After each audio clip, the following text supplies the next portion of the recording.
everybody. Happy Halloween. Happy Halloween. Do you see we said good day, Tim? I've learned that from Tim. Yes. Good morning, good afternoon, good evening. Wherever you are joining us, anywhere in the world, Look thank at this you. mystic fog we're in. It's nice. Can you guys see the fog? It's Halloween vibes. How is everyone?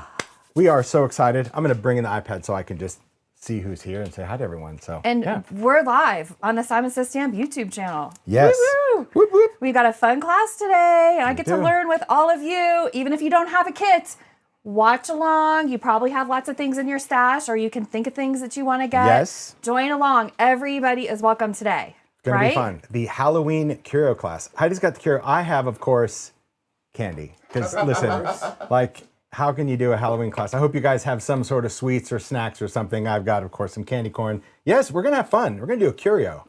Totally different than what we've done. Can you believe, really, it's been like 3 months and 3 classes? Kind of. I cannot believe. We were actually talking about that last night, and Mario got the little counter. Would you say, Mario? It was 98 days. This is the 3rd class in 98 days. So thank you, Tim. All of us are very lucky to the whole for team. these classes. It's been good. It was like, you leave, you come back, you leave. It's good. Well, and let's take a second to thank the whole team. We've got Brian here, who's got great lighting for all of you. Oh, no. We set the smoke alarm. That is sorry, that's a live show for you. That is hilarious. Our Do we need to open the windows? No, it's like there's smoke in the office. Here, all you have to do is just open the window and you'll be fine. Yeah, true. Just open that window. This is hilarious. Thanks for bearing with us. That's the best part, because I was like, it's getting like smoky in here. It's getting smoky in here. And they're like, it's fine. We don't see it. We don't see it on camera. That is hilarious. Okay. Oh my gosh. There's smoke. Just bear with us for a minute. It's not a fire. Let me just tell you, smoke for the best ambiance. The best part of this whole thing is silence. There you go. Emergency. This is what I was saying to Heidi. I'm like, oh my gosh, if you guys saw over there, I think it was almost like a circus act. I think they hoisted Mario. Did you get it? Emergency. There's smoke in the office. Press to silence. Smoke alarm. I promise, the smoke is only smoke. There is no fire. Here's the best part. If you could have seen, if we had a BTS camera for what just happened right there, they hoisted Reed up like a circus act. Mario and Brian pushed him up and he jumped and he touched the ceiling in the vaulted ceilings. Listen, this right here, all of these laughs and smiles is why we love this creative community, because you're okay, Heidi. Here's the thing, like Heidi's like, I don't want anything to like go crazy in the first minute. I'm like, we're gonna be fine. The first minute's the hardest, but this is how we roll. Okay. That's how we roll. Welcome to the fun, and that's what I love about Tim and these classes and especially Halloween. Fun, and there is so much fun that is in store for everybody today who's going to be making along with us. Absolutely. Or not making along with us. Rita's still laughing. So this is a good time to thank everybody. Yes. So Brian not only created the smoke, he cleaned up the smoke. He created the lights. He helped us get organized. Rita's in the background also doing all of these things. We have extra cameras for you guys this class. Which will be really fun. Very cool. Great setup for you guys to get up close and personal while Tim is making. And we do have people moderating the chat. So Rita's moderating. Am I talking too much? No, not at all. Okay. Rita's moderating the chat. We have Tara moderating the chat. Fire drill's over. Again, we have no fire. It was just smoke for effect. You guys we are gonna have a good time. The thing about this class, really, especially if you've been on the last 2, this one is a different pace. It's just a different vibe. I want you guys just to chill and enjoy the process. It's very, I talk about compartmental making, but it's very compartmental. But what's cool about a class like this, especially when we're doing something dimensional, is that you have the ability to kind of pick up little tricks along the way that you can apply to other things. So even if it's not this particular make, if you're like, you know what, I don't want to make a curio box, I'm not into that whole thing, there's going to be so many different things, from tiny books and collage tips and tricks that you're going to learn in class. So I want you guys just to remember that sometimes when we are doing a project-based class, like something like this, you might look at that and be like, I don't really jive with that. But there's going to be a lot of things that I think you can learn that you can apply to a lot of different types of making styles, even from mixed media, junk journaling, cards, believe it or not, because there's even some collage in there. So it is going to be fun. These products are really fun. The table is packed. Do you want to show them the kit? Well, I want to say hi to everyone real quick. Okay. So everyone's like, oh, see, See, Monica says she's eating the Hi, sucker because there is a everyone. sucker in there. It's There just was good sucker fun. in that kit. Yeah, it's fun. And everyone was excited and everyone loved, listen, the smoke thing, if I could have paid to have that go off, I would have. You totally know I would have He done is that. ornery. He But- is like everybody's little brother who plays like hides behind the couch and scares you when you're That's watching me. a scary movie. I do like that. But Yeah, I'm you're surprised fun. that it went off Yeah. because when they were We testing talked about yesterday, that last night. yesterday they were testing it like this room was filled with fog and it couldn't even did see in here. it did nothing. But Well. that's all right. Maybe it's just because listen, I think everything happens for a reason. That is hilarious. So hello And- to everyone. Really, thanks for joining us. It's going to be And tell them super about, fun. so you should watch social media, not right now because we're dialed into class, but later there is a video of how wonderful Tim and Mario's place looks with the smoke outside, with us getting ready for class yesterday. There's behind the good, scenes. spooky fun. But even the outdoor smoke last night was really cool. So it's Yes. fun to see. That's Halloween is Yes. fun. It's fun. The trunk or treating, the Absolutely. making, it's fun. So you want to show the kit and I'll stop talking. Well, I mean, I think before we get started on the kit, let's just talk about like the elements that went in this. So a shout out to the team at Simon Says Stamp because really they put so much into the projects because when I was developing this, I'm like, I want to do this, I want to do this, I want to do this. They're like, okay. So if you got a kit, you know it was packed with so many cool little trinkety bits. If you didn't get one, oh, look at that. If you didn't get a kit, just know that all of doing the these smoke elements again. are available at Simon Says Stamp. So let's get into the kit, shall we? I think that's going to be fun. There we go. Don't we love that effect? Fantastic. We'll see. Yeah, now we know, like, we can clear out the room probably sooner than later. Do we learn from anything? No. That's We just do it again. we just do it again. That's the best part. So the fun thing that is important to know about a project like this is there are a lot of little components. If you, whether you have the kit or not, you can use elements that are your favorites. If you're like, you know what, I don't even want to use some of the stuff in the kit. I have this other element that I want to use. Absolutely do it. If you don't want to follow the ephemera like we're doing, maybe you want to use collage strips. I just want to talk about what we put in the kit so you understand the supplies that we're going to use for the project today. Our main foundation is going to be this vignette card file. This is a box. I liked it because it has kind of built-in shelves that we're going to use. It's got a little cool piece of hardware. But again, if you wanted to do something bigger or smaller, absolutely work on it. But this is going to be our foundation. These are from Idea-ology. And vignettes come in a lot of different shapes and sizes. They come in rectangular boxes and squares and trays. But this one we picked specifically because I wanted almost like a little bookcase, right? We've got some different packs of things. We have a pack of ephemera. Now, if you are making along and you haven't opened your stuff yet, you should know, open it. We're only gonna need one piece out of the baseboards, one piece out of transparencies, but the ephemera, just like if you were in our collage class, I just like to sort everything just for a visual, but not that you needed to sort it prior to class. So don't think like, oh, I wish I would have known, I would have sorted it. Really, you'll see in this style, you can have it all spread out in front of you because we're gonna be doing a very cool dimensional layered collage with all of the pieces, okay? I mentioned the pack of baseboards. Baseboards are printed chipboard. Now, the baseboards, this is actually last year's design, and it has sold out. But this year's baseboard has the same element that we're going to use for the class, but the pack in your kit actually has a couple of cool pieces like this door and this arch that did not return this year. But then again, this year's pack of baseboards has two things that this one didn't have. So if you're a collector and you like using printed chipboard pieces, you can get this pack, or again, you can pick up the new pack. Then we have transparencies. So transparencies, this has spider webs, shattered windows, bat wings. We're just gonna use the shattered windows for the box. But again, I'll talk about that. If you don't want shattered windows and you wanna use a different transparency like the spider webs, you absolutely can. I think that's really kind of the cool thing. Other things in Idea-ology, we've got some metal elements, some word plaques and tags we'll use. One of my favorites, this is Graveyard. This has a couple of resin tombstones, a cool cauldron, and a freaky little broom. I love it. It's just gonna be for an element. Then we've got a lot of little bags of loosables.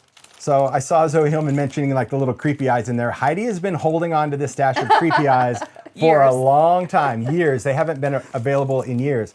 So you've got some creepy eyes in there. There's some confections, some bubbles, some skulls. We just put it all in a bag because we're gonna be using little trinkety bits here and there. So I think having a bag of loosables, but if you already have it spread out, sorted, go for it. The return of the Jack. This year's jack-o'-lantern made it in the kit, just barely. Like, because some of the elements we put in like the ephemera and stuff were 2024, because when we decided to do this kit last minute, Heidi didn't have the stock.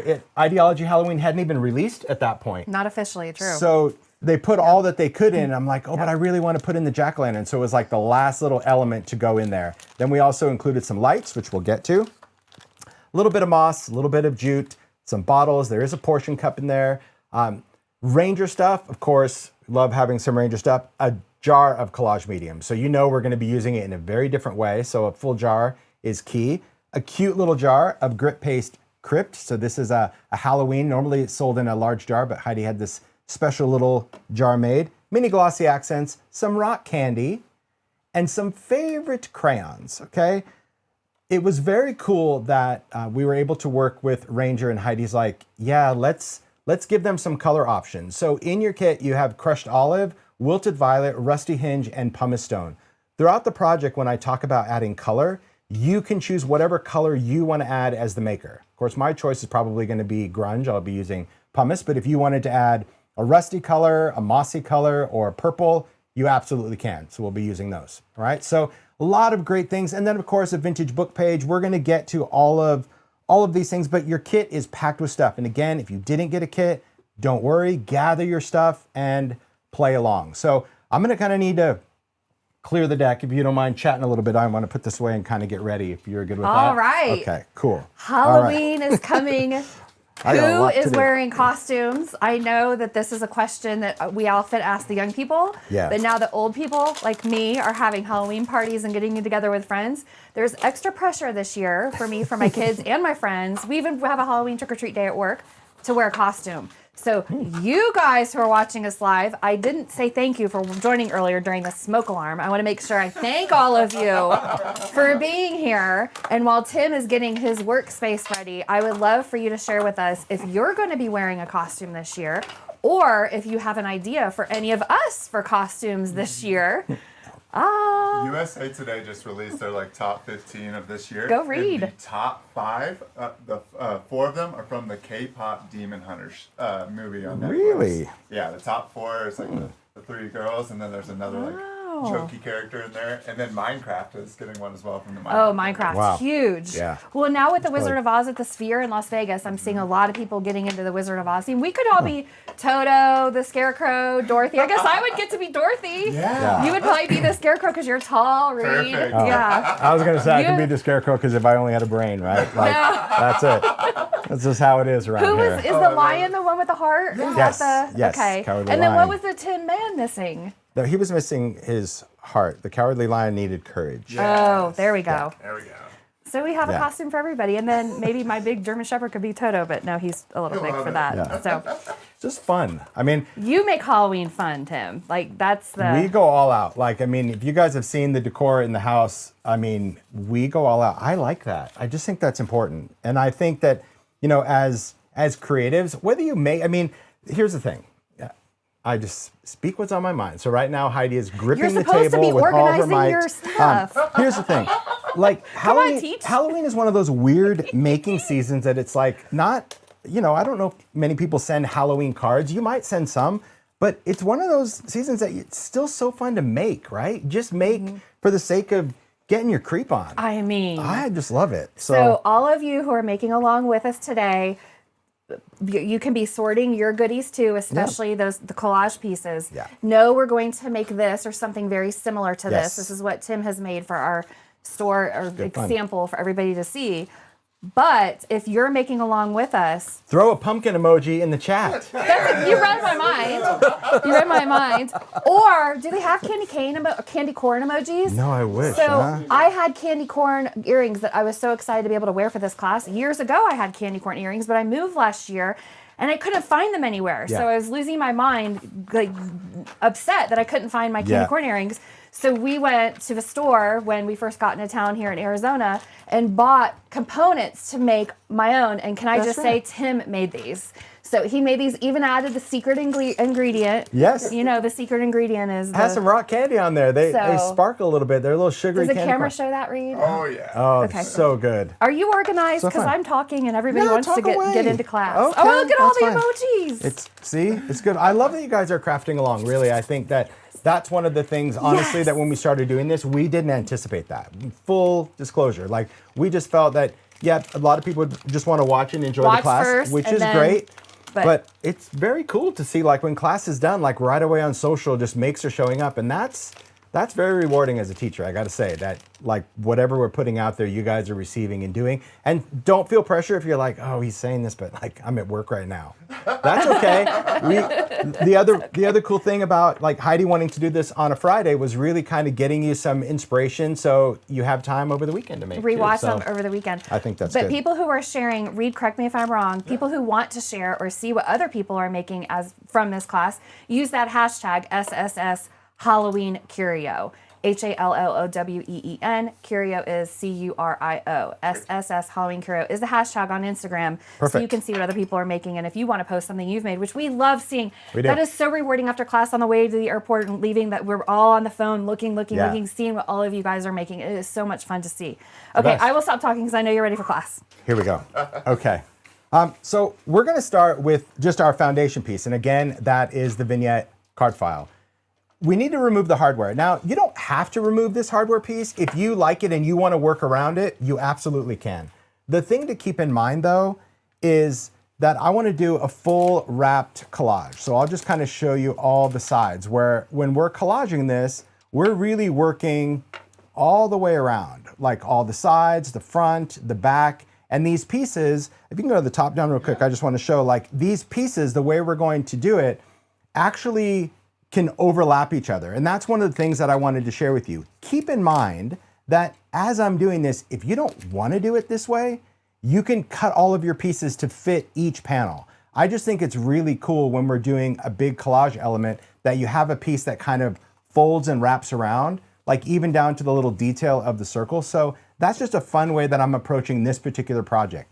It's also one of those things, and we know as makers, that sometimes you put a lot of time into a specific element, like maybe you've done like a beautiful background on a card, right? And then you cover it and you're like, oh my gosh, I spent so much time on the background and I just covered it with a big die cut. But in your heart, you know it was there, right? So the cool thing about this is the fact that when you're doing this, you put in all this time, you won't see much of it, but if you're displaying it on a table or something where someone's gonna pick this up, I just love having all of those little surprises all the way around. So that's how we're going to approach the collage. And the collage is gonna be quite a while. We're also gonna have a little bit of collage stuff inside, but you don't have to overthink this. I'm gonna take you through every step of the way, all right? So the first thing we wanna do is either remove the hardware or not. So I'm just gonna remove mine, just a little screwdriver. That was kind of on the additional supplies. But like I said, it's a label pull. So if you just want to slide a piece of ephemera in at the very end and you don't want to worry about taking off the hardware, don't. But if you are taking it off, you've got two little screws and this little plate, and you want to make sure that you put it somewhere where you're going to be able to find it. Maybe it's a little bag, maybe it's a little container, because we're going to need that like way later in the process, okay? So this is going to be our box, and really on this box, as far as the shelves go, you kind of want to remember where you took off that hardware. It's going to get covered up, because even Heidi, she's like, well, how do we know where the hardware gets attached? You'll see that we just kind of visually wing it, even though it's covered up. But if you happen to flip this over and you kind of lose track as you're collaging, don't panic. You can still put your hardware on the other end because the shelves are fairly evenly spaced. Now, if you were doing this for any other season, could you paint this? Yes. Could you add some sort of staining? Yes. Could you use collage strips, backdrops? You could use anything to cover this. I just thought it would be fun because we've done really a great effort in teaching people collage to kind of keep with that little trend and show you maybe a different way to collage. All right? We good? Yeah, we're cool. ready. Okay. So what I would suggest is thinking about how we want to build pieces. You can start wherever you want to start. I'm going to start from the top and I'm going to start working my way around. And I'm going to take out this jack-o'-lantern just because I know he's going to go flying because he's not glued in. So I'm just And going to... he never gets glued in. That's the important No. thing to remember today. Yeah. Jack-o'-lantern is never glued in. Because, yeah, we're going to light him up. So I just want to make sure that he doesn't go flying. All right? So I'm going to start up here. And this is how we're going to work. You're going to take a brush of some sort. Now, I love my collage brush that I do with Ranger. I love paint brushes. I love all sorts of different brushes.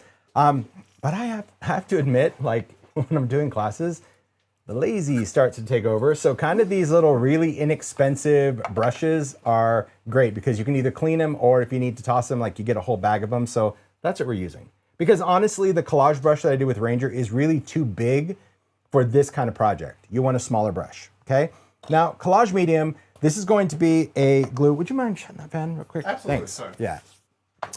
The collage medium, this is going to be an adhesive that we're gonna use. It dries completely matte. That's what I love about it. We're gonna use it for a lot of different elements, okay? We're gonna use it for collaging. We're gonna use it for adding papers, adding bits. But what you need to remember is that the drying time is going to vary depending on where you live, what the weather is like, all of that. So when it comes to glue, anytime, like sometimes if it's really humid outside, depending on when you're creating, the glue might take a little bit longer to dry. Like Ohio takes longer. Yeah, we live in Arizona, so pretty much I always say it's the drying time of now. But obviously it's getting cooler, so it might take a little bit longer. This is one of those things that it's never like an overnight kind of thing. You could speed it up with a heat tool if you needed to. But what I like about collage medium is that it just has a wonderful matte, almost paper-like finish when we collage with it. But if you don't have this and you have another liquid glue, go for it. But before we start with the paper stuff, I want to talk about other things that we can use collage medium on that we will do. We have to do a little prep. I talked to Heidi about this yesterday, and like, you know, because she's never done this kind of collage in a class, and I love that. And this was the first time we didn't make the project ahead of time, right? We didn't have this dress rehearsal. And I'm like, you're gonna be fine, because the whole part of doing something dimensional is allowing yourself the ability to tell a story. Like as you're making, every creative choice that you make is yours. Use it. It doesn't have to be what I'm doing. It doesn't have to be what Heidi's doing. It has to be what you like. And if it makes you smile, that's what you use, right? If you're like, I want to put this here, do it. Don't say, well, can I put this here? Should I? Do it, because it's what you like, all right? But certain pieces, like sometimes when you're building this, because we're eventually going to build a cabinet, it's kind of like you wouldn't go in and decorate a cabinet in your house if you were planning on repainting the room. Because you have to move the cabinet out. And in order to move the cabinet out, you have to empty the cabinet. So we have to start with foundational things. And sometimes it requires a little prep. Patching holes, gluing this, fixing that. So we're gonna do a little bit of prep, and then we're gonna go back to collage. And I'm saying this because unlike a card class that you have a nice flow from beginning to end, we're gonna do something, we're gonna stop, we're gonna go and do this, we're gonna stop, we're gonna come back to that, stop, and you be like, this guy's all over the place. Because drying time matters. You want to give yourself certain things need to dry before you can actually use it. Case in point, we're going to start with just adding some embellishments. You ready, Heidi? We're going to do some embellishment stuff. So before we get into it, because we have our collage, we need to do some prep. So we're going to take out our tiny little tombstone. Okay, we want that from our pack. That's, you know, we're going to use other things, but we just want this smaller one. The bigger one, it doesn't really fit in any of the shelves. Like it's pretty tall. So I guess you could use a big one if you were gonna lay it down or have it angled or something like that, okay? You could use that one, but I prefer the shorter one, there we go, because the shorter one is going to fit in any of the compartments that we wanna do, okay? So get that one out. You all right, Heidi? Yep, I'm gonna use the bigger one though. Is that okay, Teach? I would expect nothing less, Okay. and I love that. I love that. Then in our little bag of losables, I call these losables because if you take everything out at once, you will lose, okay? It will go away. So what I want to do is find my little charm. Well, there's going to be a couple things. If you have it, you know what? We have a little bowl. So if you have a losables and you have a little bowl, maybe you can just dump it in there, because my little chunky fingers aren't going to navigate this bag very well. All right. So what I want to take out of this is the skull. We're going to want this little skull and crossbones, okay? Because what we're going to do is we're going to glue this onto our tombstone. It's going to make it extra spooky. Then somewhere in this bowl, probably at the bottom, you're going to want to find some hardware heads or screw heads. These are just going to be little flat. Do you see them in there, Heidi? Because you guys gave, I got to say, Tara and the team did an epic job on this kit. All right, I'm going to take... Screw heads are definitely in there. Yeah, and you have a couple sizes. So let me just, here, they're great camera work, guys. You're gonna have this size, which is kind of a little bit bigger. And then if you look, you're probably gonna have little smaller ones. You can pick whatever size you want, but we're gonna need 2 of them. And there's even, oh my gosh, there's even mini ones in here. Look at me trying to make like I'm being all professional. Let's just get real, Tim. This is Tim's life. I just dump, sort, and go. All right, so 3 sizes, small, medium, and large. I'm just gonna pick the medium. Now, we weren't really particular as far as doing the little plus and minus, okay? All right, like Phillips or flat when we're doing this.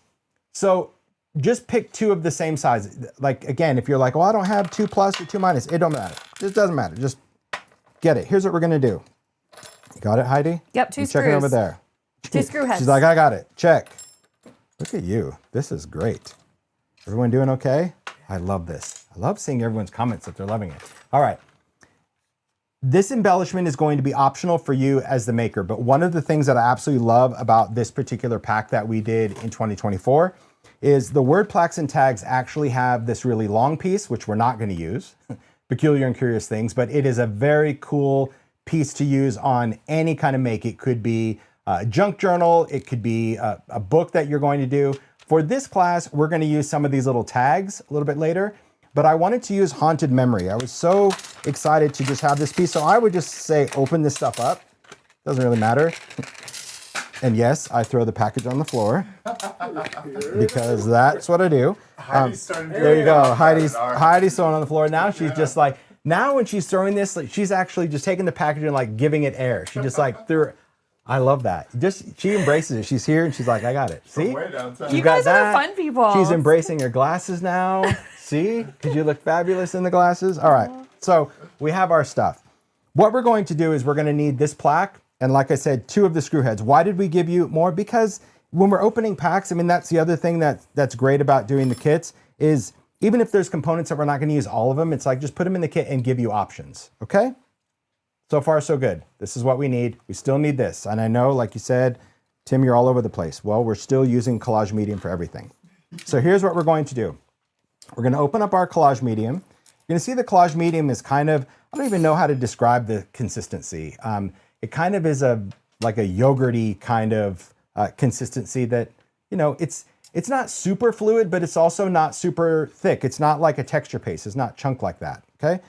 But know that this stuff is not only going to dry completely clear and completely matte, but it shrinks when it dries, right? So what I want to do is just take the brush and I'm just going to dab some of this onto the tombstone, but dab enough where you can actually see it, okay? If you can't see it, that means it's probably going to be dry. If you spackle it on like you're icing a cupcake, too much glue, right? It will take forever to dry, but we need to make contact. So I want to have enough glue that when I place this crossbones in there, I'm actually going to kind of like move it around. So you see how I'm able to kind of coat that a little bit and then decide where you want it to rest. Okay. In this case, I'm just going to have mine kind of near the top and you just let it sit flat to dry. Don't clean up that stuff. Don't wipe it up. Just let it do its thing. Trust that. So I'm going to set that aside. Then over here on my word plaque, I just want to glue in the screws. Why? Because if you were attaching this with brads or nails that you were actually hammering in, that's fine. But this is just a weird little quirk that I have, one of many. If something has a hole like that you glue onto a project, look at that. Ooh, that's another thing that you might, are you going to be okay? It's crooked. I love that. Embrace your wonky. Because I have a feeling you're going to have to lay that down, right? Mm-hmm. Yeah, cool. So when you're adding these, I just like to kind of cover up that hole in something. So I'm just putting some collage medium just around there. I don't necessarily want to fill the hole with collage medium, so I'm just taking my brush and taking some of that. I'm just dabbing that on. Again, I know it seems messy, especially for clean makers. You're like, this is crazy. It's all going to be fine. Place this down, kind of make contact. And again, that's just going to cover up the hole. So whatever size you use, if you use the giant ones, I think they're going to be too giant because they'll cover up the word. So I'd probably use one of the 2 smaller sizes. But this is one that I'm just going to position where I want to put these screw heads. The thing to note about this glue, right now it seems like it's this fluid thing that it's never going to dry, but when collage medium dries, it dries. If you needed to take something off of the wood, you'd have to probably pry it off. So just let this stuff dry. Why are we not using hot glue for this? Well, you could, but hot glue is very temperature sensitive. And so when you use a temperature sensitive glue, especially like on metal, it grabs really good. But again, depending on where you live, pieces just fall off over time. So it's like if it's really cold, if you've ever made something and like you bring it out at Christmas or something and then all your pieces have fallen off, it's because when the hot glue gets really cold, even though it's stuck when you made it, it just falls off. Same thing for people in Arizona. If it gets too hot, like it just starts to just lose its tack. So when I'm bonding metal to metal or metal to resin or metal to glass, collage medium, all right? Because I know that once I do it, it's never gonna fall off, okay? But you'll see when we start building the box, because we're going into wood, wood's very porous, and in the later part of our class, we will get to hot glue. So just so you know why I'm choosing which glue. There we go. So I'll set those aside to dry, a place where I'll most likely forget where I put it, because isn't that how we are? That's how we have 5 people in there to remind us. Super forgetful. Yeah, we kind of do this little, prep ahead of time. Collage medium. Now, when I'm not using it, I just put the lid on. If you're not using your brush for an extended period of time, you can wrap it in a baby wipe, but right now I'm not gonna worry about that. I'm just trying to give a little space, and we'll talk about how we use collage medium on a mat. If you work on a glass mat, you can absolutely use collage medium. If it dries on the glass mat, you're gonna wanna scrape it off with a razor blade because that's how it will come off. Or hand sanitizer will actually soften hardened glue or paint and you can wipe it off. But if you know you're gonna work with something like collage medium, some sort of adhesive, especially in the case that we're doing, and you happen to have a type of craft mat, Heidi, I have one right behind you. Look at that. Aha! You have all the things. You can here. just place that down. This just happens to be one of my tonic mats, but if you don't need this, you can work on a piece of scrap paper, you can work directly on the glass, it does not matter. But I know that I'm going to be using a lot of glue and I'm going to be flipping the box around, and this will just wipe off with a paper towel even when it's dry, okay? I love this mat because it's got these like weighted rubber corners, not an infomercial, but a pretty dang cool mat. Comes in 2 sizes.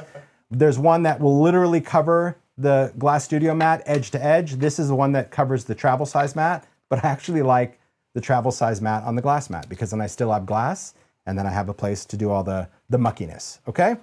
So here's what we're going to do when it comes to gluing with collage medium. You're gonna have to make a lot of choices. And this part of the class, I'm not gonna say it's boring. Creativity is never boring. But I am gonna say we're gonna be doing a lot of repetition, but I'm gonna try to talk the best I can to share exactly how we're going to approach the build of this. There is no right or wrong, remember that, okay? When you start with a piece, so for example, I'll just start with a piece of ephemera. Can you guys go top down real quick? Thanks. When we start with a piece of ephemera, you might have pieces that actually fit exactly what you're building. You also might have a piece like this where you're like, oh, I want to use it, but maybe I'm going to have some of it fold down the side. Or maybe, in the case of this like cigar box piece, I might want to center it. You have options. So you're going to decide. I prefer that if I'm going to use a piece that I want to fit somewhere, I prefer to trim it before I glue it to the box. Does that make sense, Heidi? Because sometimes, like, if you glue it and you try to go in with scissors, like, you don't cut it all the way or it gets really jaggedy. So if you ever need to trim along the way, you can either use scissors or you can use, oh my gosh, this candy's right in front of me and I want to eat it. Or you can use a little trimmer. Heidi and I, we're going to use this little trimmer. This is the mini guillotine that I do with tonic. It's just, it's a tiny little dinky trimmer, but it's great for small little elements. So if I want to fit this, you can mark it with a pencil. If you want to mark it with a pencil, I'm just going to eyeball it a little bit. So I'm going to chop that little piece off, place it down and go, okay, now I need to chop that little black piece off. And again, this is just the piece that I've chosen. You may not choose that. The nice thing about this trimmer, just line up your piece on the grid. You don't need to go all the way to the top. There is no stopper on the bottom. I'm just using the grid just to kind of line it up, and you just eyeball it. Do not overthink. So are you suggesting we start with the top of our box? Well, I just because of my brain, I want to like start from the top and work back. And I guess the reason I start from the top is because this is going to be the most visible part of our whole project, right? When we're looking at our project, this right here is the most visible. So I kind of choose the things that matter the most. Up here are the things that I want to see, because even when you're displaying your box like this, look at that, you'll be able to see those elements. So I would say like start with your faves on the top, okay? What'd you choose, Heidi? Can we see? She chose a cool piece. I love that. Oh wait, you have the camera on mine. It's Okay. cool, yeah. I wanted the top to have a nice bold black with yellow. Yeah, I love that. And the other cool thing about this, as you'll see, we're gonna be layering over what we do. So you're gonna add a piece, we're gonna layer over it. So don't get too attached to anything that you put on. You'd be like, I like it, but I like things about it, and then there's things I'm gonna cover up. All right, fair enough? Fair enough. Okay, here we go. It's like, finally, he's gonna shut up and glue. Okay, here we go. Don't talk about yourself that way, Tim. Oh, I do. We love you. Oh, it's how I am. We're having fun. Yeah, like I love to educate because I am the 5-year-old brain. I want to know why you're doing what you're doing. Why? Like, why did you do that? Okay, I'm going to start just by taking some collage medium. I'm going to apply it to the box. And when I say apply it, I want to be able to see it. It's just one of those things that if the glue looks wet, it's wet. If the glue looks dry, it's dry. So let's just stick with wet glue. And I'm just going to apply it. Again, I want to see it. It's okay if a little bit of white is showing like this, but if you were like lathering it on like with a palette knife, that's just way too much. So you'll get the hang of it. Your first piece might be a little weird, and then you'll be able to kind of get the hang of it. Then you're going to take your piece, you're going to place it down. I always apply the glue to the foundation versus the piece. Why? Because I just feel like if I apply stuff to the paper wants to start to kind of bubble and just all sorts of weird things, and I just like to do that. Now, if you remember from the collage class, or if you haven't watched it, I like to take a dry paper towel and I like to just wipe over that piece of ephemera. Why? Not so much to wipe the glue off. I'm not worrying about that. It's about getting the air bubbles out from under that piece, right, Heidi? Because, if you've got glue under there and you put it down, you don't know if that piece is making full contact. And so that paper towel just kind of helps work out the air, but it also does clean up the glue as you go because you don't want to work in your own mess, right? It just gets a little sloppy. Next, we're going to talk about like how we want to layer pieces. So for example, I want to use the ticket, and I'm trying to mimic, I'm looking over here, I'm trying to mimic what I did on this box because I think it's important that I try to make what you saw in the picture if you signed up for the kit. So I'm just going to take my ticket. We're going to do this piece right here, right? So here's how it's going to work. The ticket, because I'm going to apply it, I want to place this down and I want to go over the edge. Okay, so I'm going to start up here and I'm going to go over the edge. Where? Doesn't really matter. I want a little overlap.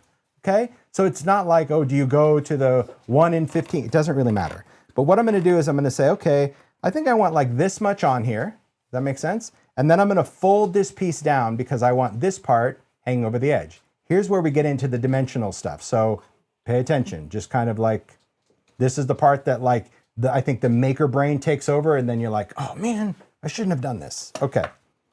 I'm just going to make my fold. That was the visual fold. Now I just take it off and just make a fold, right? Look at you, Heidi. I made a fold too, but I'm not using the same things you are. That's all right. Let's check what you're That's okay. She's got her piece on the top and she's got that piece folded over the back, and she's already done a beautiful job. All right. So what we're going to do on the ticket is add some glue, but now I'm only going to add adhesive to the top part. That's all I want to do. Because I want to position the ticket on the box, but I do not want to glue this piece down. I'll show you why in a second. So I'm going to place this down. I'm going to use a, brush. I'm going to use my paper towel just to press, swipe like normal. Oh, where are we going? Sorry.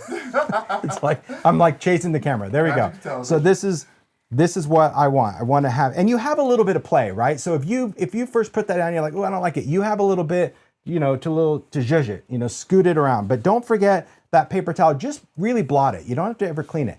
The reason I don't want to glue this piece yet is because the whole foundation of the box becomes, is that going to show it? There you go. The whole foundation of the box is we want to be able to like tuck and layer pieces. If you don't care about that, just start gluing and pay no mind, right? But I love the idea of I have a piece here, but now it's going to be the top layer here, and it gives me the opportunity to tuck things under. So because I'm not on the back yet, I'm just going to leave that tab unglued. I'm going to continue with the top. I hope that makes sense. You'll see as we go. Everyone does a different way to do it, and I found that this kind of way of collage is really, it's enjoyable. All right, let's find a little toxic piece. We'll do a little toxic label. Again, I'm looking. So just choose your piece and start filling and covering that wood space. That's all we're doing at this point. So now I'm going to take that toxic label. I'm going to position that. Another cool thing about it is there are some pieces of ephemera that are in your kit that will literally slide under that label pull that we removed. So let's say you have a, a favorite piece like this toxic and you wanted to see it. Obviously, I don't care about that, but if you did, you could slide a piece in that window later. But I don't want you to be too caught up on saving real estate, right, Heidi? Yes. You just do. Don't overthink Don't overthink it, exactly. You just go for it. That to me is like, I just enjoy that part. So next I'm gonna take this little piece and I'm like, oh, I think that'll work. That'll go good here. And even if I have a little bit of space left over, who cares? We're gonna grunge this up later. It's all gonna be perfect. So I think I'm gonna use this piece. I wanna fold. I don't want my fold to be the same as this. I don't like everything to be lining up either. That's just me. So like when I'm collaging, for example, see the end of this ticket? I don't try to line this up. That to me is like, it's too thought out. So I'm either gonna go a little shorter than that piece, or I'm gonna go a little longer than that piece. It completely depends on how you think it. And that's how I work with collage, because I don't think about it. So I know sometimes like when we're making, it's very easy to have just different making habits, right? Because I know, when we make cards or stuff, we want things to balance and have a little cohesiveness. In collage, honestly, the more rando you are, the better. Okay? I love rando. Yeah. Do you always have to crease things? No. If ephemera is thin enough, you just push with your finger and we're good. All right. So now let's pick another side. I think I'll go to the back. It doesn't matter. You can go to the back, the side, whatever you want to do. The back though, I like to choose a large piece of ephemera to cover the most real estate first, keeping in mind that you're going to cover up most of that piece. But I just find I get overwhelmed too as a maker. I do. I get overwhelmed that sometimes if I'm doing too many little pieces, I kind of feel like it's going to turn into a mosaic and I get very panicky, where it's like, oh my gosh, if I start gluing all these little things, I'm going to need 50 pieces to cover the back. But if I start with something big, look, it's already almost covered. Now I just have a few other pieces to fill in. That's, again, how I approach this, but you do you. So, collage medium, goop it on. And if you've never used collage medium before, it really is like one of my most favorite adhesives. It doesn't have a high moisture, which I like because I think a lot of glues, if they're too wet, they seep into the wood or the surface too quick. And I also love the fact that it just dries matte. It's very durable. So lay some down. See? Now you can see it. So it's got, and anytime I see like a really chunky kind of white area, I'll just scoop some of that out with the brush, but no worries. All right, let's take this. So now I can slide this under both of those pieces. That's cool. That's gonna cover that up. Place that down, same thing, paper towel. So see, you might say, well, gosh, you put all that glue and you just wasted it. No, I don't consider that wasting. I just consider not using it wasting. So for me, do I try to stay within that size? Yes, but I'd rather have glue go past it than too short, because if you don't have enough glue, you're gonna have areas of your ephemera where it kind of ripples up. How you doing? But it's okay if we get glue, Tim, on the outside of the paper too? Absolutely, Under yeah. and So over? absolutely. So if you get glue on the top at this point, it's not a problem because we can clean it, but we will cover everything with a layer of collage medium. Okay. Right? So if you get collage medium on the top of this, and even if it's a little spot and you wipe it off and you're like, oh, I still see that spot, even though it's matte, it's different than the paper, everything will get covered, okay? Everything. So we will end up doing a nice cohesive layer to the ephemera, okay? But I don't want you to worry, we're not decoupaging at this point, meaning we're not gluing it down and putting a top layer on each time. We're just gluing the pieces at this point, okay? Okay. Is that what you mean? Yep. Yeah, so you get a little bit over the top, no problem. It's just, we don't want to put it down and cover everything each time. Okay. Look at you with your little, look at you go. I liked the word condemn, so I wanted it to, is that Fantastic. overthinking? No, that's the whole thing. Like, like when you look at, this type of, where are we going? Okay. When you look at this, if there's things I love the word condemned as well. Oh. So I chopped off the top of the tag because I wanted it right to the end. I love for skill and amusement only. So anything that you like, it is good to kind of plan to keep that exposed. Okay. I just don't want everyone to get so attached to pieces that everything looks like it's floating in space, because we still want things to connect and overlap. It is kind of like doing a puzzle, especially if you haven't collaged like this, but that to me is the challenge and the fun of the collage. Like, here's what we're gonna do next. So working on this, I'm gonna continue with A couple of pieces on the back, just again, trying to kind of replicate what I did for the box here. So just gonna use, I know I have a little, I love these playing cards. They're fun, cool, cool stuff. So I'll take a little bit of that. Let's just place this down. So because I'm layering this over this piece, I am adding some collage medium to that. It's just one of those, yeah, I see people tagging along. Okay, do you have to cut the whole piece of collage medium after the project is finished? Yes, we will do that, Sandy, because we're going to grunge in color. But right now, we're just gonna glue. And the reason we're gonna coat everything later is because we will be adding crayon. We're gonna be adding like a grungy element to kind of go around. If you want to use ephemera from the sticker book, should I use collage medium to attach? Absolutely, because a sticker is just a sticker and all it's gonna do is stick. It's not gonna stay on, so it's a great question. So even though it's sticky, glue it down. Collage medium is it. And also those stickers, even though they have a little bit of a gloss to them, when we coat the whole thing with collage medium, that's the other thing. It's gonna have some cohesiveness that you can use elements that have a different finish initially, but when we coat everything with collage medium, it will have a nice uniform consistency. Does that make sense? It does. Excellent. Okay. So as I work with these pieces, you're gonna see me jump around. So at this point, you're kind of like, the training wheels are off. You need to just start making choices yourself and just figure out what it is that you want and how you wanna approach it, because I'll need to add stuff to the side to then go here so I can lay this down. So I don't just go from start to finish on a side. This is where the puzzle part comes in, okay? It is. Yeah, I just thought Mary said it's kind of like a crazy quilt. You are just kind of working around. That to me is, I think, the interesting part of this style of collage. All right? What do we got, Mario? Do you have an overall product that would dry shine it? No, I mean, I think Ranger might do, I think they might do a gloss version of a gel medium, but I don't. So in Distress, it's just matte. But I think if you wanted a shiny finish, I mean, if you wanted to shiny at the end, you could add resist spray, paint that on really thin. It would be super shiny and glossy. You can go with glossy accents, but as far as a glue, I'm a matte finish kind of guy. So that's how it is. Of course. So just use some pieces. I do love this number piece. It's so cool. So I'm gonna use it, like I use mine on the side here. So again, if you were the marking type, you could go in with a pencil and you can mark it. I'm just gonna eyeball it. So I'll just bring out trimmer. And the reason I use a trimmer, because you're like, why don't you use scissors? Because now I have a straight piece that I could use somewhere else. And I feel like if I use the scissor, it's gonna give it kind of a wonky edge. And then I would need to fix it if I planned on using, say, the piece over here. Does that make sense? So that's really why I like the benefit of using a paper trimmer to cut my ephemera, because then even the piece that I cut off is going to be usable. I hope that makes sense. Heidi is just...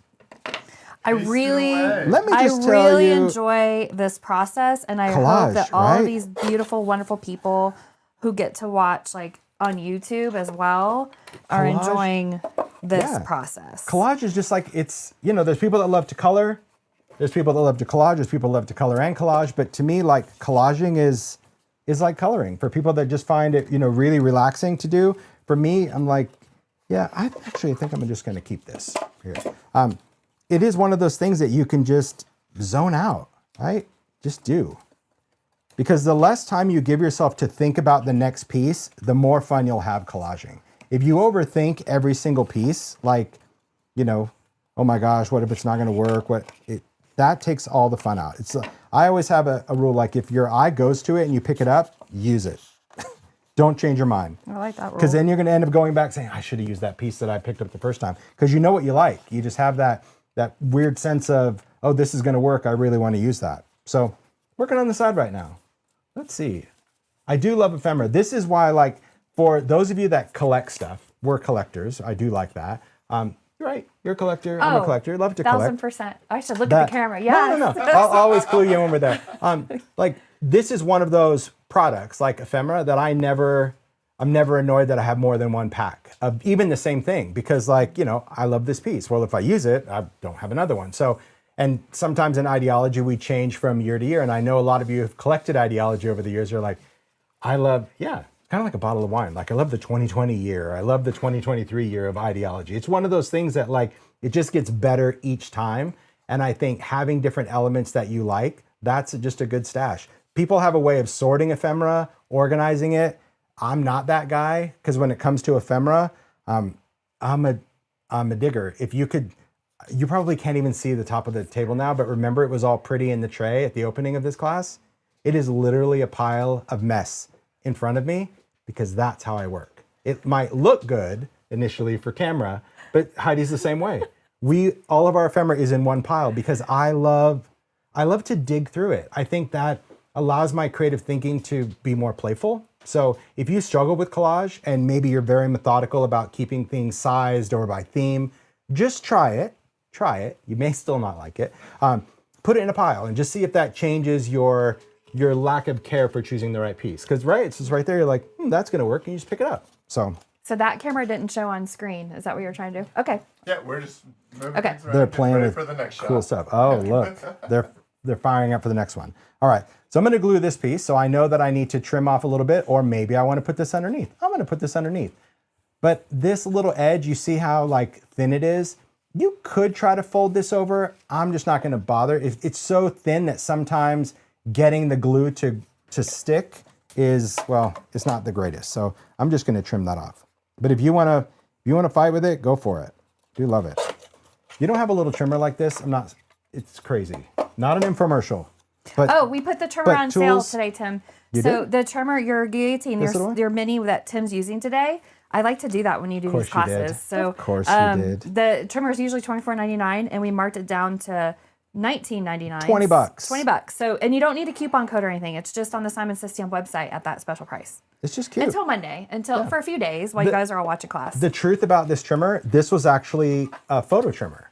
So when Tonic first did this, it was specifically for photographs. That's why it's got like a little thing for paper clips, like old school. Like I it always does. wondered what that was see for. I thought it was for my hand. No, see, it has a little icon with a paper clip. Oh, so like that's they kept it totally old school, and it was really for like when you clipped your negatives and your photos together, you just unclipped it, put the paper clip there, and you would trim up your negatives or photos. That's why it also doesn't have a bottom edge. So yeah, but it's great. It's just it's not great for everything. It's not great for like if you're an A2 card maker or something. It has its limitations because it's only 6. But I love the idea of just cutting small little elements with it. Nice and lightweight too. Yeah, it's just nice. Okay. Place this down. Place this. All right. And this piece, of course, is going to fold over, but just going to go in, press that down. Okay. See, this is why Tim, can you guys show my camera? Yeah, we can. This is why Tim, I just want to demonstrate, I'm a student that does what you're not supposed to do. No, you totally And, can. Well, you But can it's a trim with challenge. scissors, but it's just a heck of a lot harder Yeah. for me to trim that side off if I would have just trimmed it with the That's guillotine. all right. But it gives you I a can do it, but it's gives just you a easier to janky do it your edge. way. You could sand it off if you needed to sand it. But yeah, then the other thing is like I mentioned, I trimmed these pieces, and now now I have clean edges for these pieces to use. It's not a right or wrong, but it does make it a lot easier, right? If you don't Yeah. have to Oh, go yeah. in, and it depends on really where you're collaging as well. Sometimes you really have to get into tight spaces and not use it. I'm just reinforcing the things that you're saying. You're validating. Thank yeah, you. that's the word, I love- validating. I love the validation. Thanks. All right. How you guys doing? Those that are crafting along, how's it going? I think it's fun. Let's see. What do we got, Mario? This is where we don't ask people who are crafting along to throw an emoji, because if you're crafting along, you probably You should have be crafting along. some Let's collage see. medium Are you on talking your about, hands. can the pieces come to the front of the box? It could, but you're going to cover the front of the box. But I mean, if you wanted it to wrap around the front and go inside, just keep in mind we're going to add, where are we? Right here. This one. We're on this one. Holy moly. All right. We need little lights. That'll be next for Brian. I'm like, just give me a light of where we are. We're going to add doors. So, and if you have stuff on the inside, you can see that like you could wrap it around, but most of the insides are going to be covered by something. But hey, if you want to wrap it all the way around, you go for it. Absolutely. Because if you're just loving the whole connecting and layering and intertwining, like go for it. All right. Let me find the piece. I actually think that, by saying that I wanted to stick with what I did before, I'm finding that to be the biggest challenge for me. Because I just want to use whatever's in front of me, but I'm really trying to behave. I'm doing all right. I kind of think this is a bit more of a challenge because I'm like, where did I use that piece? All right, so here's what we're gonna do on this piece. So this piece I'm going to add to the back, that's actually going to go under the ticket, but then I'm going to have it wrap around that's also going to go over here. Woo, that's going to be fun. All right, so to approach that, I'm just going to place this where I can see, can we go top down, please? Yep. Thanks. I'm going to place this where I have this over the top. I want a little bit to seep out because again, when I collage, I'm not like, see the difference? You may like the other way, but I'm just showing you like what my eye sees. That if I even it up, it just doesn't look like another piece. It looks like just an extension. So by going just a little further out, now I kind of see, oh, there is a different piece there. So I'm always mindful when I'm placing it down. I'm not super particular of how much is exposed, but I love to expose each layer because I feel, well, like Heidi's doing, it just gives it a totally different vibe, right? Yes. Where it looks a little bit more haphazard, I guess is the word that comes to mind, haphazard. So I'm gonna place some of this down first, just put some collage medium. I'm going to place the piece down because I already know that I need to kind of go a little bit up to the T. I'm gonna fold this piece, okay, because that's gonna be the fold. I need to go with my paper towel, push this piece, because this is now how we're gonna like intersect the pieces. Now because I'm back here, I'm gonna place some collage medium and I'm going to place the ticket down. Now I wanna make sure I go all the way under. So if I miss some of it, I'm just gonna tuck a little bit under with the brush and then I'm just gonna swipe this. Great. And while I'm here, I've got this other little piece.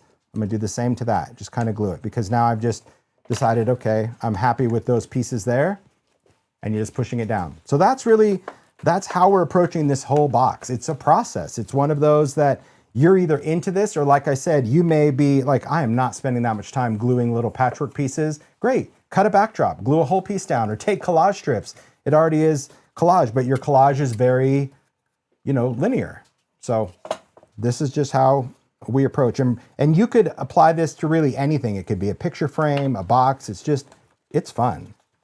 It takes collaging to a totally different level, huh, from the class? Yes. Because it's like building. Did you ever, I loved Legos as a kid. I loved building stuff with just components with no, today's Lego is a nice kit and instructions and books.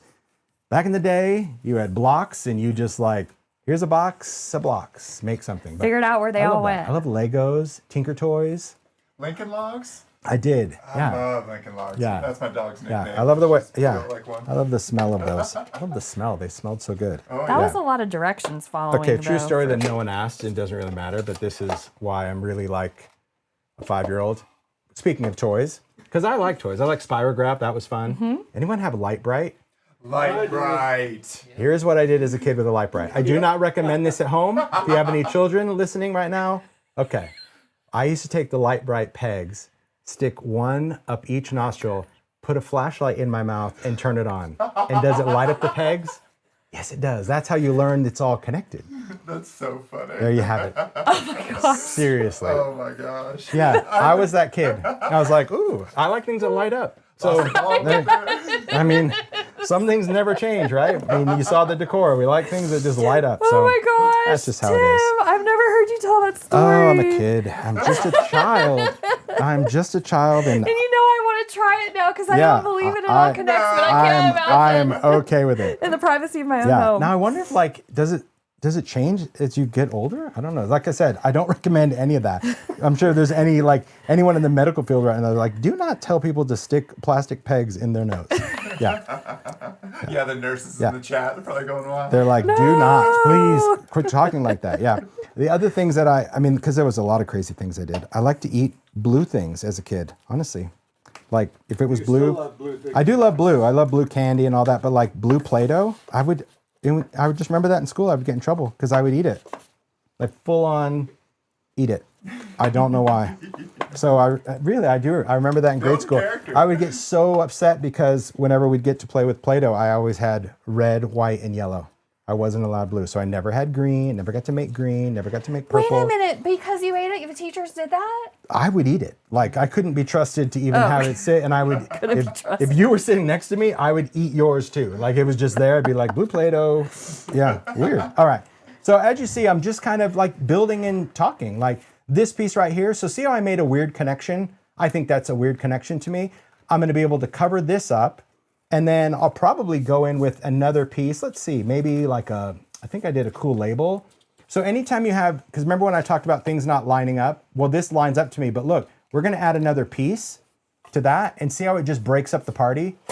Now it's like, now these all look like different pieces because we layer. So to me, that's the fun. See, people love the smell of Play-Doh as well. Like, it is. I wonder if it's the same. Because one of the comments is Play-Doh was so salty. It was. It's the only way you know that is by trying. Yeah, So. but I mean, we're talking like kid things. Like I was always this inquisitive 5-year-old brain. But, you know, a lot of people would just ask like, what if, or what would happen, or what does it? I would do it, and then I could be the one to answer that question because I had done it. Like, what does Play-Doh taste like? Well, I've already eaten it, so let me just tell you.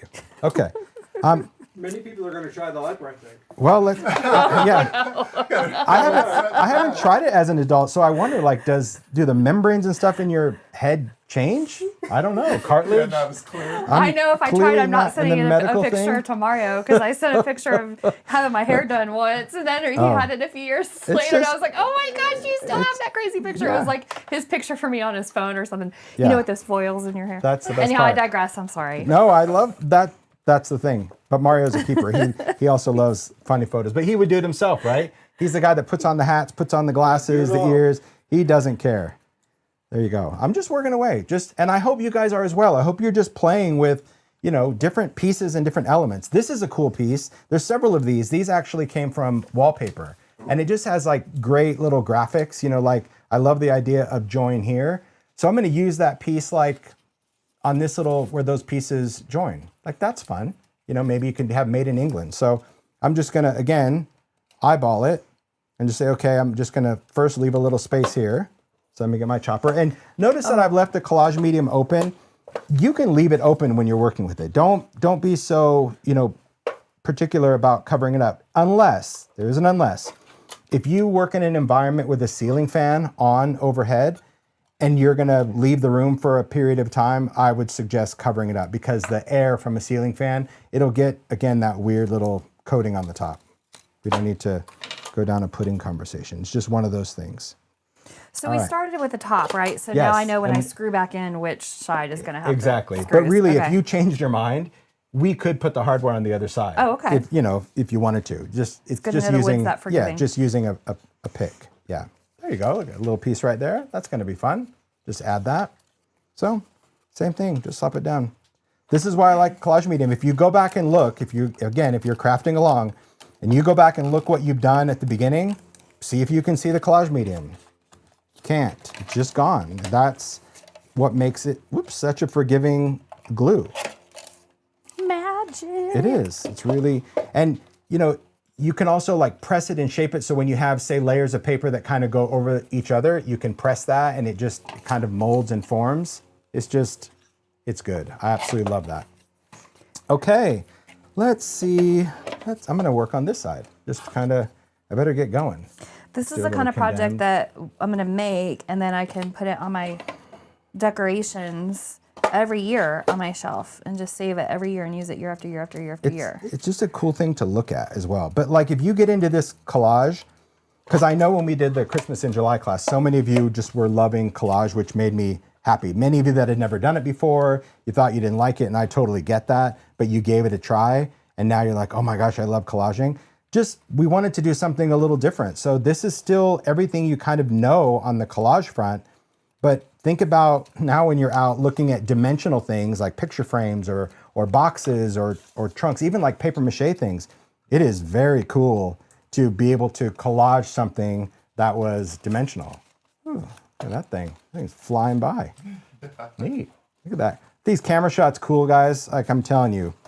Brian and Reed, they work on all these great, this is a whole new little camera gadget. It's so nice. There you go. I do love that. All right. Our little condemned.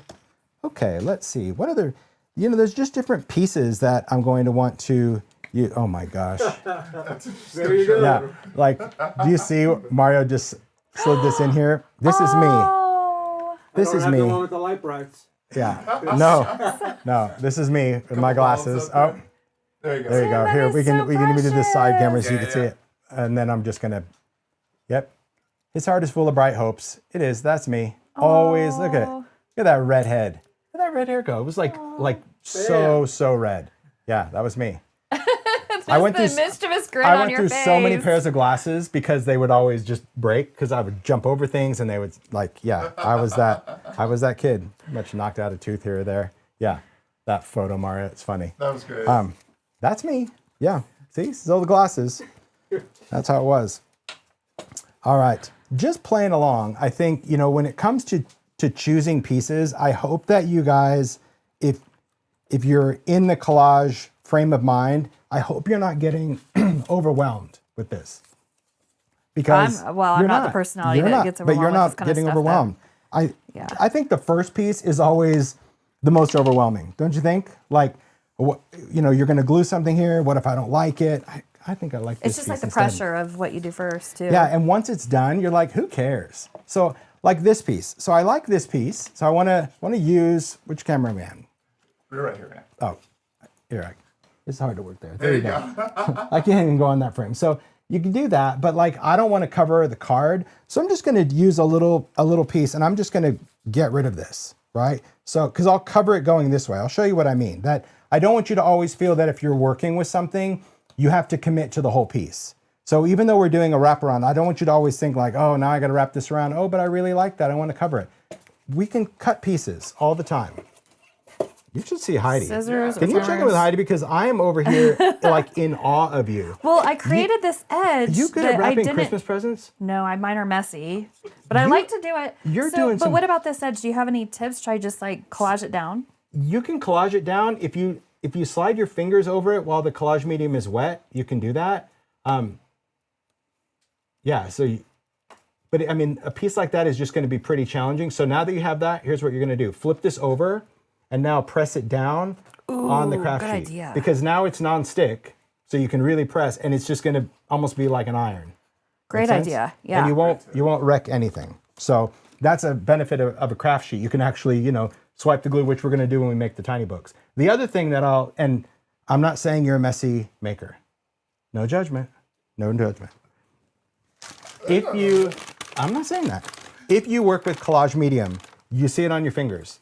It starts peeling off. And if you get to the point where the collage medium you're sticking to your fingers more than the project, a baby wipe is all you need, just to take off a layer. Thanks, Tim. Okay, that's it. Another thing is if you're really into it, and I learned this trick from Paula Cini, if you get into collage and you've been, you know, doing a vignette for hours, which a lot of makers have done, like vignettes where it's just so crumbly on your fingers. I mean, I learned it this year. Hand sanitizer. If you just go with hand sanitizer and just start doing that, the hand sanitizer will dissolve that dried collage medium so much easier than if you go to try to wash your hands and you peel it off. So thanks, Paula, for that tip. It was a good tip. So anyway, back to collaging, back to doing. Heidi is just about done and I need to kind of pick up the pace here. Just keep going. It's like enough story time. Let's get into this because you really don't have to overthink this at all. Just kind of create a piece. I think I want to move this right to there. I want to add another connection. So I'm adding this little owl piece. Now, before I glue this down, because I've already glued it and I didn't chop it with my paper trimmer, but before I glue it, I'm just going to pick this up because you were asking like, what if you had a piece? I can still get the visual and say, okay, it's easier for me to cut it here than when it was against the box. See what I mean? Yeah. So that's another thing. Like if you get into that spot where you've glued it and you're like, oh no, paper trimmer. If you haven't glued down the side where you're cutting against the edge of the box, just chop it with the scissors. Good, good. All right. I'm gonna take another piece. At this point, I'm just winging it. I was trying to kind of match what I did, but let's face it, that really takes the fun out of collage if you have to be all matchy-matchy. I'm getting rid of my collage medium stuff. All right. How's the chat going? Any questions, everything? Yeah, I totally agree. Monica's like, Heidi beats her own drum. She does. And we talk about that. Like, she's like, you know I'm going to do this. I'm like, I hope so. I encourage it. I think those that have watched enough classes with Heidi, like, they come to expect it because that's the greatest thing. Which one are we talking about? The top? Collaging the bottom? Collage. Yeah, we are collaging the bottom. You don't have to. You do what works for you. But I mean, I did just because if I didn't do much. Where are we going? Here. Where are we going? Reads like here, there. I did the bottom just because if someone picked it up, you know, and they start looking, and they're looking at the side. What are they going to do? Look at the bottom. So I didn't do much because it's covered up, but yeah, I like it. And I just am going to put a piece in the wallpaper in the back. Ooh, I love that. Yeah, because so when we're done with the outside, you can move to the inside. That's what Heidi's doing. And I just did the like 3 back walls. But if you want to do the sides, go for it. That's a cool piece. It's like a little, looks like little drapery. It's good. And any pieces that you're chopping off, just save them. You know, save these leftover pieces because this is still going to be ephemera that you can work with later. All right, let's see what, ooh, I love this. I'm going to use this piece, one of my favorites for skill and amusement only. And I'm going to glue this down. Let's see, but I want this to kind of look like it's been tucked underneath. So I'll just chop that, place that there. Ooh, you guys feeling it? I hope so. Feeling the vibe. It's just cool.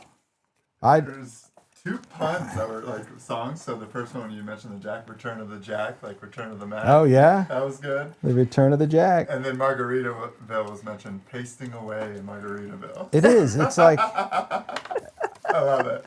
and we talk about, it's really fun, like, because the team has come back so many times in the last few months. It's nice because we just kind of like pick up where we left off. And we are really so amazed each time of how you guys have resonated with these classes. Yes. I mean, it's because it's different. And I That's know that the I bring best part. like a different thing to a class environment. And I love that you guys are embracing the new, right? You're not afraid to learn something new. You're like, let's just do it. And that really has been recognized, appreciated, and celebrated. So thank you guys, Yeah, because thank you. Heidi takes a chance where she's like, yeah, I think they'll love it. I'm like, but you've never done anything with it. She goes, well, that's what I think people are going to love about it. It might be new. And I really like, especially, you know, when we did Stamptember about the watercoloring and people were like, oh, that watercolor is not for me. And I'm like, just stick with it. And you guys did. And then Yep. they loved it. So it does make me really happy. Okay, so now I got like a little circle. It's all right. Go back to 10. A little circle that I'm going to have here. And I'm going to tuck a little bit of collage medium under that circle. Fold that down. Again, I can use my finger to spread that out because, you know, or I can push it just down on if you have a craft sheet, just push it there because that did the trick, didn't it? The craft sheet's nice because the glue didn't Sealed stick it to up. it too. Right, because it didn't stick to that. And if you don't have a craft sheet, you can use wax paper for that same thing or some type of palette paper to kind of stick that down. All right, so I've got just a couple other elements to do back here and then I can finish the bottom. And that's where I talked about having to me, these are all very linear, very matchy-matchy. So I want to break it up. A great way to break it up is to pick things that have a different shape, like this has a cool little angular edge to it. Circles, so if you notice in ephemera, we do a lot of circular pieces. So like a piece like that's gonna be fun because it's gonna add a little circular element. Ovals, anything that will break up your eye for a linear spin. So you see how like adding those 3 pieces just changed it from not having it. So that's really why as I'm building, I try to kind of have things offset, but if it just turns out because I'm filling in the space that I now have a line, don't fret.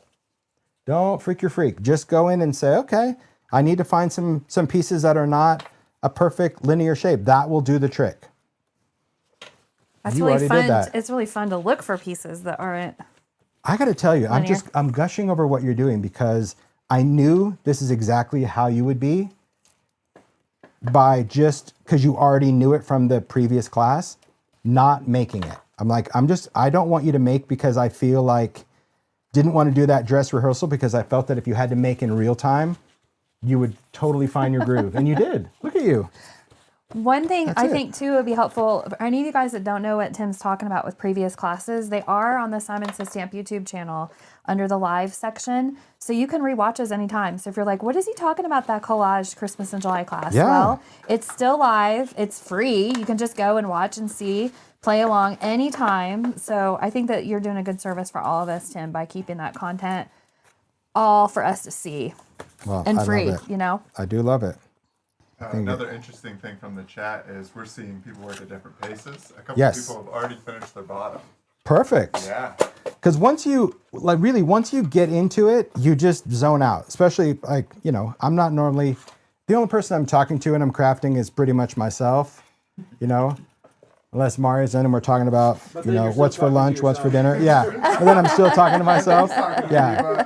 I do talk to myself a lot. I do. Mario. Listen, I give myself really good opinions because I'll be like, how does this look? I think it looks really good. You should just do it. Okay, thanks. Yeah. And I do it. It's exactly what I do. So that to me is when you find your groove, you can. I know that we've kind of been talking and getting derailed about pieces as we build, but that's the fun part of having a live class is we want it to be conversational. But when you do it, it just goes together before you know it. It seems daunting when we glued that first piece at the top. You're like, oh my gosh, how am I going to make all these choices? And then before you know it, oh my gosh, you finished, like you said. All right, I'm going to glue this flap down on the bottom. I can't Look at stop you. gluing. No, that's good.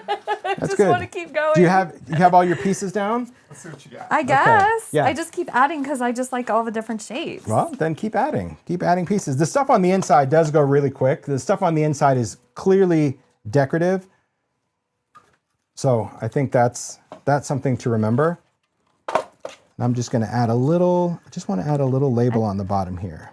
I love that. I just threw a couple pieces on adding the this. inside because you might see peeks of them when you're Yeah, looking at my and cauldron. I'm totally going to put some pieces on as well. I think that's the important part. Am I going too fast for you? Do you want me to just No, not at all. Because now you can just kind of keep adding? sit back, relax. But I will talk about coating the outside. So I don't want you to coat the whole outside yet until we get to that. Because what we want to do is it is important that stuff dries. So like here, see how I had that little open space? It's the bottom, it doesn't matter. But you have ephemera. So like, and you can tell that Heidi did the same thing. You find little pieces that you can just like fill in the blank where it just now that piece becomes part of something else. Like, yeah, how you had like the little labels there, or you have that little strap coming around. It just adds a little bit more interest than leaving it all by itself. That to me is the whole cool part of like dimensional collage. So just that little piece, and then I still have the leftovers. So all these other halves, that's why I like the trimmer, because I can still use it. Even something as weird as a tag top. Like imagine it, you know, coming in from the side somewhere. Keep the stuff, use the stuff. All right, so once the outside is done, the whole outside of the box is just done with pieces and you're happy with it, let's add a couple things inside. Think of this inside as like putting posters on a wall, okay? You're not gonna, I'll show you just from this one, you're not gonna see much of it.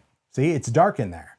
But when we, especially wherever you decide to put the jack-o'-lantern, it is gonna light up, but it's not gonna illuminate the back wall completely. But I like it because depending on where the light hits it, you see, you'll see some of the stuff, some of the typography, some of the finish, some of the elements, they'll show up just in the back. So don't overthink what goes back there, because as you can see, you're gonna cover it up, but I just like it better than just plain wood. So it doesn't really matter what you put in there. That's my point. So it could be a flashcard, it could be really anything that you want to use. An eyeball.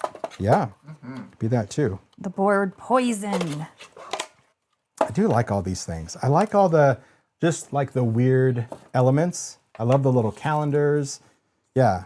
I mean, when Paul and I did this ephemera, we just find so many cool things. And what I love about a lot of this, not everything, but there's most of the stuff that we have in here, I own, like the original. So it's pretty cool to like, you know, see like a really big card that I have and then it just turned into a little piece of ephemera. I love that. Oh, I've been using your trimmer. I'm sorry. That's all right. Where's yours? I put it on the floor. Oh, that's okay. Look, sharing is caring. There Thank you go. you. Of course.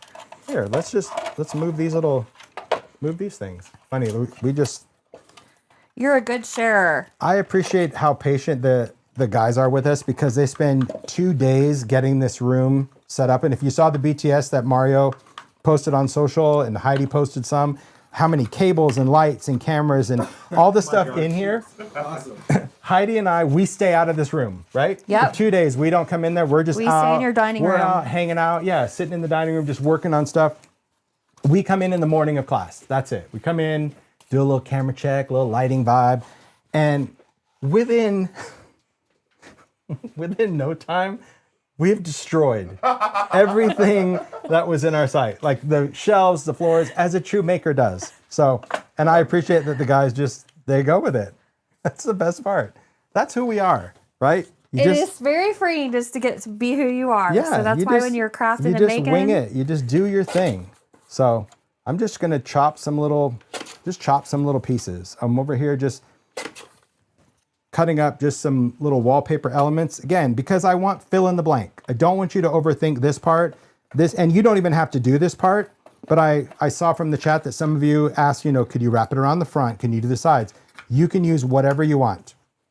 If you have worn wallpaper, that's been retired, but if you have any of that, you can use that. So again, I'm using the paper towel. Same rules apply. I always just like to take that paper towel and just push out any of that glue. And I'm gonna add things to it. I just like to cover that back first. So now we'll just add this. And I'm not even worrying about like going top to bottom, edge to edge. I just like having some interest. Yeah, because it's just kind of like little peekaboo layers. Like peekaboo, there it is. It's just there. It shows up. Yeah. Yeah, Joan's like, pieces and part that you don't throw away. It is one of those things that, you know, I know some makers are really good about saving scraps and using them. I am not that guy. Like, I don't really have much of scrap cardstock, but when it comes to ephemera, I do like having the little pieces. So like this, let's just take, for example, I'm gonna take this little half of the label. I'm gonna just put some glue in there. I'll have that just come out from the edge. I think that will be, push that right against the edge. That's gonna be interesting, okay? Then, again, just take the paper towel. And if the paper towel moves it, see like it did there, don't fret, just go back and push it. It just means that, you know, there wasn't a ton of glue, but it's still gonna work. There we go. And then I wanna add that little calendar piece. So these are just, this is like in the home stretch of collage. It does go really quick once you find your groove. All right. There we go. So far so good. All right, let's add another piece. Let's add this other little, I like the other half of this little label. I'll put that here. Put that on the top. Ooh, maybe I want that little eyeball. That'll be fun. Let's put that over here. This is the part, honestly, that you can tell I don't really think about because I just like interesting things to peek around. That's what it is. It's gonna be things that just, they'll peek here and there, and you don't need a ton of stuff, but any of the time where you're like, I really like that piece, this is your chance to use it. Not weird. Like, I really like that. Okay, I'm gonna use it. And I definitely didn't match my first make because I just got too carried away. Nothing wrong with that, is it? No. All right. Okay.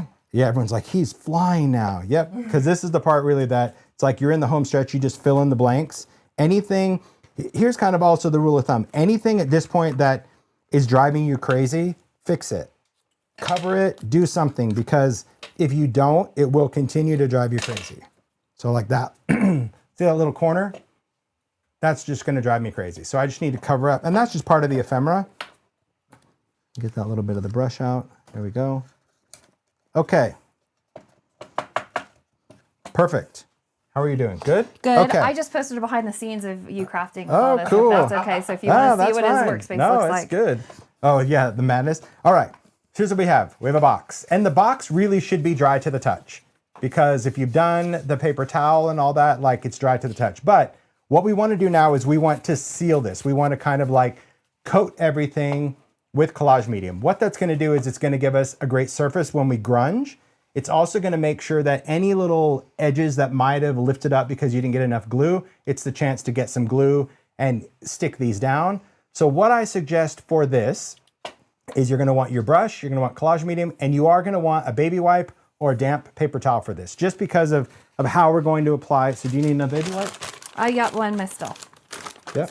Is that Okay. what is that a sentence? Heidi, they want to see your box all the way around. It's so cool. Inside and stuff. There we go. Perfect. So good, huh? Look at all that. So impressive. Thanks, Tim. Isn't that cool though? Yours is awesome. No, I too. just love how you get in the zone and you just do, because there's so many great pieces to work with. Okay, here's how we're gonna coat it. We're gonna take our brush. It doesn't matter where you wanna start, really. You could start from the top, the sides, because every bit is gonna get covered. And we're going to apply some collage medium. Now, if you apply it only with the brush, you'll see the brush strokes, okay? They won't be shiny, but you'll see the brush strokes in there. One of the tricks to like eliminate the brush strokes, you're just gonna paint some on. Again, another trick I learned from Paula.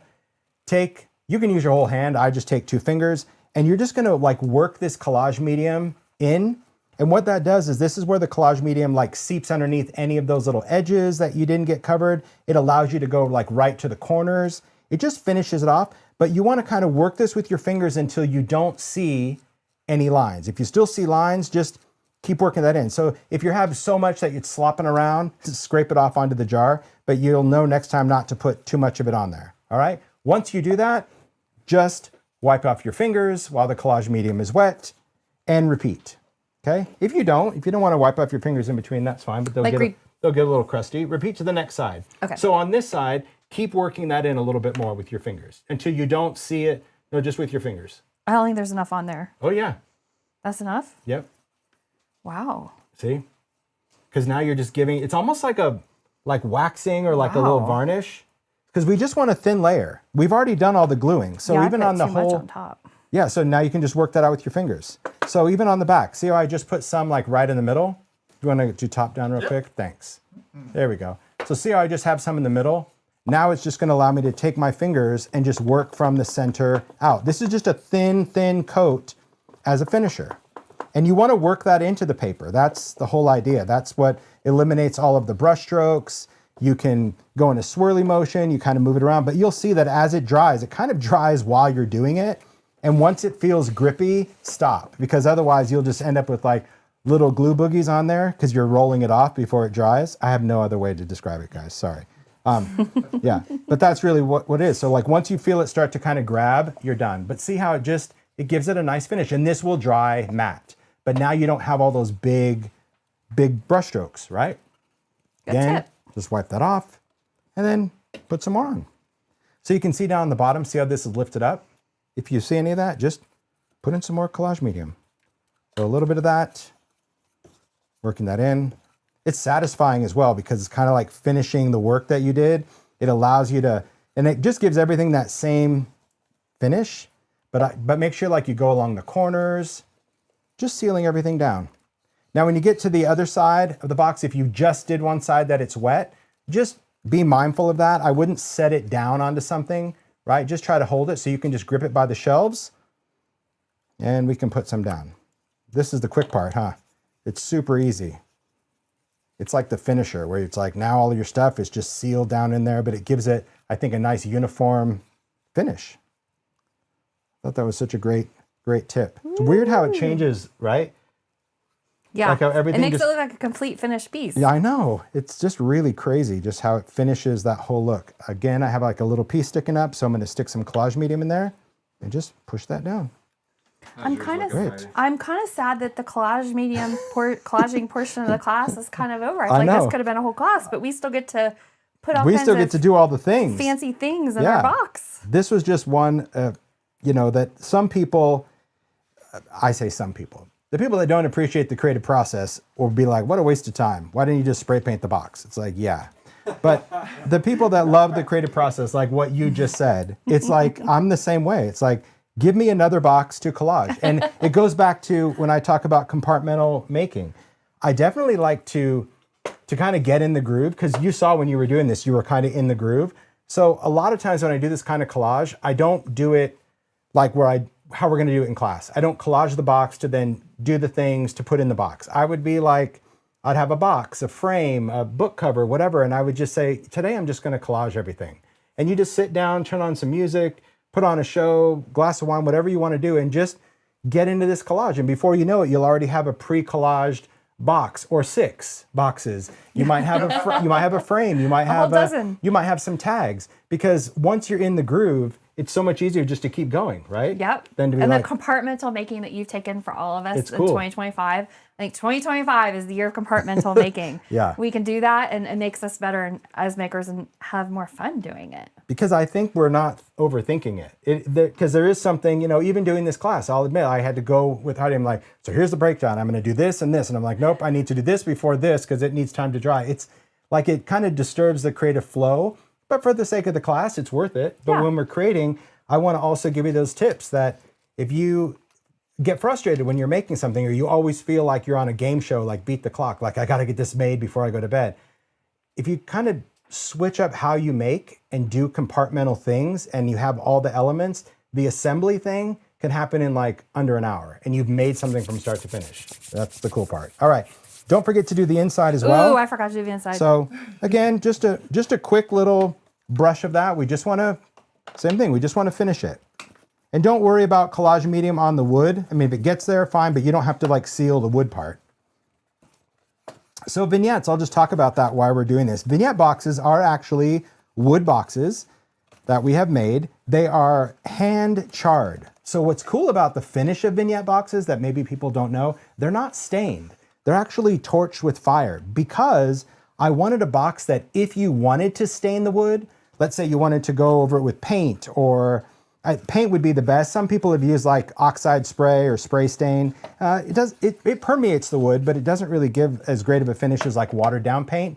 But you can do that without messing up the color. Like you could even make this a shabby pink because the charred elements of the wood will show through the pink. It's not like you're gonna dilute or reactivate stain because these are not stained. So I love that. I love that finish because I also didn't want to just sell unfinished pine boxes. You know, like when you go to the craft store and everything's just like that pine color, it's intimidating because I feel like you need to cover every little bit. Yeah. I remember when Petey sent us the video of doing the boxes out on the concrete with the flamethrower. Because I asked, I'm like, so when you say charred, so cool. are we talking like a little, like a pizza oven, like kind of charred? And they're like, there's someone out there with like a giant propane tank and a flamethrower, and they're all laid on this concrete, and they're just flame. It's so Wow. it's That'd be cool to very see. cool. When you So start charring things inside, I'll do that job. I just love that Reed process volunteering to char. because they're like, you know, you asked for something that we don't normally do, so we don't have like a machine to char them, but a flamethrower awesome. did the job. So yeah, so how'd you do? Is this the part where we add glitter to our box? Not yet. Not yet. But hey, if this is the part that you want to add glitter, That would be really messy sprinkle with how away, sticky Tink. my Go fingers for are it. right now. Yeah. There you go. Sprinkle away, Tink. All right. So everyone do okay. Hopefully you did all right on getting the collage element on the box. Your brush. This will clean up. You can just clean it off with water. I do recommend that if you're doing a lot of collage, it's not good to clean in your sink. I would take it outside just because you don't want that buildup of glue to be in the pipes. Or you can have a disposable brush. But if you're doing other collage throughout the day, just take a baby wipe and wrap your brush in a baby wipe, and that will keep the glue wet in case you need to go back and use it. So I never clean the brush until like I'm done cleaning up, right, from the project. Because if you have your brush in water and you're like, oh, I need to use it again, and you actually have water in the bristles when you use collage medium, it will change the dynamic of how things dry. It will make your paper bubble like lasagna because you're adding moisture into the paper.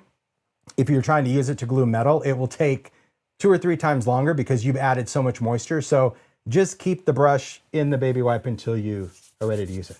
I didn't realize that about my pipes, and that might explain some things. I have had pipe issues through the years. Not a good idea. Not collage medium. I mean, Okay. you know, paint, ink, that stuff just dissolves in water. But this stuff, I mean, you even see on your fingers, like it's Get a flaky. cup and It's gunky. dump it in the yard. Don't do it. Yeah. Okay. Okay, here we go. So far, so good.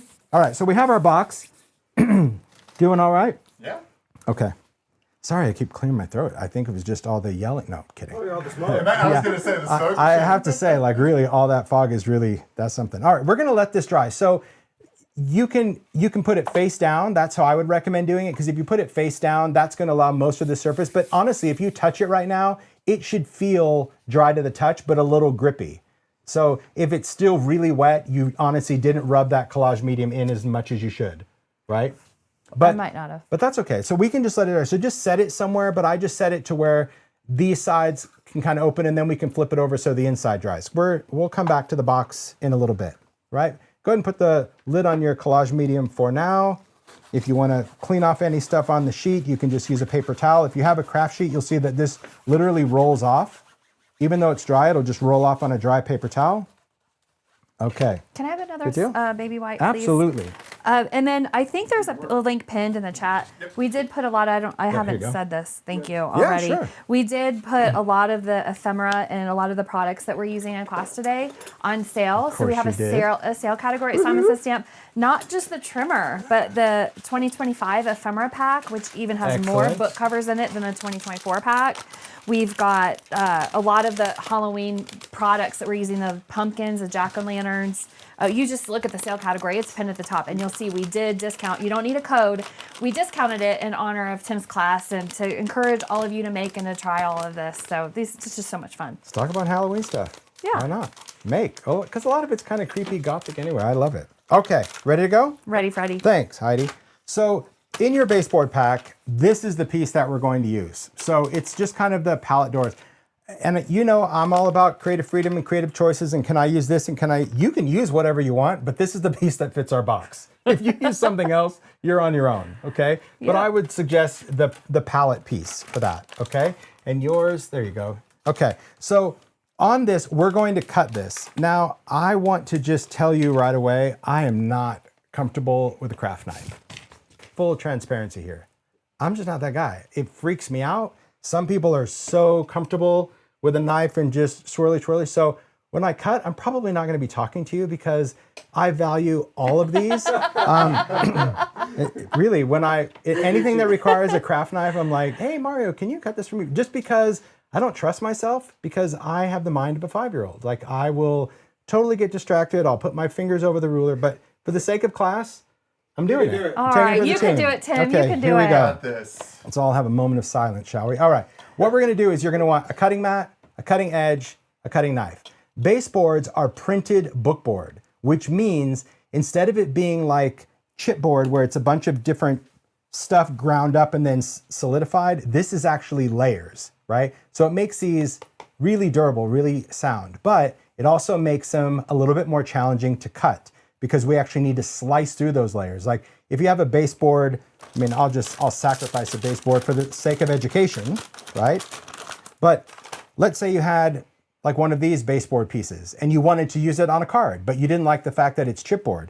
You can actually just go in the edge of this and you'll see that you can peel off the entire layer and you can peel off each layer of this paper. So now you could actually use these on a card because they're thin, they're shiny, you could glue them, you can use a tiny attacher, you could wrap it around something now. So all of your baseboards have this really heavy printed layer, but all these other layers are also glued together, so you could keep peeling it. So when we cut it, just know that that's why I'm using a knife and a straight edge versus, say, even like my rotary cutter that cuts chipboard, it doesn't cut these because this is actually bookboard, okay? So you want a craft knife to cut the chipboard. Yes. So all we're going to do is if you look at this particular piece, there's kind of this light wood edge. That's kind of our guide. I'm not measuring to get even parts. I'm just using that where if my straight edge kind of stays on there, kind of in the middle, I'm going to cut this into 2 usable pieces. Does that make sense? I hope so. So you're going to place this down, hold the ruler. Again, this is a cutting mat. Could you cut on your glass mat? Yes. Will it leave a scratch? Yes. So I don't. I just cut on a cutting mat. It also dulls your blade. I'm just going to use, this is my knife from Tonic. It's retractable. The blades are pretty easy to change, but again, they frighten me. So what I'm going to do is I'm just going to go in with a very light cut. So go from start to finish, and then I just repeat. So I don't know how many times you can start doing count. It's 2, this is 3, and I'm not changing my pressure at all. And I'm always resting that blade against the metal edge, fingers out of the way, okay? Damn, look at you go. Yeah, great job, buddy.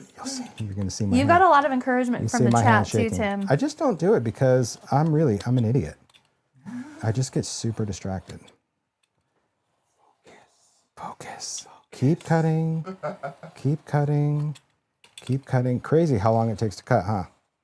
Good camera work, Brian. Yeah, And almost Reed done. over there. I can feel it. So what you're going to notice is that once it's done, your blade's going to kind of slide. There we go. Got one little bit here. Bam, look Bam. at that, you did it. Yeah, well, almost. I got one little piece here that I'll flip over and cut. Because even the back is coated, all right? So woohoo! Yeah, All look at that. intact, all 10 of them. Teamwork makes the dream work. There we go.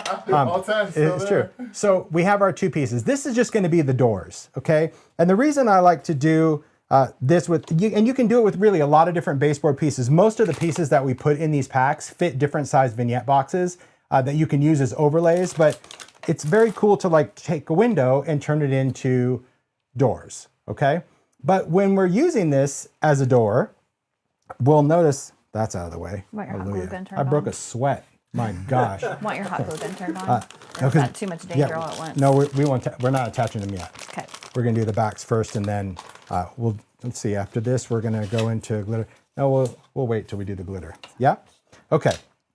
So for this, we're just gonna use these, and these doors can go any which way you want. I'll just kind of bring the box in just so you can see what we're doing. So I like to, there's really not a finished edge even from what you cut. So you can have the doors this way, or you can flip them and do this way. Doesn't really matter. There's no right or wrong as far as a right or left door.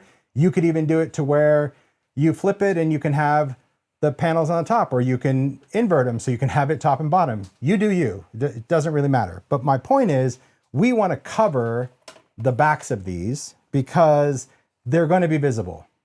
See? Oh. So if you don't, when someone is picking up the box and admiring your beauty, they're going to be like, what happened? Take a nap? You decided to go, like you were done? So we're just going to finish this off. So I'm going to show you how to finish it, and we're going to cover it in a transparency. So before we get into the coloring, let's pick a transparency that we want. So in your pack, in your kit, you got a pack of Halloween Transparencies, really fun. They have some, oh, hey, look, I got a teacher's pet sticker in my kit. I did, it was stuck to the back of my Transparencies. Oh, it's stuck to the back of it. I'm a teacher's pet. I love think that. the people who got kits should have those too. Those If they are look. cute. That's fun. There you go. A little sticker. All right, pull out a transparency that you like. Now, in this pack, I do love it. The bat wings, actually, you can use them for many things. You can use them on paper dolls or whatever. But what's really cool about these, you're gonna see there's some grimy, shattered windows, so it's got a little grime. The difference between this and Shattered, if you bought the original Shattered, remember those transparencies we brought out? Those were just clear. So these we actually put on this layer of grime, and I love just seeing like that print. They also have just some different break styles. So like this one has smaller breaks, this one has bigger breaks. No right or wrong, choose what you want. Or maybe you want like creepy cobwebs that you want to have through your windows. Completely up to you as to how you want to take these pieces and put behind your window. So I'm just gonna go with a shattered window. What are you gonna choose, Heidi? Are you gonna do shattered or spider webs, or Well, what do you got? Or are you gonna do both? Because you could actually do you layer think it would them. look weird if I did both? It's a bit challenging because you'd have to glue one to the other to have webs and that, and then you don't actually see the opening. I mean, I love the fact that like, see, it's opening. So I just pick a shattered, but that's what I like. But if you like webs, go for it. All right, which one do I want to use? I think I want to use, I'm just going to use this one. All right.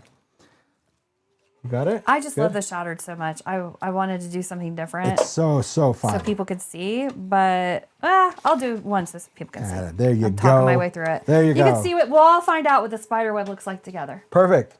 So what I do is I'll just kind of like take a piece of the baseboard, place it on my trimmer just to get an idea. And this is about 2, kind of goes to about 2 inches. So I'm just going to take that transparency, also go to the 2 and just give it a little cut. If you cut it a little small or a little big, it's okay. You also have multiple pieces, but essentially we just want a piece that's going to fit the back of that. Look, it's almost like someone designed them to work together. Look at that. So this one, see how it's just a little wide? I'm just going to trim off just a tiny little edge, whatever's hanging over the edge. Again, you can measure it and go, okay, this one is like, it's just a little under 2. So I'm just going to place that in the trimmer, go a little under 2. Like I said, much like ephemera, I find it just easier to trim first before you like glue it and then have to trim it. So a little bit that's hanging off the side, same thing. The bottom, just trim that off. And if you cut off too much, we're going to grime the door. So it doesn't really matter. This one has to have a little bit hanging over too, right? Yeah, it does. Everyone doing okay with these? The transparencies are really fun because these only come out for Halloween, but if you like using, you know, the windows and all that other stuff, like it's just really cool. And that's the only piece we're going to use for the baseboard. So if crafting in real time and you need to clear the deck, which I do, just get some out of your way. You know, sometimes it's a little too chaotic. All right, there we go. So far, so good? Oh, yeah. Yes. How are we How you doing? doing over there? She's got it. I cut the look at tops of you. mine off, too, a You little are a bit. rock star. She's got like grime in You're one. so good for She's got a everybody's little ego, grime in Tim. one Thank you. and cobwebs in the other. I just love that about you. You're just like, I'm going to do it. And we'll see. That's how you know you do Is it. it? Yeah, I don't know. Okay, so here's what we're going to do. These will eventually get adhered behind the doors, but we want to create the grime. So here's how we're going to do it. In your kit, you were given the crayons we talked about, and you can choose whatever color you want for the back. But if you want it to be grimy, pumice stone is your grime color. Okay. I do love grime. Okay. You're also going to want a spray bottle of water or a baby wipe or something because we want to blend with a little bit of water as well. So I'm just going to spray just a little bit of water on the craft sheet or the glass. Crayons, much like pencils, but completely different. It's a water reactive pigment. Okay. So when you color it, it kind of goes on like, almost like a lipstick. It's very kind of creamy. Now, the older your crayons are, they will actually harden. Okay, so if you've had crayons for years and you go to use them, you're like, oh, they're not as creamy dreamy as he shows. That's only when they're new. Once you take the cap off, they'll start kind of shrinking, but totally usable. Certain makers, like myself, actually prefer older crayons because they're a little bit more rigid and I can control them better. These are like a slip and slide at first, but that's okay. That's all right. So here's what we're going to do, just on this door. Now, be mindful. This is, just take your finger and gently touch the edge of this window frame. Slippery. No, just the inside edge. Sharp. So it is like paper cut nightmare. So as we're spreading the color, just don't get all crazy with yourself because you'll slice up your fingers pretty quick. So just go gentle with it. So I'm just going to scribble some of this crayon directly onto that white. And then if you try to smudge it with your finger right now, it doesn't really want to move. But if you just get a little bit of water, just a tiny, you don't even have to stick it right into the puddle, a little bit. And then you go back, you're going to see how that completely changes how this blends. Too much water, and you're essentially going to clean it off. So now just dip your finger just in a little bit of water, dab some of that off because that's too much water. There you go. And now just start. Ooh. Yeah. So if it's coming off, if it's coming off, it's too much water. So you can just dab your finger off on a paper towel. Now you can add crayon to the whole thing at once and then blend, or you can do a section at a time because the crayon will always be reactive. Okay. Now, the reason we're not using something like Distress ink or oxide, those don't really like to adhere to, they'll dry some, but they don't like to adhere as intensely as a crayon because a crayon is pigment and those are inks and they just tend to wipe off of this. Could you use paint? Sure.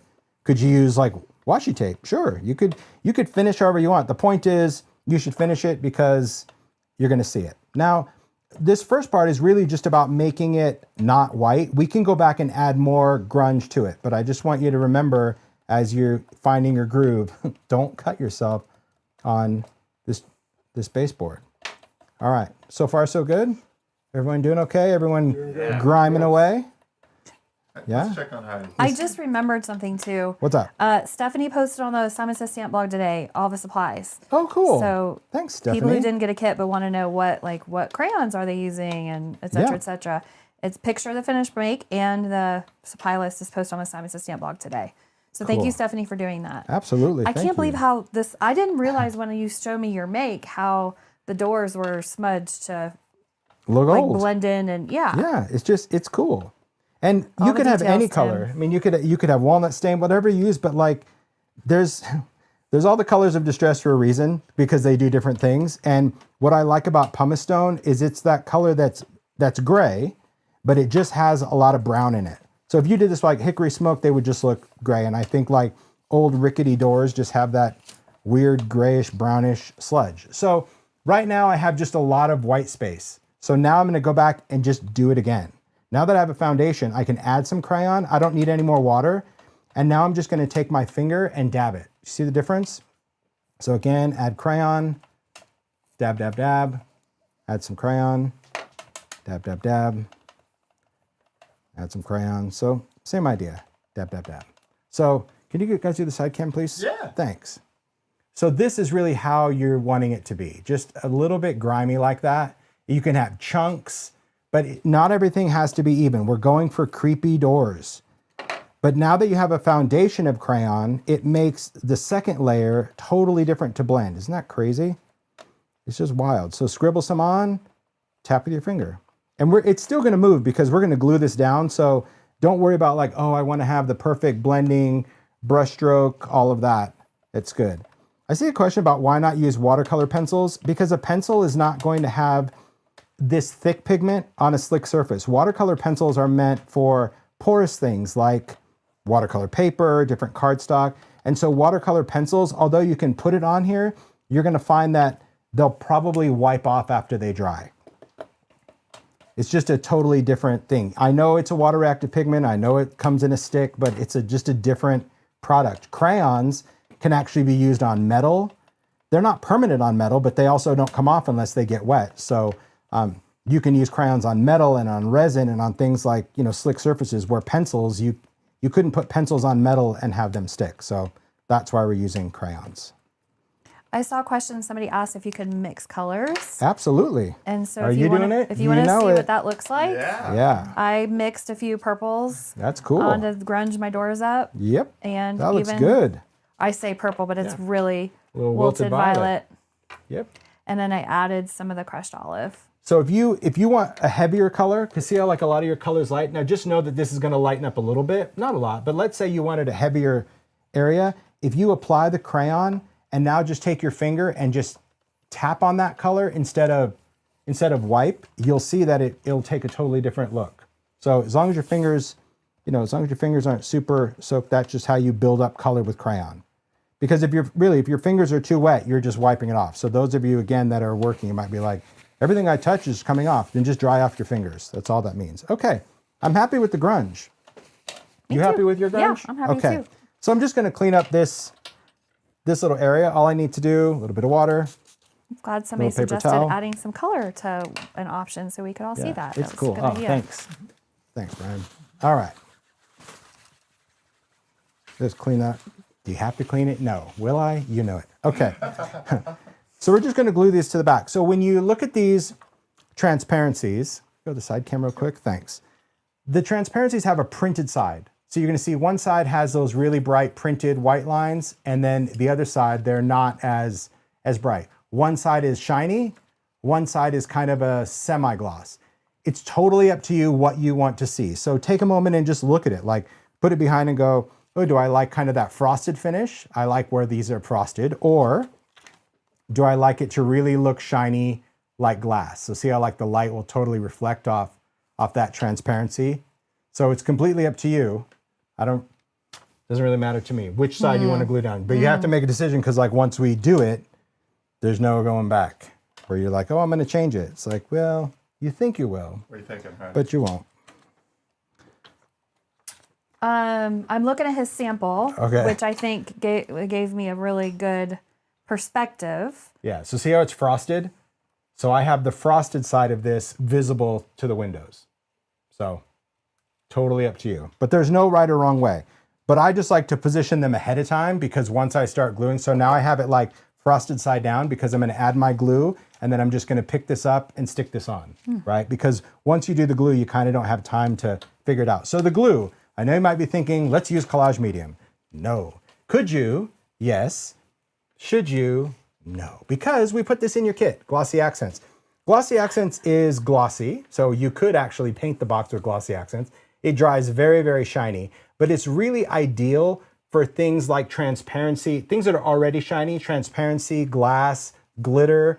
That's what I like to use Glossy Accents for as a glue, because it does provide a little shine. And this way, if a little glue kind of oozes out, it still stays shiny like the transparency, where if you use collage medium and you get some out, it will look like a fingerprint or a shadow, because collage medium dries matte. So that's why we're using this. It should be easy to apply as well. So here's what I want to do. We're going to take, and Glossy Accents is actually sold in this little bottle as well. My advice, no shade to Ranger, but I really only like to use Glossy Accents in the little bottle, because I feel like on the big bottle, it's all clogged up by the time I get like halfway, and then I just don't seem to use it all. You're going to put little dribbly dots. We're not piping on icing. Little dribbly dots everywhere. These dots are going to spread out. If you draw lines, Well, you'll see in a minute. You're going to have more glossy accents than you ever wanted. Okay, they might see that on mine. Well, all right. I know, you go big. I love Maybe. it. All right. Then I'm just going to put the cap on this real quick.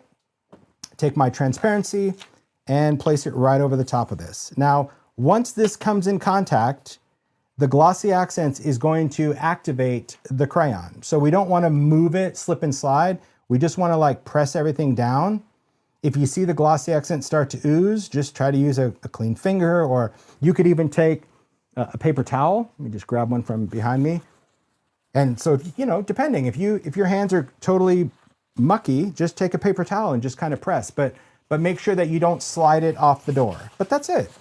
Because see what it does? See how it like moves that crayon even more and gets it all slimy? Isn't that cool? Yes. See? Look at Heidi's, like with that addition of like purple and green, so it just became like muck. It's beautiful muck. I love it. Okay. Good for Halloween. That's right. Repeat for the other side. Little glossy accents, dribbly scribbly, just around. And I do like all the little divides, like you just try to hit every little spot. Do you have to? No. I just like to, just because I want to make sure that it has contact. And if you didn't like kind of this mucky mess, you know, you could even use like something like archival ink or a permanent ink if you wanted to stain the doors more evenly. I don't care to do that. All right, I'm gonna kind of square this up. Again, a little push, press it down, use your hand. Nice. How are we doing? Good? Good. Okay. How'd you do? Good. I love that spider web. That's cool. Ooh, the spider web's cool. Yeah, it's gonna be good. Okay, so far so good. Excellent. See, box dried, this dried. All right, so now we're gonna set the doors aside so they can dry completely. You can stack them, just do whatever, just kind of get them out of your way. I told you, this is like a lot of jumping everywhere, but it's like our box drying, our doors drying. Now we should go back to those elements that we altered, talking about that tombstone. And this is going to be a personal choice. All right, Heidi? So maybe it's going to be a personal choice for you of what you want to do. We're going to add just a little bit of grime. Let me just show you in this finished one, like what it looks like. There we go, guys. Thanks. See that little grime on the tombstone? That's kind of looks like this gray muck. That is grit paste crypt. It is kind of a stony type paste that will give it a granite-y kind of look. And I'm not to be confused with the moss. That's stuck around. I'm talking about the stuff that's like over that crossbones. This is just going to add a little bit of creep to it. Now, you can add it to the tombstone and the cauldron if you want. I like the cauldron to kind of be still that like shiny black, but if you wanted your cauldron to be a little rusty crusty, you can add it. So this is the grit paste crypt step. So you're going to take this little jar, open it up, should have a little seal on it. Now, grit paste crypt it's pretty wet. I would say it's probably the wettest of any of the paste. And the reason is because it's a lot of different mediums in there, and it also has a colorant. So it's pretty forgiving, and you can use it with a brush or you can use it with your finger. It's up to you. So if you want to apply it with a brush, you can have like a little brush and you can tap, tap, tap. I just go in with my fingers, but you can use a toothpick, a Q-tip, don't care. I'm just going to use my fingers. And we're just going to pick up a little bit of that paste. So I'll just show you like what the viscosity is of this stuff. There you go. There we are. It's just kind of gritty and grimy. And all I'm going to do is I'm just going to dab it on wherever I want this to be. Now, it looks light gray, but it won't dry light gray. It'll just dry a little, it'll dry much darker. Now you can go like over the crossbones, wherever you want to add some grime. When you put it on, if you don't like it, take it off, right? So see how I like put a little bit on his head, like you just went dunking? There you go. But the cool thing about this paste is however you apply it is how it dries. So for example, I'm just going to take some of this and we'll just do the side cam again just so I can show you. Thanks. Oh, wow. I got to work back here. Okay. If I go in and actually like scrape it off my finger and leave like little, just say like little chunky nuggets at the end, see like that? It will dry like that. So it gives it that cool granity look and texture at the same time. Now, Grit Paste Crypt, this tinted paste is only available during the Halloween season. So Ranger they make a batch of it, and then when it's gone until next season. So, but it'll last longer. So if you buy it, you can use it all year. But if you like to this is just cool, not just for Halloween. If you like to do stuff that's kind of steampunk or gears, or maybe even, see, I'll even take a florally side. If you wanted to do something with like bricks or cobblestones or garden around a bucket, like it's still like stone. Great So think of idea. it as like, you know, a little cement that you can put onto things. So maybe you have little terracotta pots from the craft store. You can add this to it and they look, you know, kind of concrete-ish. It's cool I'm stuff. gonna have to try that. I love pots. Yeah, it's a cool product, but it was really designed for the Halloween season, so that's why it's not made year-round. But I love that. To me, that's kind of a little specialty that the Ranger does. So again, put it wherever you want. Let's see where you put yours. Oh, look at that.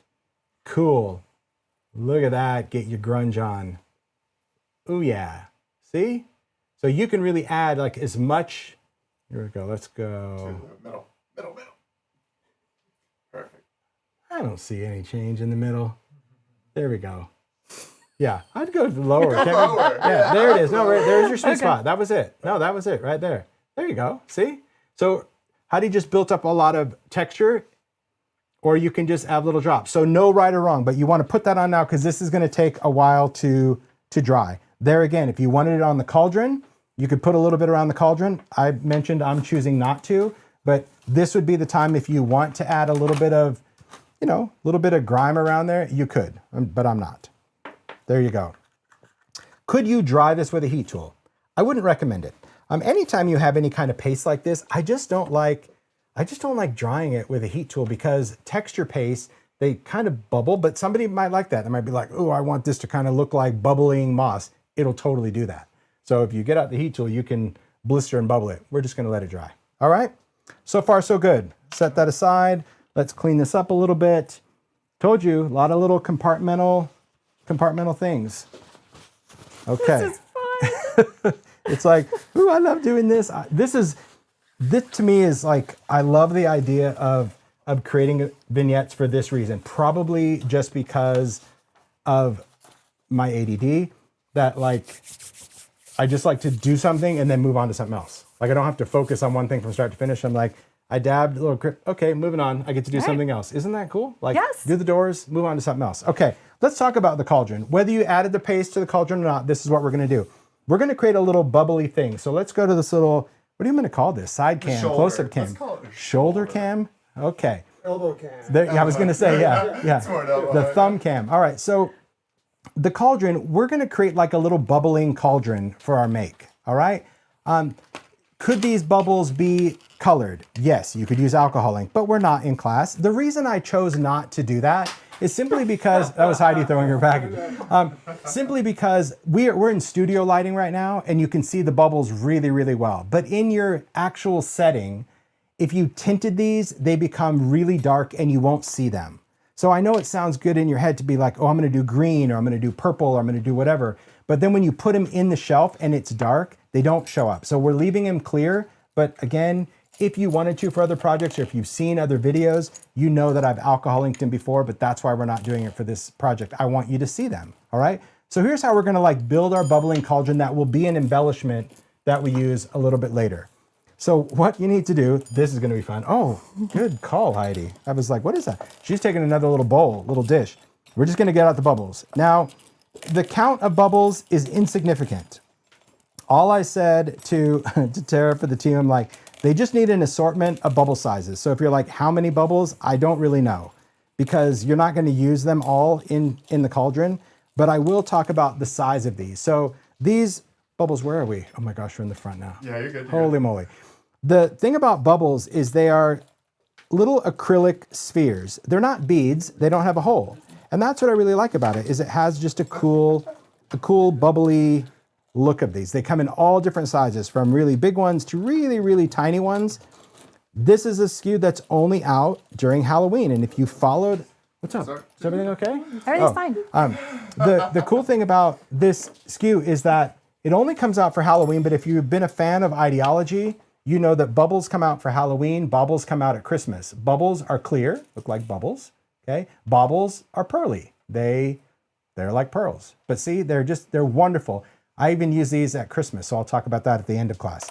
But my point is, if you like bubbles and baubles, because I get asked this all the time, you want to make sure that you stock up during this season, because there's so many times that like these will appear like at Easter time, where like people are doing little bubbles coming out of a barrel for like a spring make, like for a rubber ducky or Easter, and they're like, oh, where are the bubbles? I'm like, that's Halloween. What? Why are they only Halloween? Because it is what it is. Like, I mean, I wish I got my way all the time, but it's like I have to respect the brands that it's like they'll bring stuff in for a selling season, but as long as they bring it back, I'm okay with it. Yeah. And I love that like retailers, a lot of retailers that do ideology, they know this. So you know to like stock up, buy more than what you think you would sell for Halloween, because as consumers, we want to be able to also stock up. So just know that on the bubbles. So here's what we're going to do. We're going to build our cauldron and we're going to go back to glossy accents. Again, why? Because this dries glossy and I want the bubbles to look glossy. So if I use collage medium, any collage medium I get on this is going to make it frosty and dull. But it doesn't mean it wouldn't work. It just means that instead of them being shiny and bubbly, they would just be a little bit more matte. So that's why I'm choosing glossy accents. So there's a hole at the bottom of this. The reason we have a hole in it, there we go. Oh my word. Is because you could thread tiny lights in there. We're not doing that. But just know, because when we add glossy accents, don't add the glossy accents into the hole. We're just going to add glossy accents around the edge. So if you could go to the top cam, please. Thanks. There we go. We want to put glossy accents around that area, but not ton. Don't fill this thing up. I'm just going to just put some right around that. You guys see it? Just kind of squeeze some out. Take the largest bubble and drop it in the sludge. That's going to kind of plug the hole and fill that in. How'd you do? Plugged it up. Well done. Okay. You're so genius. Did you make this on purpose that my little cauldron is like one side is a little higher than the others? It is wonky. Yeah, it tips forward. That's cool. So it has a little shorter leg because we plan on putting these in vignette boxes. It's not severe. It's not like crazy, but it has a little bit of a dip. And that's because we plan on using them in a vignette. So we just wanted to kind of just tip it a little bit. It's not extreme because then everyone would be like, it's crooked, it's broken, it's whatever, all right? So what I want to do is just start gluing some bubbles. So all I'm going to do is like, okay, I'm going to need a little contact here.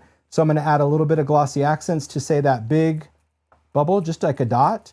Maybe I'll add it to the side. This is kind of a weird finicky thing. So maybe you guys you'll be able to see it, but I've got a little, no, that camera's not going to work. You got it. That camera's not going to work. Up, down. That camera's going to work. I have a little glossy accents on the bubble. I have a little bit on the bubble I'm going to glue, and I'm going to set it into both. So this glossy accents is making contact with the side. That glossy accents is making contact with the bubble. Hope that makes sense. And we're just going to build. Size doesn't really matter when you're doing this. It doesn't matter. You're just going to put a little drop on the bubble, another little drop there, and you're just going to start kind of building the bubbles. That's the only way to describe it. Do not worry if you have glossy accents all over. It dries totally clear and totally glossy. You will never see it on any of this.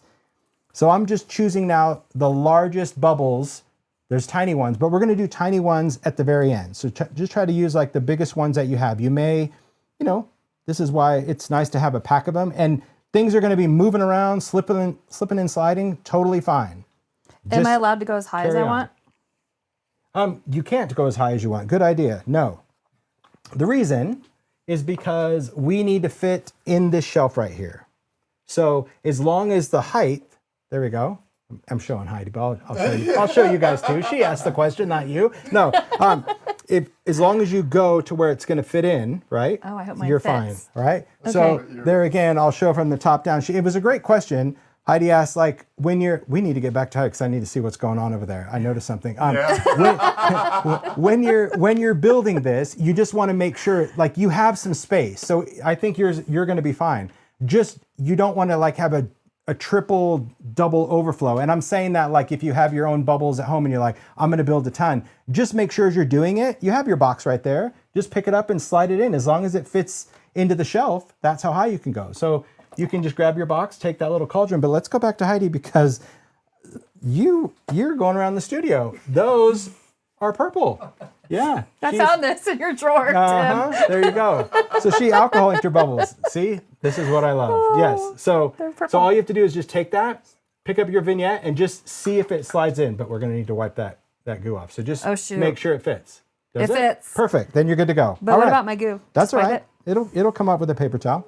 All right, so we're just going to keep adding.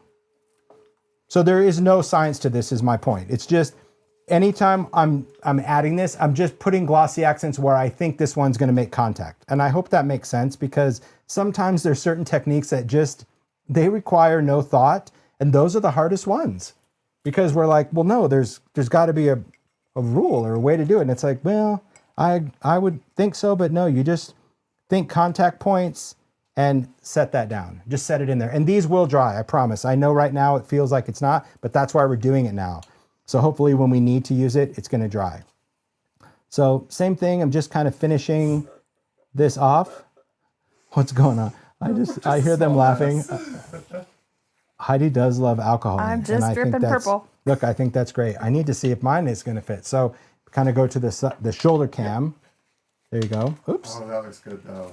So this is what I have, but I don't know if this one is going to be too tall. So I'm just going to take a little drawer and let's just give it a little fit. Nope. So see, I'm just going to change this out. I'll put this like in a smaller area. See how I can just push these? That's the nice thing about them being liquid. You just push them and see how they'll move. All the glossy accents is going to now coat them totally fine. All right. What about the hole? Don't worry about the hole. I was just telling you why there was a hole in the cauldron. Because if you were using tiny lights, you could wire it. I just wanted to make sure that by calling out the hole, you didn't put the glossy accents directly in the hole because as you saw, it just comes right out the bottom. All right. So, but that's why that's in. So if you were ever installing like tiny lights, then you could thread them up through the hole, but we're not worrying about it. It's just getting covered up. That's next year's class. Oh, there you go. She's already started. She's like, oh, now we need tiny lights. Tiny lights are really fun. I wonder how many people out there have used tiny lights in a make before. Maybe you can like feel my pain. They're so much fun to use, but you got to think about it. Like thinking is, if I'm obviously you already saw when I was cutting something with a knife, like you have to think about tiny lights. You have to like drill a hole and navigate through the shelves and it needs to come in here and go out there. So it is one of those things that's really challenging to teach in a class. We were talking about adding lights and I was like, well, I think tiny lights is just, it's incredibly hard to explain. For those that have used them, I think you can relate. You just have to kind of do it. And sometimes it works and sometimes it's like, I don't know. I like them on my bottle brush trees. I love using tiny lights, but I don't think I've ever taught with them because it's like, but I guess if we had a plan, I could probably educate how we navigate through it. But they're very forgiving. It's just you have to have a plan. All right. So here's the cauldron that I have. Do a little shoulder cam real quick. Yep. All right. I just want them to see. So that's really where I ended up, and that's good. I still have these left, and the benefit of having these left is that when we put them in the box, I'll have some extra ones that I can have sitting out. So there, I'll tip it down. So see, I've got some just hanging out. So that's why I said you didn't have to worry about using all of them, but you can certainly take that and we can fill in and have some scattered out on the shelf and stuff later. So don't think that it, oh, I've got to use all of them. Just do it till you're happy with the cauldron and set it aside. I saw Janet that said, yeah, she loves tiny lights, but yeah, engineering, drilling, you just have to have a plan. That's all. And I didn't want people to get too annoyed. So we're going to set this aside as well. So we've got a cauldron we're setting aside. We've got the tombstone set aside, just little pieces that are set aside. We're good. Okay. So next up is sugar time. You're going to love this because we're using your favorite ingredient of the season. I'm taking behind the scenes pictures of it all. Oh, that's good. We are going to use some glossy accents. I absolutely love this. Okay. We're going to create some sugary stuff. So I just need to find my stuff. You already saw behind the scenes is a pile of stuff. I have it. We're going to need to find our little glitter. Okay. This is rock candy. We're going to need our glossy accents. And in our bowl of losables, here's what we're going to want to take out. We're going to want to take out confections. So any little candy pieces, these are all idea-ology, little candy corn. These are actually made out of clay. Isn't that cool? So they're totally flexible. You can cut them. So if you want little candy pieces, you can chop them up. If you ever wanted like half of a little candy mint, you can use your scissors or a knife, whichever one you want to use. But we're going to take out the candy pieces. We're also going to take out the creepy eyes. The creepy eyes are going to be actually a sweet. I just thought like a jar of little sugary eyeballs would be really fun. Maybe I don't know which camera at this point. No, you're good. There we go. See how they're like sugary in that little bottle right there?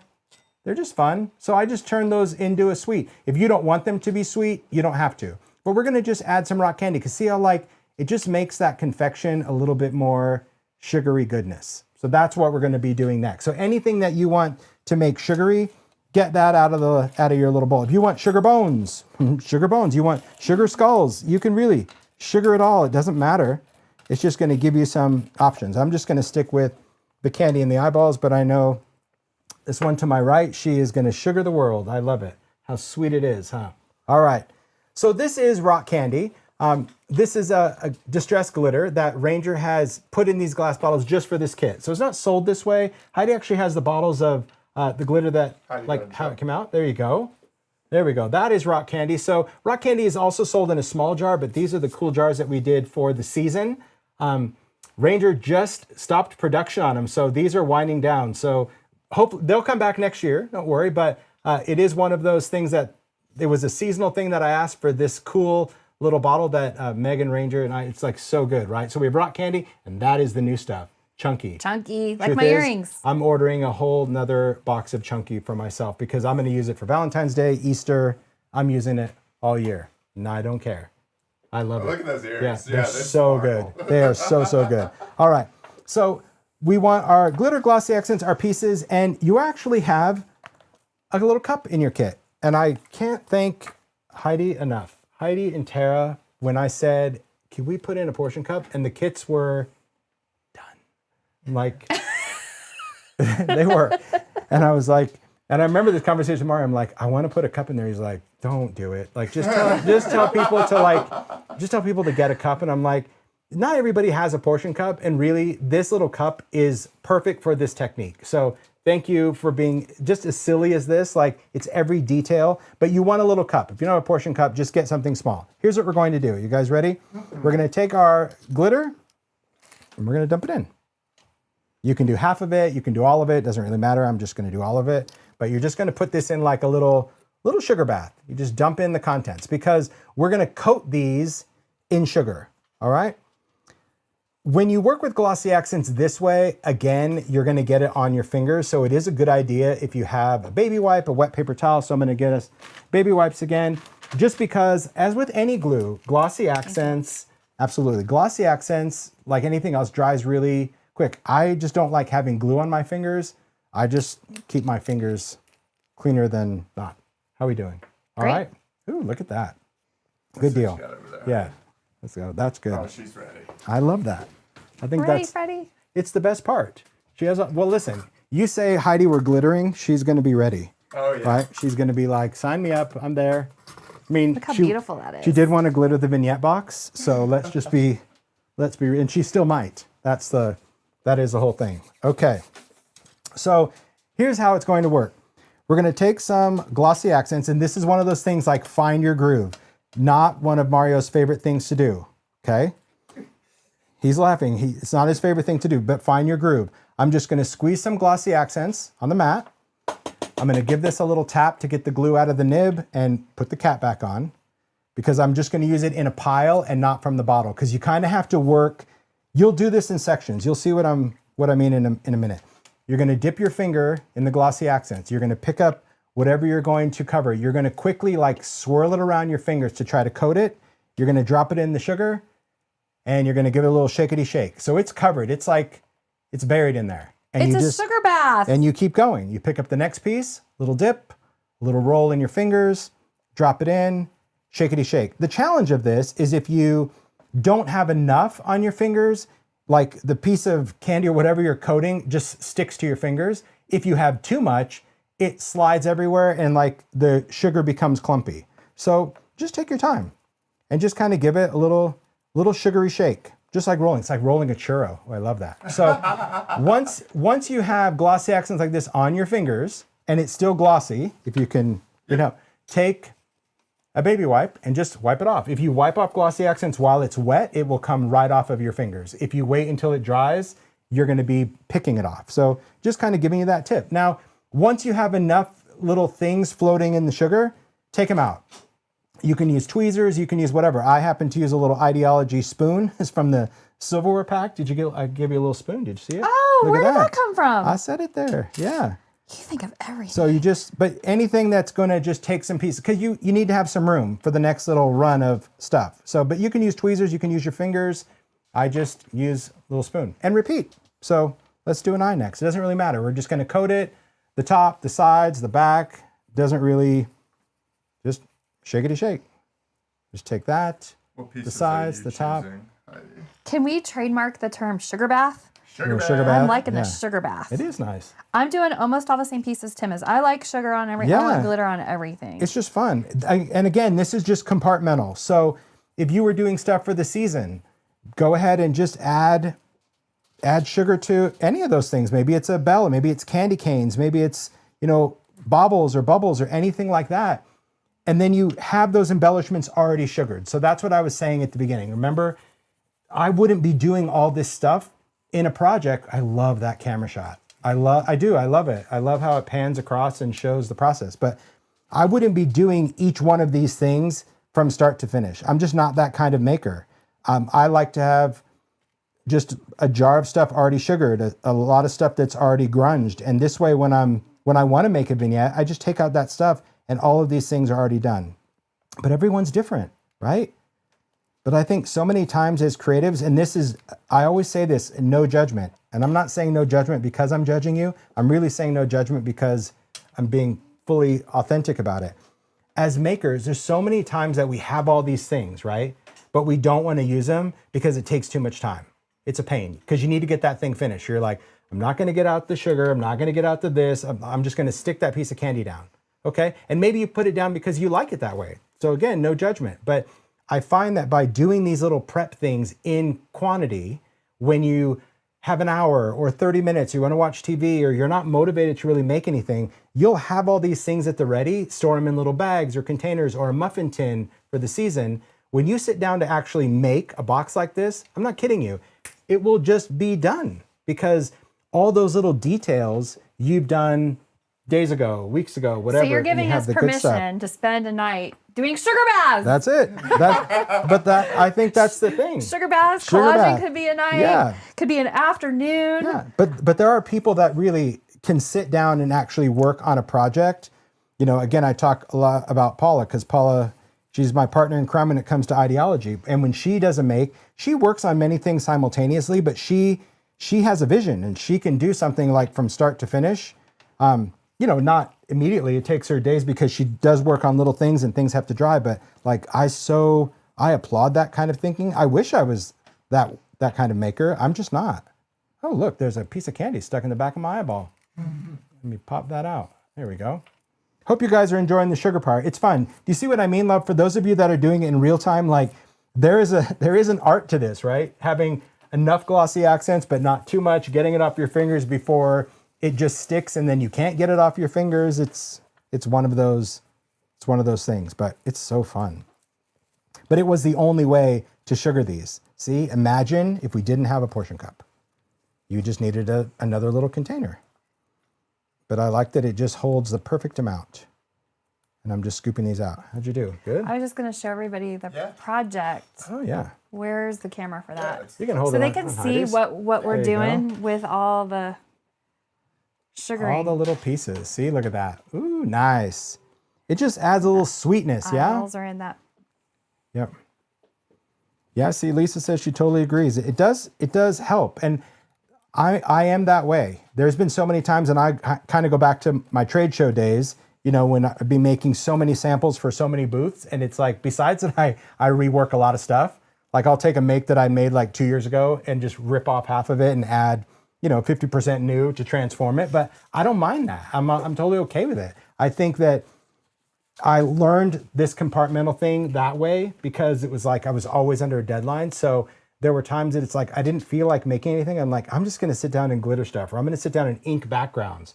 But then when I needed to like pull out 25 makes 2 nights before the trade show, I'm your guy. I had backgrounds done. I had things die cut. I had things already stamped. And I'm like, glue, staple, sew, done. And I was like, my gosh, this is so much more fun. I wasn't even stressed. You would think that you would be that stressed with a deadline, but I'm like, no. And they were cool things because everything had detail, but the detail was done, who knew, maybe a year ago. And you got to enjoy every step of the I process. had piles of stuff. Sometimes Yeah. I rush to get the steps done, and then the end assembly isn't quite It's not fun as fun. because It's you're like over time it. crunch. You're over it. You're like, just But enjoy finish all the it. steps. Yes. Enjoy all the steps. All right, I'm done sugaring. You done sugaring? Done sugaring. Let's see what yours look like. That's good. A little pile of sweetness right there. The eyes are nice. I like that they're glittery too. Aren't they fun? Yeah. Because you wouldn't really think creepy eyes or candy, but like really like candy skulls and bones and all that stuff. All right. So as we clean up, we want to turn on the glue gun. So if you have a glue gun, turn it on. Okay, if you have a glue gun, turn it on. That camera. Just turn it on right now. I'm going to clean up. I'm just going to clean up this area. Glossy accents, again, if you're working on a craft sheet, it should clean up right off. Could be dry paper towel, wet paper towel. How do you get the glitter back in the jar? You just do. There's little funnels, but we don't have them today. You know, sometimes people use them for little tiny things. I mean, you could like squeeze the portion cup, but it's just going to make a mess. So just pour. You got this. Let's do. So while they are cleaning up, Does not.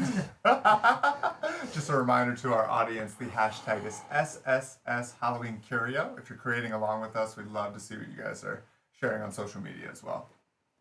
Look at that. Oh, you did. How'd you get yours in your jar so Squeeze nice? the portion Yes. cup. Hold on, I'm going to show it now. This is Heidi's workspace. And this is Tim's workspace. Let's just see. You just squeeze the portion cup and it makes a little spout and you pour it in. Perfect. And Heidi loves the glitter. Look, no judgment. That's the beautiful thing. Yes, because then I'm just going to take these glittery pieces and just put them in the portion cup to dry. So Mine are like basically dry already. This Arizona dryness. Isn't it nice? It's a totally different vibe when you craft in just a different place with a different climate. It's like you just think about it and stuff is dry. Like how long is that going to take to dry? Oh, it's already dry. Okay. So our next little compartmental thing is going to be books. All right. So we're both cleaning up. I know he puts a front camera on and we're like both cleaning up like this little crafty people. And that's okay. You can see that. I'm just gonna put this glitter right over here. You don't mind that, do you, Heidi? I'm throwing it on Heidi's side because no. We're gonna make some tiny books. Now, tiny books are just really fun, right? It's a fun thing to do. When you do it, you want to make many. For class though, we're gonna make one just because time, okay? If you did homework, if you got an email, you did homework and we said, watch the video, I showed how to do tiny books during my ideology live, but we're gonna do it again from start to finish, so you'll learn. But we're gonna use about, I think it's 5 tiny books in our finish make, so we made some books yesterday. If you didn't make books, don't panic. It doesn't throw everything off. You'll make at least one book, and hey, throughout the class, if you're quick, you might make many, but we're gonna take you through from start to finish for tiny books. If you don't know what tiny books are, these are tiny books. They're tiny little books that are made from idea-ology ephemera. And these little book covers are in the Halloween and the Christmas ephemera packs.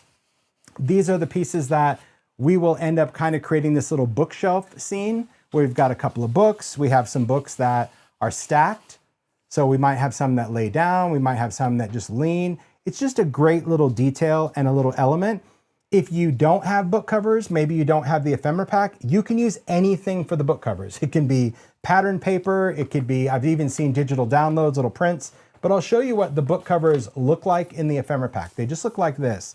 In the Halloween ephemera, we've been asked like over and over, more book covers, more book covers. You need a whole SKU of book covers. And as much as I appreciate that, and I know that you guys want more book covers, we just won't ever do a SKU of just these. It was a hard pass from Advantis that I've tried to convince, hey, we should do a whole pack of these. But as lucky as it is for this year's Halloween ephemera, we have the most book covers we've ever done. I think there's 18 of these book covers 18 in the ephemera pack. So if you're like a book collector, you want to make books, like just getting the Halloween ephemera for book covers is a great thing. Here's the thing to note about these covers. They're just really just the vision, right? The visibility. I like that they have different spines. I like that they are scans of books. Okay, I just think they're really neat, but they make a cool embellishment. And typically in the pack, there are 2 sizes. So I just can refer to them as like small and large. There's actually kind of in between sizes too, but without adding confusion, there's like, just say small or large. And when I talk about that, I'm just talking about the height of the book. Okay, the height of the book, this book, this is like, I'll call it the large book. It's about 1.25 inches tall. The smaller book covers, see how they're just a little bit shorter? Okay, we're not worrying about left to right. We're just talking about the height. This is about 1.125 inches. And I say about, that's like the ish. Because I'm going to talk about measurements, I'm going to talk about a template. So if you got a little pen, you're going to want to write this down. This is just how I found making these books easier. There is a lot of great techniques out there for different people that make books in different ways. So you can find it on YouTube, Instagram, their blog. I'm just showing you my way, but it's not the only way. If you're like, that's too confusing, I'm going to do a different way. Really, I've seen makers make so many different ways.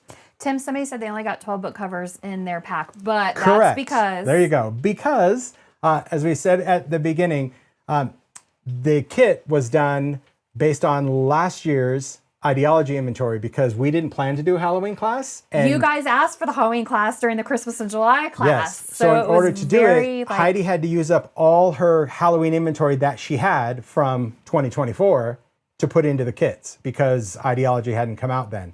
So that's why you got the 2024 ephemera, which is 12 book covers, which is still plenty because we only need 5.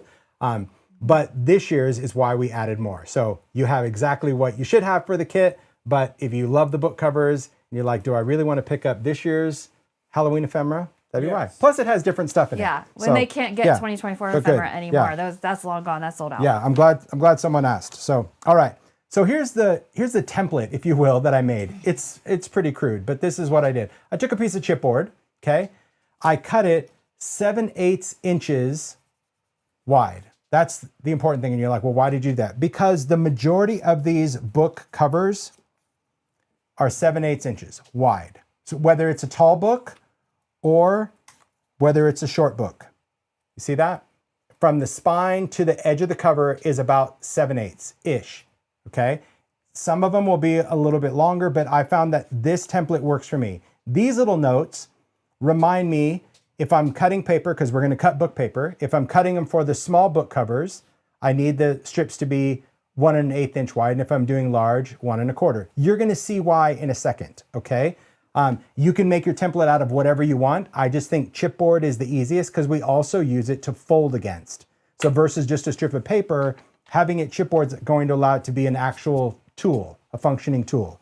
And as much as we love every detail, the idea of creating all of these handmade, not happening. I said to Mari, I'm like, I will make your template, $9.99 plus postage. No, just get yourself a piece of chipboard. If you don't want to cut it 7/8, as long as it's a little less than an inch, you're going to be fine. And these are just notes to remind me how to cut the book pages. So let's get to it. In your kit, I love this. You were given a sheet of book paper. Do you have your book paper? I have my book paper. Got my book paper. Okay. Now, this could be any kind of paper. Book pages are really nice because they look like books. They could be thick, they could be thin, they could be dictionary, music books, phone books, newspaper. But it could also just be scrapbook paper. But there's something about book paper that is very cool. This happens to be really nice book paper because it's thicker, so we have to use less. But this is what's going to create all of these little books. Can you do the shoulder cam, please? Yeah. Thank you so much. So it's just going to allow us to create these little pages. Now, you'll notice on my books that I'm not worried about which direction the text goes, right? So if you open my book, you're like, whoa, the text is all wrong. We're not reading these books. This is all decorative. It's all decorative. But if you feel the need that you need to make a book and all the text is going the same way, that's fine. Do what works for you. But just so you understand, oh, look, I happen to have one going the right way. It's all luck of the draw when I cut the paper. Okay, so here's how we're going to approach it. First thing you want to do is choose your book cover. Choose a cover that you like from your pile. Doesn't matter the size, doesn't matter which one, just choose a cover. I'm going to choose this one. Did you choose one? Perfect. Yep. Oh, I chose the same. I'll choose a different one. Because, oh, shoot, I didn't see that. I'm sorry. No, I'll choose this one. I'll use this one with a bug on it. It looks like a little moth on it. It's cool. Nice. Okay. So I find it easiest if you have a scoring tool. We're just going to take this, and you don't need one if you don't have one, but I just love how tiny this one is. Little Simon Says one. Thanks for bringing them, Heidi. They're cute. You're going to take this little scoring tool, and you're just going to visually place the book on there, and you're going to line up wherever you see the spine with one of the score lines. So there is no right or wrong. There's no specific markings. I don't need to be all the way at the top. You can be if you want, but I'm just going to line this up to one of my grooves matching one of the lines in the book cover. I hope that makes sense. There you go. You guys can see that. And once I do, I'm just going to take that tool and just gently score. This is just paper after all. So if you just go in with full force, you'll slice right through it. So just give it a little score right on wherever you think the spine of that book needs to be. Then for the other side, if the other side happens to be on a groove, lucky you. If it doesn't, move the book to where that next line that we have to do lines up with one of the score lines, and we're just going to make our little crease again down there. So this is really all we've done, is we've added those 2 creases to our book cover. This way we can fold with our fingers, and you have your book covers. Pretty easy, right? If you have just these already done. See how simple that was? We created those score right on the sides of our spine, and that's what we have. So look, in true me style, this is my world. Cute. I just do all of them. Like if I'm going to do them, like if I'm not going to score one book at a time. I'm just going to take them all, and I'll find every book I have in any ephemera pack and just do them. So then you have them at the ready. It's all about bookmaking night. Just having it at the ready. So it seems silly, but you're like, that's what we needed this for? Yeah, that's what we need it for. But if you wanted to just wing it, go for it. Okay, so I already know that this book is going to be, and I can even place it down, right? Place it against one of the other books and say, is it a big or a small? It's a tall book for me. So I know that the large book, just verify, yep, it's a large book. So that means my large book is 1 1/4 inch. So here's what we're going to do. You have your trimmer? Yep. I got my trimmer. All right. No judgment. If you have a different paper trimmer, you don't have to follow anything that I'm going to talk about, okay? What we want to do is we're going to take our book page and we want to cut this in 1 1/4 inch strips, which means if you wanted to cut them this way vertically, you absolutely could. And then you would have text going one way. If you want to cut it this way, it doesn't really matter because how the orientation of the text doesn't matter. Does that make sense? Mm-hmm. Okay. So I'm just going to slide this in. Because I can math it and I know the boxes, I know that if I take 1 1/4 plus 1 1/4 is 2 1/2. 2 1/2 plus 1 1/4 is 3 3/4, and so on. My trimmer only goes up to 3 1/2. So I'm going to actually follow the little 3 1/4 cheat. This is what Heidi did yesterday. So I'm going to take my book page. If you have this trimmer, that's why I said if you're not using this, it's totally insignificant. But I'm going to go a little bit past my 3 1/2. So I'm cutting this at 3 3/4. You'll see why in a minute. Because then I can just move this down to 2 1/2. And I can move this down to 1 1/4. So I've already cut 3 1/4 strips. Now you might be like, well, that is ridiculous math and I'm not doing it. So I'm just going to place my paper at 1 1/4 and I'm going to cut strips that way. You do you, right? Some people like to just math it. I think that was my whole, I wanted to be an accountant when I grow up phase. And some don't. So let me just kind of move this around. But the point is you want 1 1/4 strips if you're doing a big book, 1 1/8 strip if it's small books. Okay, hope that makes sense for you guys. Perfect, perfect. Okay, so we just have strips. And again, this strip, the reason we cut it this measurement is because that's kind of the height of the book-ish. See that? There we go. How do we do, Heidi? Great. Good, okay. Next, we're gonna take this template. So this is where even if you don't have a template at this point, well, try to make one. Okay, because it's just going to help this process. Or you could take a scoring tool and you could score this every 7/8. But that is hard math. That's a lot of work. That's hard math for me. So here's why I did the template. I'm going to take my piece of paper, and I'll show this several times. So it doesn't really matter if my paper is short, if my paper was like the long way. It doesn't matter. You're just going to place it along the edge. You're going to take your finger and you're going to press it right along that piece of chipboard to create that fold. Okay, you want to do the shoulder cam? I'll show them kind of a little up close. Thanks. So we're just folding this. I'm not wrapping it around. I'm just pressing against that piece of chipboard, and that kind of creates a little bit of a crease. Then I pick this up, and there's my fold. See? So now I'm going to pick this up, pinch the fold, take the fold, put that at the bottom. Same thing. Press right along that edge. Pick this up, squeeze the fold, flip it around, put it right along the edge. So my accordion fold is always facing me. This way, that piece of paper always lays flush on the chipboard. So I said, we're gonna have to do this to all the strips. So I'm gonna press, pick it up. And if for whatever reason, let's say you get off track. Let's say you pick it up and you're like, ooh, I'm off the rail. Just line it back up. It's just paper. Paper has no memory. There you go. Place that down, push along the edge, pick this up. All we're doing is accordion folding. Just to me, it makes it easier that I have a template. that I can just press against and it accordion folds really quick. I don't need to score. I don't need to try to visually do this. It's just a chipboard. So to me, that just makes it easier. Okay. So how you doing, Heidi? Make sense now? It does. Cool. I think the tip to always have the folded side towards me Yes. is probably the most important thing. Yeah, because you're able to like grab it with your finger. And the other thing is like, just remember not to wrap it around, because if you wrap it around, you're going to have a huge fold, right? All we're trying to do is really like just crease the paper. It's picking it up. That's what gives it that like tight fold. Easy. But there again, I already know the thinkers, the compartmental. Imagine how many book pages you can do just sitting there watching, an episode of Dancing with the Stars or whatever. I was just going to say Dancing with the Stars. Yeah. Now, if you get to the end and you have this extra little weird piece of paper, just cut that off. It's so strange that sometimes I do and sometimes I don't, but I don't like to leave any tails. So if you have a weird tail, it's just easier. When we get to the next step, you'll see why, but it's just easier to cut that off. Okay, and that's probably because how this was torn out of a book. See how this has like a little extra? It's probably from the previous page. But there's no right or wrong way to do it. But I think this kind of a accordion fold trick is so much easier because you just find your groove. You just go, you fold fast. Isn't that strange how something so simple could be so efficient? Gosh. All right. And then again, just cut that off, throw it down.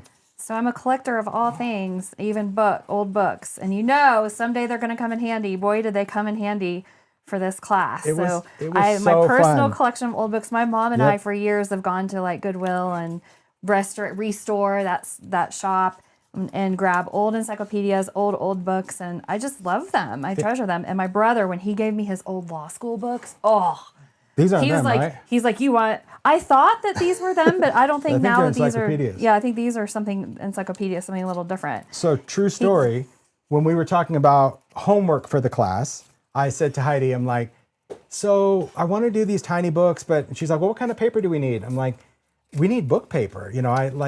So maybe homework is like, they've got to go out and find an old book. I go, but then I feel weird. Like, is everyone going to, go to a used bookstore or Goodwill or like, you could be Which a new is book, fun. but it could be a new book too. It could just be a paperback. It doesn't really matter. It just like an old book, just to me, the paper is a little different. But Heidi got so excited. She's like, hold on, I'll be right back. And so like, we're in Zoom and then she's like, I have these books right outside my door. You have no idea. Like I've been saving them. I don't even know what I'm saving them for. Like, so now you guys get to enjoy Heidi's old books that were sitting outside her office. We just did a sheet in there because, well, she had old books, but she didn't have like a whole library. But yeah, so thanks for sharing your old books. Well, we can all make little libraries with these little book covers. That's right. So did you fold all yours? I folded all mine. Okay, I'm on my last one. I folded 6. Oh, cool. I don't, 3, 4, 5. Yeah. Yep, I'll have my sixth one in a second. It doesn't matter because depending on your book, you may not need all 6. We'll talk about how many you need and is there an official count or anything like that. Because like I said, this is a really thick book paper, so you don't really need as many. But if you were doing thin book pages like some of these, like look at this book. Look at this chunky one. You imagine how many stupid pages I had to put in there because the dictionary I had was like, I don't know what it was. It was like transparent paper. I know. That's a lot of paper. If you have good old thicker book paper, it's so much easier on you as a maker because I think this might have been like 10 or 12 stacks of these in this one stupid book just because I couldn't fill the book cover. So now we'll talk about filling the book cover. Okay. What we're going to do is we need to determine based on the book that you chose, your cover, how many of these little stacks fit in this book. So all I do is I pick them up. And again, I don't think there's a right or wrong, front or back. I know some people, may not want text upside down here or there, but it doesn't really matter. There's no, left or right thing. You're just going to stack them up and see how many fit in the book where the book can close. Now, if you don't have enough and see how the book indents, I would put in another one. But if you put all of them in and the book, let me just put all of them because all of them definitely won't fit in here. It's too big, too many. So you are the only one. You are the maker. You're the only one that knows how many you're going to want to put in. So I think 5 might work for me. I'm just going to check it one more time and just see. And you can squeeze this together, squeeze your pages just to make sure. But let's just put it in because you want your book to be kind of solid. There you go. That works for me. Okay. I Did you think get 5 it? is my magic Five number. is yours too? I Okay. think 5 was my magic number for this. Okay, so what we're gonna need to do is take our stack of books, we're gonna tap them down on the table, kind of go a little left to right here, and we're like making a stack because we wanna create a flat side. It doesn't matter, because you're gonna have folds and exposed paper regardless of which end you use, but you just wanna really press these down to where you have a flat as possible of an edge, okay? Once you do that, you're going to take this little clip that was in your kit. You're going to open this up. If you haven't used one of these little clips, you have to kind of like spring out the little wings. So it's a clip. And what we want to do is we want to clip the opposite end. So if this is the side that I've made flat, I'm going to place my clip along this top edge, which is definitely very jaggedy. So I have a flat edge. You guys see that? What we're going to do is we're going to create a gummed book. That, like I said, everyone's done this different. I've seen people use collage medium. I've seen them like use all sorts of different adhesives, but this is one that we're going to create this gummed edge. Are you ready? Ready. So how about if I do this one and then but you know how to do it already, but yeah, you can do it right along because you already know. Here's what we're going to do. We're going to take a glue gun. Now, can I just pause for a moment and just talk about how nice Heidi is? So I have this thing for tools and gadgets, as most makers do, and I love a glue gun. I used to work at Ben Franklin back in the day, and I'm like glue gun aficionado. Any kind of new glue gun I want to try. Is it rechargeable? Does it have an LED light? Like whatever it is, I love it. But what I've learned through the years is that a detailer glue gun, I learned this at the trade shows. I'm like, I don't know what that is. Like I knew a low temp and a high temp, and I knew a glue gun that has a trigger or like a pen. But a detail glue gun has like an extended metal tip beyond the tip of a glue gun, all right? And what that allows you to do is really control the amount of glue that you have. Now I've had this detail, Mario, would you mind, right in the closet right there on the first shelf on the left, you'll see it right there, third shelf up. Can you bring me that, please? You Thanks. know exactly what shelf. I That's do. amazing. So this has been my organized. glue gun that I've used for years. I mean, Like, since 12 tags. it is my favorite, and they stopped making it eons ago. I mean, even the tip of this, look at it, it's all melted off. Like it is disgusting.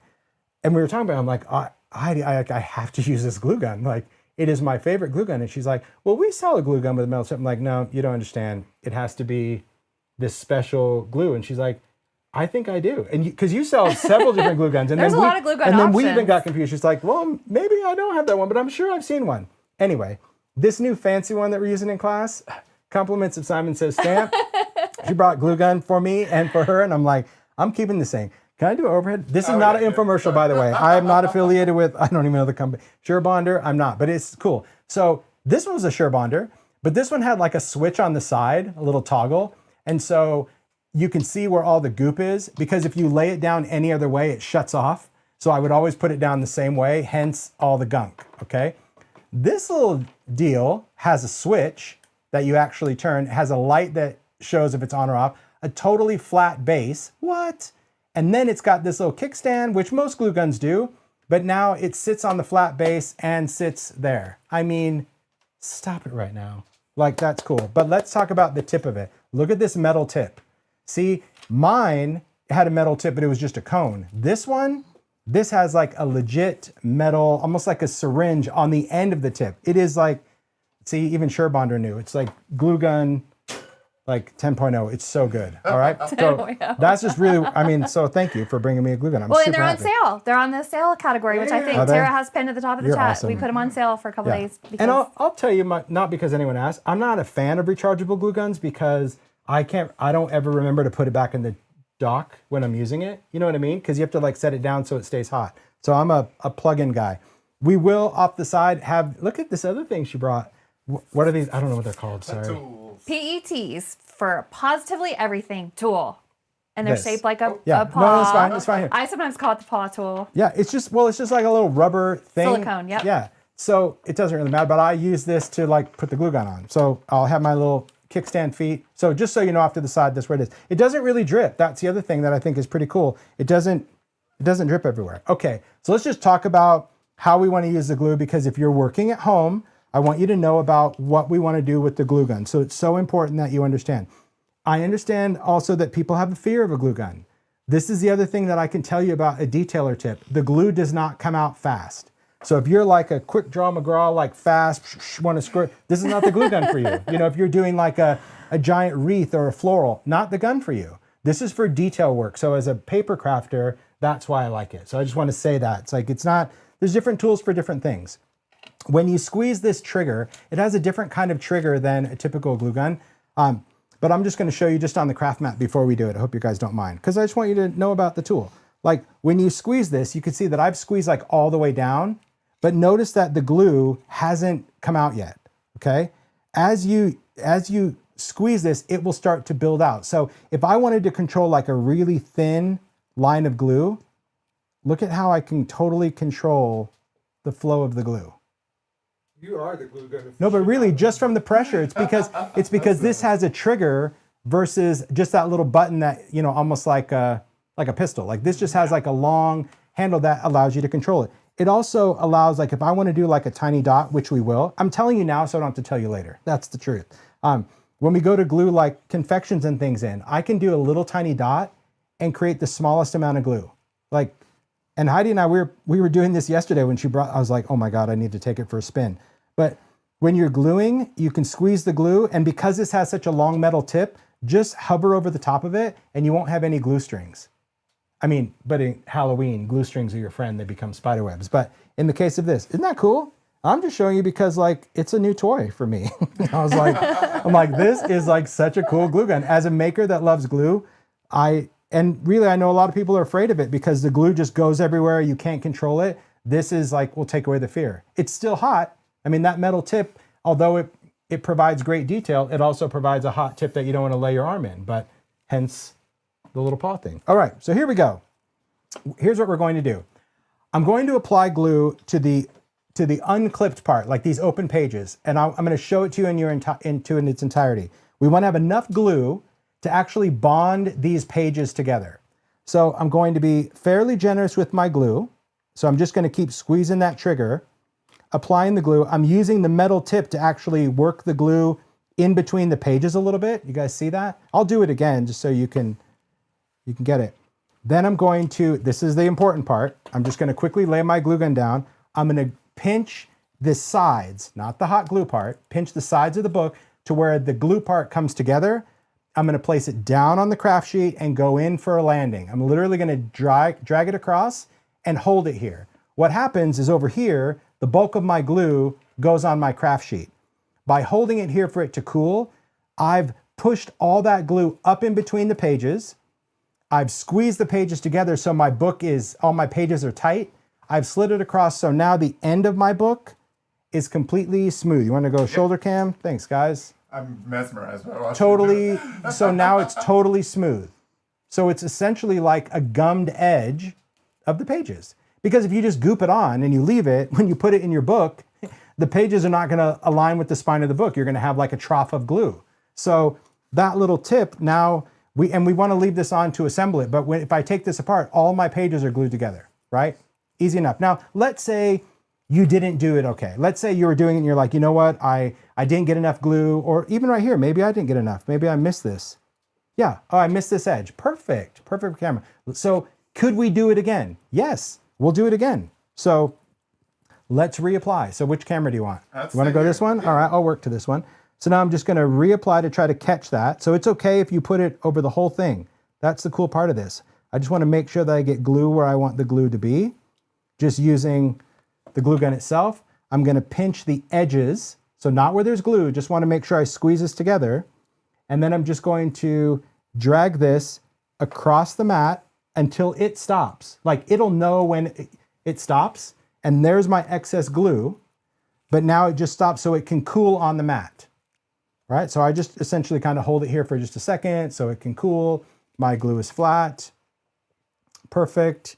And then once it removes, see it's cool. Once you take the rest of that glue, this just comes off and you have just that gummed edge. Wild, isn't it? So cool. How'd you do? I'm a bookmaker. You did it. Mine has a little extra secret ingredient on it. I had some glitter on my mat. So now you got a little glitter glue spine. So in your heart, you'll know it's there. I love that. Okay. So what we're going to do, if you were going to make many, many books, you would create these, unclip them, and set them aside. Okay, so you would have all these little gummed books later. For the sake of the class, because we're doing one book, I'm just gonna leave it clipped. But just so you know that once you do the gummed edge, the clip can come off and you can stack it up. But we are gonna use the clip to actually assemble the book. So, you know, even if you had a pile of them, I would still reclip each book to build it. So let's get into the build part, the part that actually is going to use the book cover. Our book covers are just that. They're just printed ephemera. So one side is white. And we already know from using our baseboards, how craft sheet is magic. We already know from our baseboards that, you know, we want to hide the white. We're going to do exactly the same thing. We're using a crayon. Why, Heidi? Because a crayon is what is in the kit. If you have an ink pad, I would use an ink pad. I would use Distress. So you could ink the covers anything you want. But for the sake of the class, there's no ink pad, so I'm not going to use an ink pad. A crayon will also do what we need it to do. But let me show you how I'm going to apply crayon, kind of like an ink, on paper. Because this paper isn't coated, if I were to draw a line with the crayon, it would stay on there. But if I apply the crayon just to the craft mat or a piece of glass, doesn't matter, that pigment, I can just go in with my finger and just apply this just with my finger, because it just goes on just kind of like, you know, like a pigment, just a pastel or a pigment. And this is already dry, so it dries super fast. But it just goes for like an easier blend just using your finger. And all I need to do is kind of the outer edges of that. I don't need to do the whole thing, so I'm not worrying about the spine, I'm not worrying about the center. But if you wanted to do the whole thing, or again, if you're in your beautiful craft space and you have your ink pads and your brushes, get them out, use that, go for it. But if you want to just try with a crayon, it's pretty cool. It's always nice to know other tricks for products you have, because, you know, maybe you're just working and you're like, I don't want to get my inks and I have my crayons. Can I do it? Yeah, there you go. That's it. Easy enough. You think of all the little details. Well, sometimes it's a challenge, see, when you do a class, because you kind of, you know, want to stay, it's like Iron Chef. We got to stay with the ingredients, right? You can't just go and pull whatever ingredient you want. All right, so ready to adhere our book. What we're going to do is we're going to put hot glue into the spine of this book, and we're going to add the pages. So here we go. I'm going to take my hot glue gun and right in that little fold, that little trough. There we go. Is that going to show? Yeah, let's go top down. It'll be easier. Thank you, guys. You're making me like a contortionist over here, guys. All right. I'm just going to apply hot glue. And again, that detail is just going to allow me, I want to go from end to end, do a little twirly dismount, put it over on the paw. I'm going to take this, that's why I like the clip, and we're going to press this right down in there, Heidi, right onto the book, like right into that glue, into that spot. Get it kind of centered, push down, and the clip is what, it just, I don't know, I find I get a little more leverage, right? Yeah. Then pick this up, fold the book covers over, and remove the clip, okay? Now you can take your fingers and like pinch the spine. Maybe you want to give it a little bit of a roll or a wrap or any kind of thing that you want to do. It just allows you to kind of form that book. And it's okay if you got a little pages sticking out of the top and bottom. These are vintage books. They're measured to the nearest ish, but we have this. We have this big thing. Oh no, I've got a little thing on mine too. Yeah, now what? Perfect. That's what we're gonna do. Now we make the books, my favorite part. We're gonna take a good pair of scissors and we're gonna cut off the book pages. So what I do, don't try to cut the whole book at once. Even if you have tonic scissors, you're just gonna go in kind of next to the cover and you're just gonna cut off the ends. That's why we accordion fold, because all those folds we're cutting off on this end. Oh, it's so fun to trim it. Yeah, then you have individual book pages. So I start from the top, I'll flip it over. We can do the shoulder cam if they want a little up close. So I'm using that book cover as my guide and just cutting it just to the ish, cutting off all those little folds. And these little things, they just go flying. That's half the fun. But trim up your pages to whatever you like. There we go. There's our book pages. So if you're like, ooh, I don't like that little bit of green. I don't like that little bit of green. See it there? Great, cut it off. Just because now your scissors can kind of go in the book and you can cut off whatever part or piece of your book that you want. Isn't that fun? Yes. What's yours? Do you see Heidi over there? She's just chopping away. I love that. That to me is one of the best part. You're just trimming it up. And yeah, you can cut the pages from the top, the bottom, because this is the part where I actually like a little bit of a choppy edge to the book because it just makes it kind of cool. Now, my pages are all different colors because some are cut, some are folded. So we have the technology. We're going to go right back to that little crayon, or if you don't want to color it there, just color it directly on your finger and just go right over those pages. And that's just going to kind of make them all kind of old. You can, yeah, flick open the book a little bit. Pretty cool. We have the technology. That's right. Because see, sometimes we learn stuff and then it's like you forget a little bit. It just makes it easier. Because honestly, when you're creating this, you would have all of your pages cut. You would have all your covers scored. You'd have them all done. And then like assembling, that's how you can like honestly quickly fill up an entire plate of tiny books in no time. And then you have them. Because when you need them, it's like, then you don't care that you're using 5 books in a project. But like for this, you're like, I gotta make 5 books just to fill that stupid little shelf. Well, now you're like, ooh, I got books for days. Let's stack them up. Let's make a little library. A lot of fun. Okay, so everyone do okay with the book? I hope so. Yes, sir. It's fun. It's fun to do. And I will say that if you struggle on your first one, just keep at it. The next one will be easier. The next one after that will be easier as well. And if your book doesn't look perfect, if it looks a little disturbed, that's okay. I don't really cook, but I hear the whole pancake theory that like when you make pancakes, like your first pancake, no matter how many times you make pancakes, doesn't really look great. The batter might not be right. You know, how you poured out the batter, the size of it, it just might look a little weird. And the first pancake is like, it still tastes good, but it just doesn't look great. But then the second, third, fourth, all that you're doing, your pancakes are great. Same thing with making. First time you do it, it's a pancake. It's still gonna be okay. You can still use it. But the more you do, they'll be perfect. Perfect to what you want them to be. All right, the pancakes. So just remember that. Next time you make something, like you're like, that, Tim. this is awful. You're like, but it's my pancake. I subscribe to the pancake And theory. I like pancakes. All kinds of pancakes. Doesn't matter. Okay, so how'd we do? We do okay? Yeah. So far, so far so good. Let's see, we did this. I'm just looking at my notes because we have so many things that we want to cover, okay? Now let's get to the grunging part, because I know I told you at the beginning of class we're gonna do some grunge, and I love a good grunge. So here we go. Grunge, optional. Grunge optional for you. Okay. We can grunge with pumice, right? If you want it brown and stony, we can grunge with the crushed olive. That's gonna give us like a green, mossy look. You can grunge with rusty hinge. That's gonna give you kind of a rusted orange vibe, or wilted violet if you're a fan of purple. Or use a mix, okay? I'm gonna use pumice stone, no surprise there, because I like what I like, okay? And what we're gonna use, what we're gonna grunge is our box. We're gonna do our whole collage, and this, you now look at your work, it's so beautiful. Look at that. Okay, here's how we grunge it. It's so simple, you guys. Take a crayon, go around the edge of a piece, take your finger, rub that along. Take the next, and why is this working so well? Because we use collage medium. Because this has a layer of collage medium over the whole thing, and it gave this surface this beautiful kind of slip and slide kind of vibe. Do you feel it?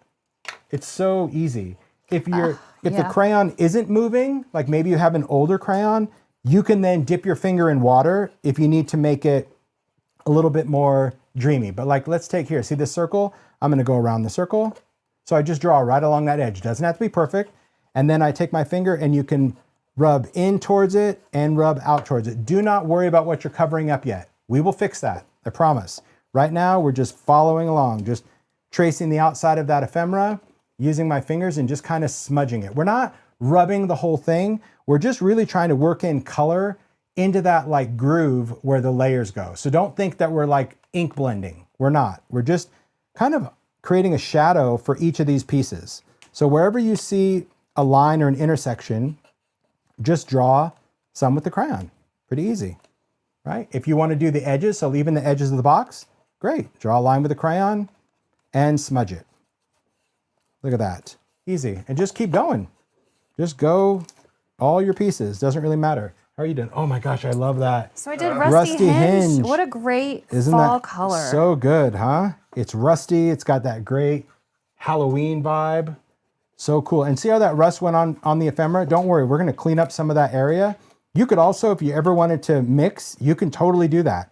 So if you did some rusty hinge and you wanted to add some pumice stone, you absolutely can. Just the crayons are very forgiving, but I would recommend doing it like the way we're doing it. Draw the line, smudge. Don't draw all your lines and go back and smudge, because crayons do dry. They don't dry permanent, but they dry. So if you were to do all your lines and then try to go back and smudge, it's just more challenging because the crayon started to dry and it's not going to you know, really do what it should do. Easy enough? It's super fun. I love it. I absolutely love it. There we go.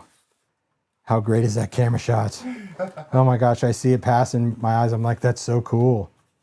They do great work on these cameras. Like each class is like dazzle us with new gadgets and toys and for your viewing pleasure. Heidi, that looks so good. Thanks, Tim. You know it looks good too, don't you? I like it. I really like the rusty hinge. It's really good. And that's the fun thing about really designing kits with Heidi. We love options. So we jive like that, where she's like, what color? And we never say what color. She's like, what colors should we put in the kit? And I'm like, well, I think this, and this. We're only going to use one of them. She's like, great. I love options. And so I hope you guys do too, because I think as creatives, it allows you to give it your own little flair. Okay, how'd we do? You should be almost done with this step because it should go that fast.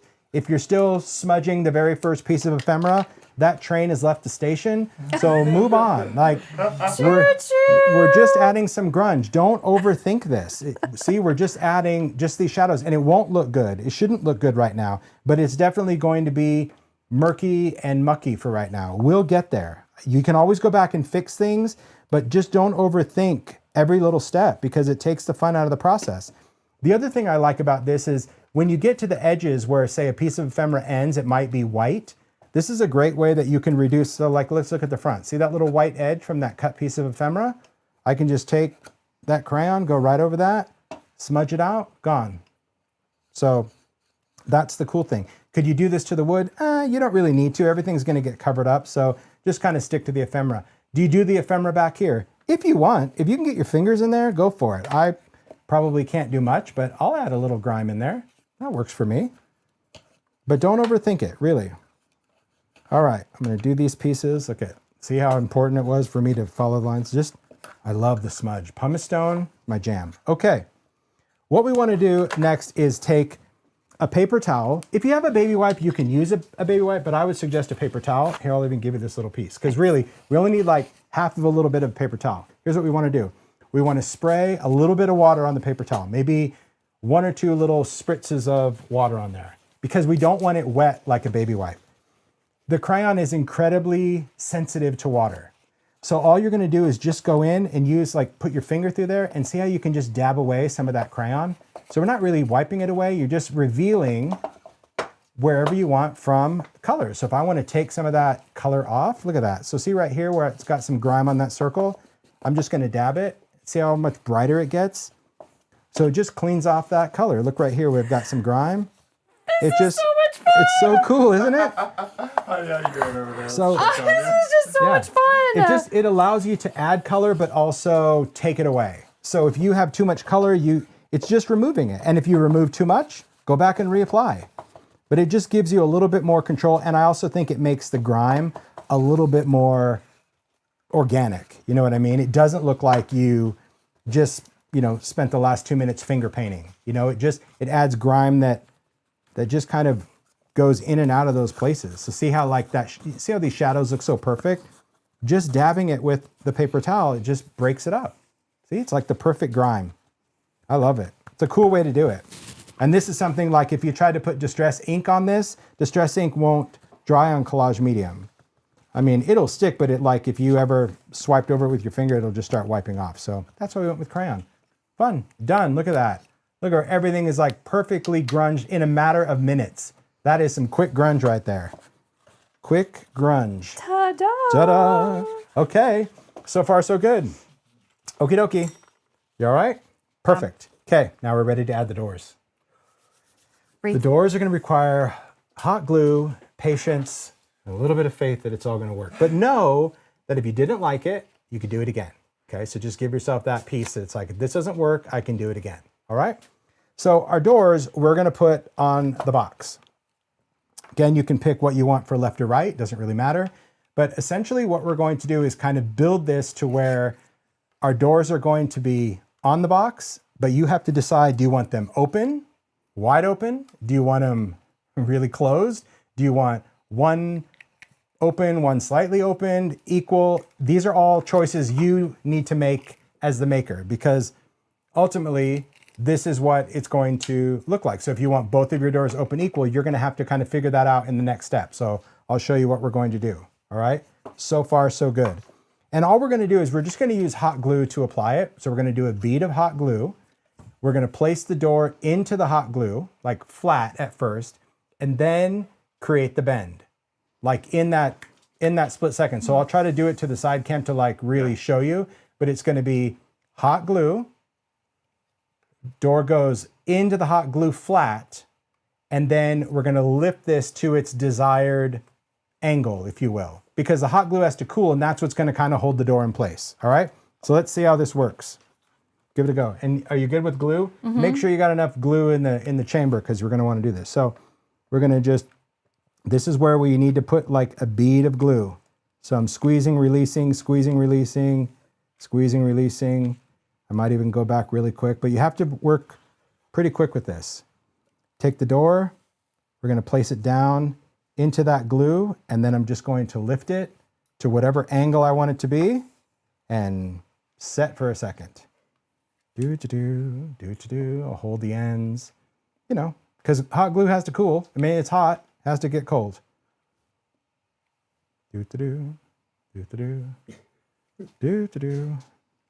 Okay. And there we have suspension. Crazy, right? Beautiful. That's it. So like I said, if you didn't like it, wiggle this like a loose tooth, pull it off, do it again. Okay? The hot glue will come off. Okay? I'm going to do the same thing. But now because I've flipped it over, make sure you do your door the right way. Like, because, you know, I want to work away from me. Otherwise, you might have your windows upside down. Same rules apply. Doing okay, Heidi? Yep. Okay. Perfect. It's just nice. Now, you know, again, there's some things that are great with hot glue. Some things are great with collage medium. Collage medium, like you'd have to prop that door on something for a good half an hour to get it to dry in midair, like this hot glue is allowing this door to do. Who is that kind of patience? Yeah, no way. But I want to set that in the glue and then prop it up. Ooh, that visual kind of, I was able to line it up. Oops, Go back. coming Yeah, back. that was like eyes. Look at that. Then I can make sure that it's like even. Look at that. Okay, that's pretty perfect. Excellent. And don't worry about any glue ooze. See right there, like that stuff it can just really wipe off, or you can cut it off or poke it off later, or it just adds to the effect. There we go. Not quite cool, but you get the idea. I just don't want my hand in there. Easy enough? So far, so good. Yes. Hot glue is the way to go with this assembly. It's just nice. So now, like, see, it stands up, like there's our doors. And they don't have to be perfect. They just have to be how you want them to be. You have to just be happy with it. You are rocking the house. Checking in on you, Heidi. Yep. You're good? Can Perfect. you see without Yep. my head? Yep. And then just, give that door the bend and you just hold it. I think that's why I said at the beginning, it requires patience because you want to just set the door there and like leave it. And then the door is just going to fall and sag. Like you have to get enough glue down, put the door, angle the door and just hold it there for a minute or so. It doesn't take long, but you know, I'm a very impatient maker. So to me, that 30 seconds might as well have been 30 minutes. I'm like, is there something I can prop this with? Because I don't have time to hold that. But it doesn't really take long at all.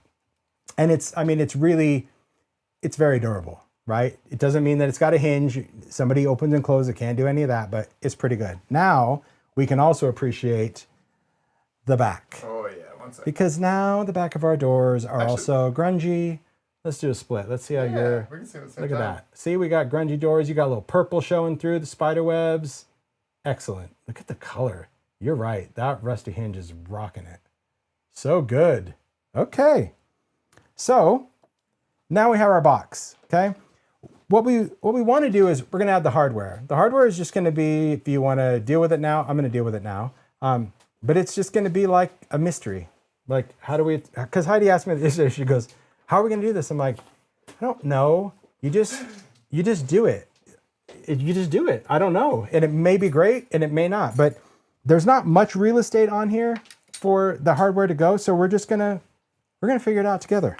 Okay. So I'm going to take don't even. How did I do that? How did I lose a screw? I put it in a bowl. Do you want mine? Oh my gosh. I have a screw loose, you guys. No, but thank you. No, I don't really. Just one. How is that even possible? You saw me put it in the bowl, didn't you? I put it over here. I'm gonna blame the guys. Yeah. What did you do? I'm gonna blame the guys. Yeah, honestly, don't know. That's Well, you okay. could hot glue your thing on. I could, but I won't. I could. Really? How weird is that? When I told her, I'm like, don't lose a screw. And then I lost a screw.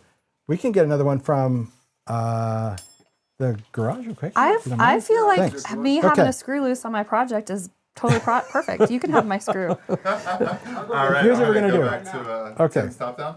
Here's what we're gonna do. We're gonna place that hardware where you think it should go. You kind of remember where it was. And then I literally take a tool. That's what I was saying. It doesn't really matter where this goes. If you're like, oh, I think it kind of goes here. I'm just gonna poke with a pokey tool into the wood. And just kind of, the wood is fairly soft. I don't know what kind of wood this is, but I'm just kind of making that little, well, the screws, as you can see, are incredibly tiny, which is probably why I lost one. Thank you. This is where, Oh, it's attached to your. oh my gosh, iPad. if you guys could see it. Any of you, oh, that's so good, Reed. Thanks for the loan, Heidi. Any of you that own an iPad, you know how the edge, Oh, it's nuts. Yeah. It's chilling right there. yeah, the edge like is magnetic. It totally jumped and like the screw left the bowl into the iPad. Oh my gosh, that's hilarious. Okay, so I'm just gonna, you just put the screws in. You see what I mean? Like, so did you notice I didn't even find the previous holes? It doesn't matter. It just works. But when you like poke the hole wherever you want it, you have to like put the needle tool in and kind of like give it a little spin around. Like, you know what I mean? Don't just poke a hole, like put the needle tool into the wood, like push down, and then yeah, kind of just, what do they call that? Burrowing, whatever. You just make it a little bit bigger, because then once the screw bites, the wood is so soft, it's super easy. How'd you do? Great. Mario, it jumped onto the iPad. Here you go, Heidi. Oh, thank you you. Yep. So you can just put that onto the end of the screwdriver. It's kind of magnetic-ish. It Oh. might help. Well, obviously, I mean, it jumped onto the iPad, so it might, What? I don't know. That's good. It's something about these Is it a screws. They have a magnetic mind of its, I don't know what they are. That's cool. But you see how it's easy, right? It goes right in. Yeah.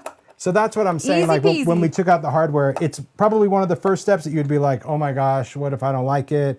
You know, what if I don't find the holes? It's some of the things that as makers, like, we don't worry about things that don't matter. And I'm only telling you this because I've done it. That's what I know. Like, I'm telling you because I have tried to like mark the paper, poke the holes, and then at the end it's like, oh, what a joke. That didn't even matter. I just didn't line it up anyway. So I hope that this is just encouraging people who are students like me to not be so intimidated. listen, things like I am this. the student. When I say I am one of you, I am a student every day. And what I share is what I've learned. It's not what I know. I wasn't born with that knowledge. There's things that I've struggled when I make where I get so in my head. And then when I'm done, I'm like, you idiot, what it didn't even matter. Like, you know, I was so worried because really I've marked it. I've put toothpicks as a placeholder. Like I've overthought every step of the way. And then throughout years of doing it, just like, I'll figure it out. You'll figure it out, right? That's what we do as makers. Okay, so at this point, we have our structure. We have our box that is gorgeous. Look at that. Beautiful box. We have the doors, grunged gorgeous, and we have stuff to fill it with. So now we get to fill. Now, just want you to know that as we do this, you're gonna get to see behind the scenes as if you haven't already with smoke alarms.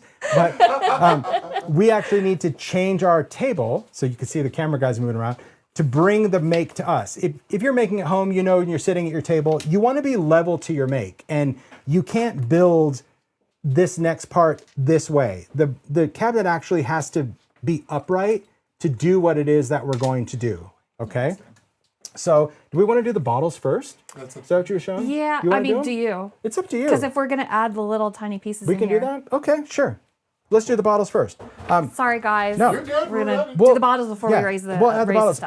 But when you're working on a dimensional make, it is important that you stay comfortable with it, because sometimes working from the top of things, like working down, which is what we're tempted to do all the time, is the easiest part.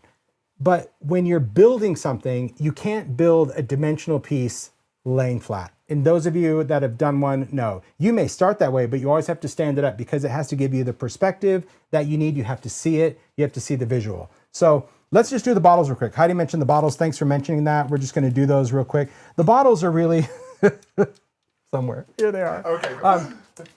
Two Are little there glass two? bottles. Yep, and you can fill them with whatever you want. So let's just talk about filling options for these bottles. The bottles are going to go on a shelf, okay? So these are going to be something, we're going to do a little shoulder cam. Is that going to, oh, there you go. The bottles are going to be these two things, okay? I got eyeballs in one. My back bottle, I put a little bit of extra glitter in. You don't see much of it, but they're just going to be embellishments. So it is probably an easier idea, thanks Heidi, that we just get it done first. I kind of see that over there. So let's just decide what we want to fill in the bottles. Here are your options. You can do eyes if you want to have sugary eyes. You can do glitter if you just want to do glitter. If you want candy pieces, you can actually take a candy stick and you can cut it up with your scissors to make little candy nuggets that go in the bottles. If you want to label the bottles, in your ephemera, there are tiny little labels. See these little poison labels? They're cute. They're really perfect So for these. if you wanted to put a little poison label around it, we could. Well, what do we glue the poison label with? You have options. Collage medium or glossy accents would work. Either one would work great. So I'm just going to take, let's see. I'm just going to use a little bit of glossy accents. So we can use, again, glossy accents or collage medium, doesn't really matter. Thanks, guys. No worries. I'm just going to spread a little bit of glue on there because all we're doing is we're just sticking this onto the bottle. So see, it's just a piece of paper. Place that down, kind of wrap it around, and just hold it there for a second. So either glue is going to be fine. We don't need a top coat. We don't need any of that, okay? How'd we do? What we got going on over there? I'm just putting my candy in the jar. We're rocking and rolling. Okay, look at that. Just a little label. Now, do you have to label it? No. I'm just going to put glitter in mine, so it doesn't really matter. Let's take this. Ooh, I should go. Where's my little, find it. Oh, here it is. It's right in front of my face. This is where it is. Just put a little bit of glitter in there. Pour it over the top. Just add some sugar. You can add really whatever you want. I'll be honest, the eyeballs is what I'm really like. It's probably why I wanted to just start putting stuff in. I hope you guys are way more, way more efficient with putting eyeballs in the bottle than I was. Now, the question, to glue or not to glue on the cork? Well, it's your own risk. I glue the cork. It's your own risk. Like, because if you're now gluing the bottle into something, if the thing gets upside down and that little cork comes loose, well, that's going to be a problem. So I'm just going to take a little collage medium. And I'm just going to add you could use glossy accents as well, but collage medium will it'll dry a little bit quicker. And I'm just going to touch a little bit of collage medium, just doesn't have to be all the way around. You don't have to dip it in glue. And then I'm just going to take that, put it into the bottle, give it a little twisteroo, and cork the bottle. This again is going to dry totally clear. You've already seen that on the box. And this way, when I glue this in as an embellishment, I don't have to worry about any surprises later, right? That to me is, oh my gosh, that's so cute. Heidi has little Tim. candies in there. I cut my little candy thing into little pieces. That's so cute. Little candy sticks. All right, the next jar. I'm gonna add the eyeballs. So again, the trick of this really is just getting the eyeballs to like at least get one or two to face forward. That to me was like the challenge, because the eyeballs are not meant to go in the jar, but that doesn't mean we're not doing it, right? And I don't even know how many fit. Let's see. Oh my gosh, how did I get so lucky? Look at that. Sweet. Once you have some that show up like that, that is good enough. See? Because all you need, like even that side is good. How did I get so lucky? Honestly, when I first did my sample, I emptied the bottle like 4 times because it didn't matter. By the time I got the last eyeball in, they had all flipped backwards to the white side. So you'll notice when we put them in the box, I'll go back to the sample, you're just going to see like a little bit peeking out. Pun intended. That's funny. All right. So, well, geez, that step was easy. See? Good. The things we worry about, I just got done saying as makers how like there's things that even in my own head, I'm like, oh my God, I don't want to put the eyeballs in this bottle because I struggled last time. And now this time, easy, like it meant to be. So now I'm just going to put the cork in. Let's see. You doing the glue trick with the cork? I am, yeah. But I noticed that I've got like a little eyeball sticking out to where like the cork doesn't want to go in all the way. So I think I'm just going to trim off a little bit of the cork. Just a little bit, just to see. I just had to See, just chew that little bit off because it was just hitting that little, see that little eyeball sticking up, that little white part right there where my finger is. So now I'm just gonna put this in so now it's out of the way and now the cork can just sit in there. Okay, oh, I just need to add some glue. I got more glue on my finger than anything. All right, how'd you do? I love this. Perfect. I wanted another night is going to be making vial Making little corks vials and stuff. But that is, it's so addicting because you'll start looking for things like little brads become tiny little mushrooms and you know what I mean? Like when you get all weird in your head, you start looking at your embellishments. You're like, that looks like a mushroom. Even That's the like, little baby metallic screws that we have. yeah, they're just, a little hardware would be so cute. Little hardware jars. I love that. Yeah, little screws in there. Okay, so to finish these little bottles, you have what I think is dang cool stuff. So Heidi found this, not me. It is this, see, I already forgot the name. It's Mayart's burlap twine. Burlap twine, because I've done jute string. So idea-ology jute string, for those that saw the jute string come back this year where we had, you know, the candy cane twist or the orange and black. This one is just like, it's super cool stuff. So it's just little twine. We're just gonna take a little piece of that, and we're just gonna wrap it around the bottles. Now, when you wrap it around the bottles, if you want, you can add one of the little metal tags, little charms. So maybe it's just gonna be a skull, maybe it's going to be bones, it's gonna be whatever it is, any of these little numbers. All right, you do you. If you don't want that, because it does cover up some of it, then you don't have to use it. You're just gonna thread it through. It's thin enough that you should be able to thread it through. Did you do all right, Heidi? Yep. Okey-doke. Somebody asked how I did the candy. I just cut it with Tim's scissors. So it's smart. clay, so it cuts really nice. So I'm just gonna wrap this around. Can you guys see that? Yeah. There we go. And then I'm just gonna tie it. Well, I can't tie on camera because it's just gonna look, I just have to tie. So like the cork might go flying and all that just because I am not delicate when it comes to tying. I do like a double back handspring, twist and turn. I grab every little element until, oh, look at that. I tied it. Stuck the landing. But look at the Go, end. But see, like I knocked off the cork. It doesn't matter. You just wrap it around and then just trim off the excess. We just wanted something because we felt that like it added something cool to the bottles. I like this kind of string because it frays really well, but don't feel caught up if you're not feeling it, okay? Like if you're like, oh, I don't want to add the tag or I don't want to add the string, you don't have to. You don't have to do any of the stuff we put in the kit. We just like to riff off of ideas. And as we said before, we love giving you options. Show us your tag, Heidi, in here, little guy. Oh, that's fun. Oh, elixir. It's so fun. Sweets. I love these little Halloween tags because it has like elixir and sweets and like poison, beware. I think the Christmas one is the one with sweets. This one's got, look at this little skull and crossbones. Isn't that cute? Oh, yeah. Isn't that fun? I'm going to put that on my poison one. So could you color these? You could. You could color these with crayon if you wanted to add some color. You could actually rub it with the crayon. But yeah, these are the things, again, what are we in? 3.5 hours already in this make? Yep. This make would never take me that long ever because I could make this make in an hour, under an hour, because everything would have already been done, right? The books would have been made, the candy would have been done, like stuff, I would have already had doors and windows covered. I would have had stuff with grit paste. So I just don't want you guys to be put off by the class length to think like, are you kidding me? I'm never doing that. Half of this is the fun part, the banter. And I appreciate how When you're teaching us stuff. Yeah, I appreciate the whole team because when we started talking about doing classes, I just said, I'm like, have you seen my lives? I like to talk. And I think talking and teaching at the same time, it's just fun. I want it to be, you know, educational, but also just entertaining. So, you know, I'm not always down to the efficient wire. So if I get a little chatty, it's because I'm having an absolute blast. Are you good now? Yeah. Cool. All right. So let's do our quick little swap, guys. We're just gonna again raise the center. Heidi's gonna finish that up. It's not gonna be the best, but it's gonna be the most efficient for us, right? Isn't that what we agreed? Mm-hmm. Okay, so kind of bear with us when we do that. Oh, we leave this down? Oh, that's right. Thanks. Okay, that's right, I forgot.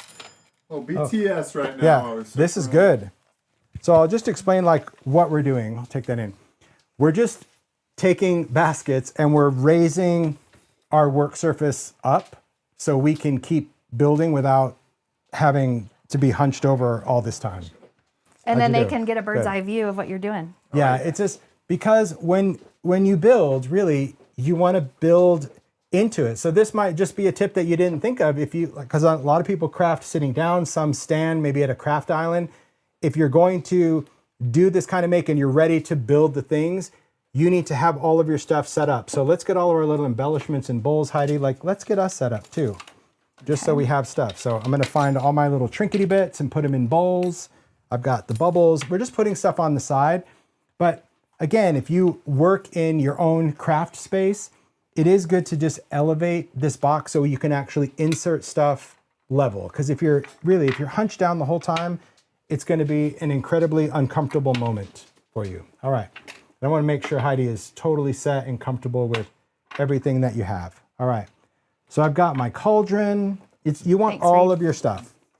You want your cauldron. You want any bubbles. If stuff is still drying, that's okay. You want to make sure that you have like your little tombstone. Where's my box? Let's put this in so Brian can kind of get that. How's that? I do all right, Brian?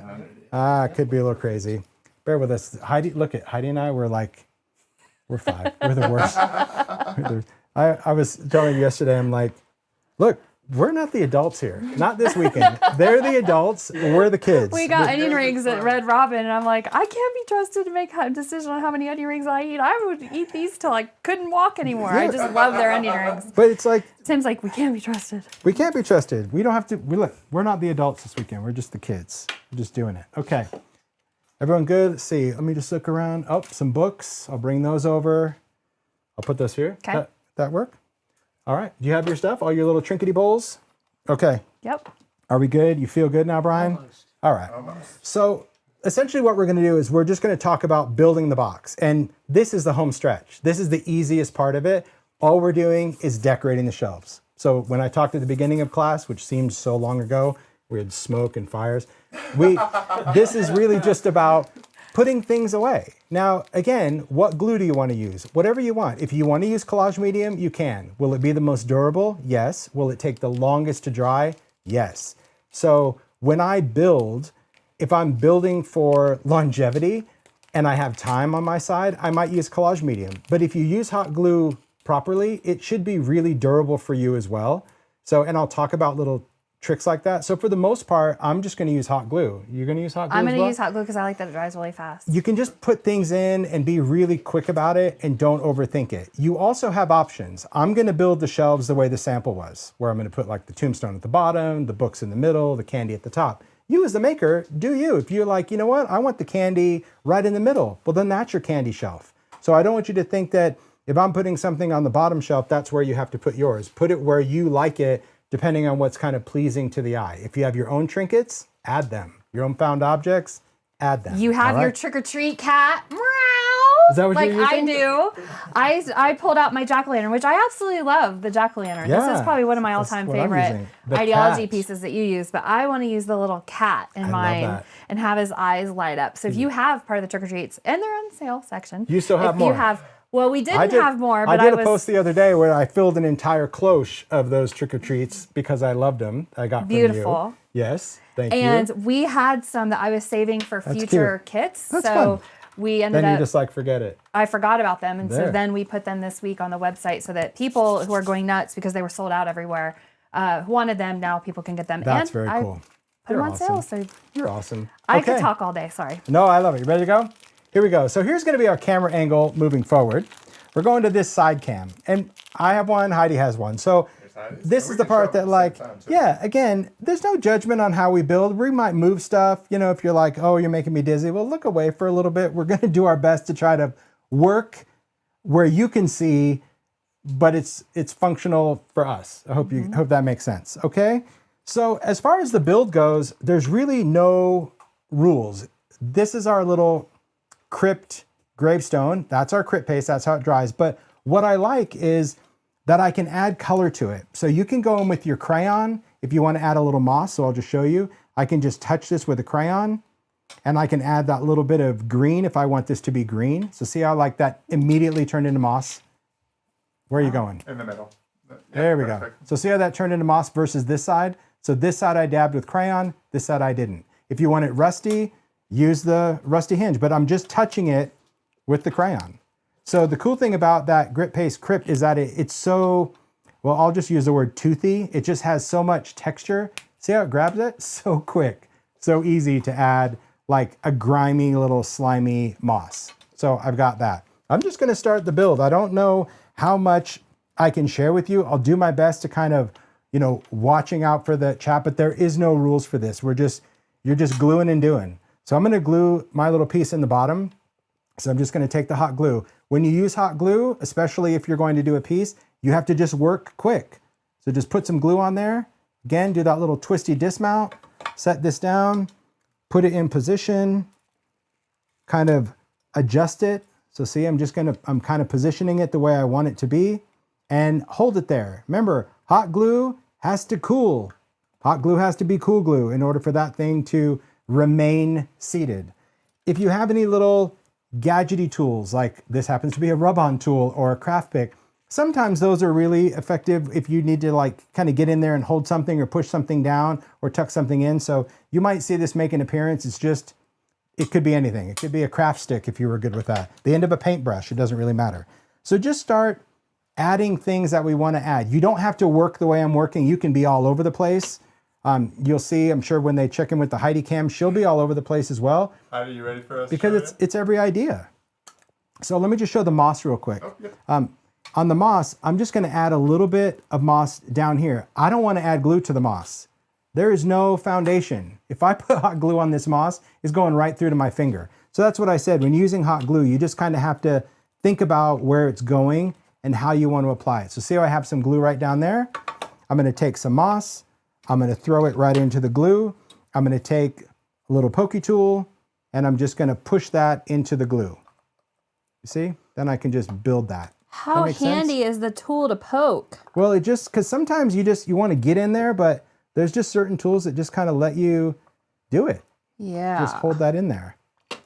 And if you need to add more glue, like right there, I'll just add another little glue and then kind of push that down. So that's the build so far. How you doing, Heidi? I'm good, and I love this little mossy stuff. Isn't it cool? Yeah, it was in the kit. It's called reindeer moss. I think Yes. it was your makers that introduced me years ago to the moss, or maybe it was you. It's a good fill in the blank. Because sometimes you see, like when I put it on the angle, it was like, what do you do there? It just adds, plus I'm all about like texture and like, I don't know, without getting all woo-woo. Like I love things that are like wood and paper and metal and glass and clay and organic stuff in a mixed media. Oh my gosh, that crooked tombstone rocks my world. Yay! You're brilliant. You are brilliant, Heidi. You give us the tools to be brilliant, Tim Holtz. See, and she has not made this make before. No, I this didn't have was like, because I'm like, I just think in a make like this, you need to surprise yourself, because this is where you immerse yourself in the story. This is where you're like, oh, it's a creepy little graveyard and the moss is out of control and I'm sticking this over the top, and you know, where Heidi is like, oh, I just need little bubbles. Where do you get this tool? This tool has long been retired.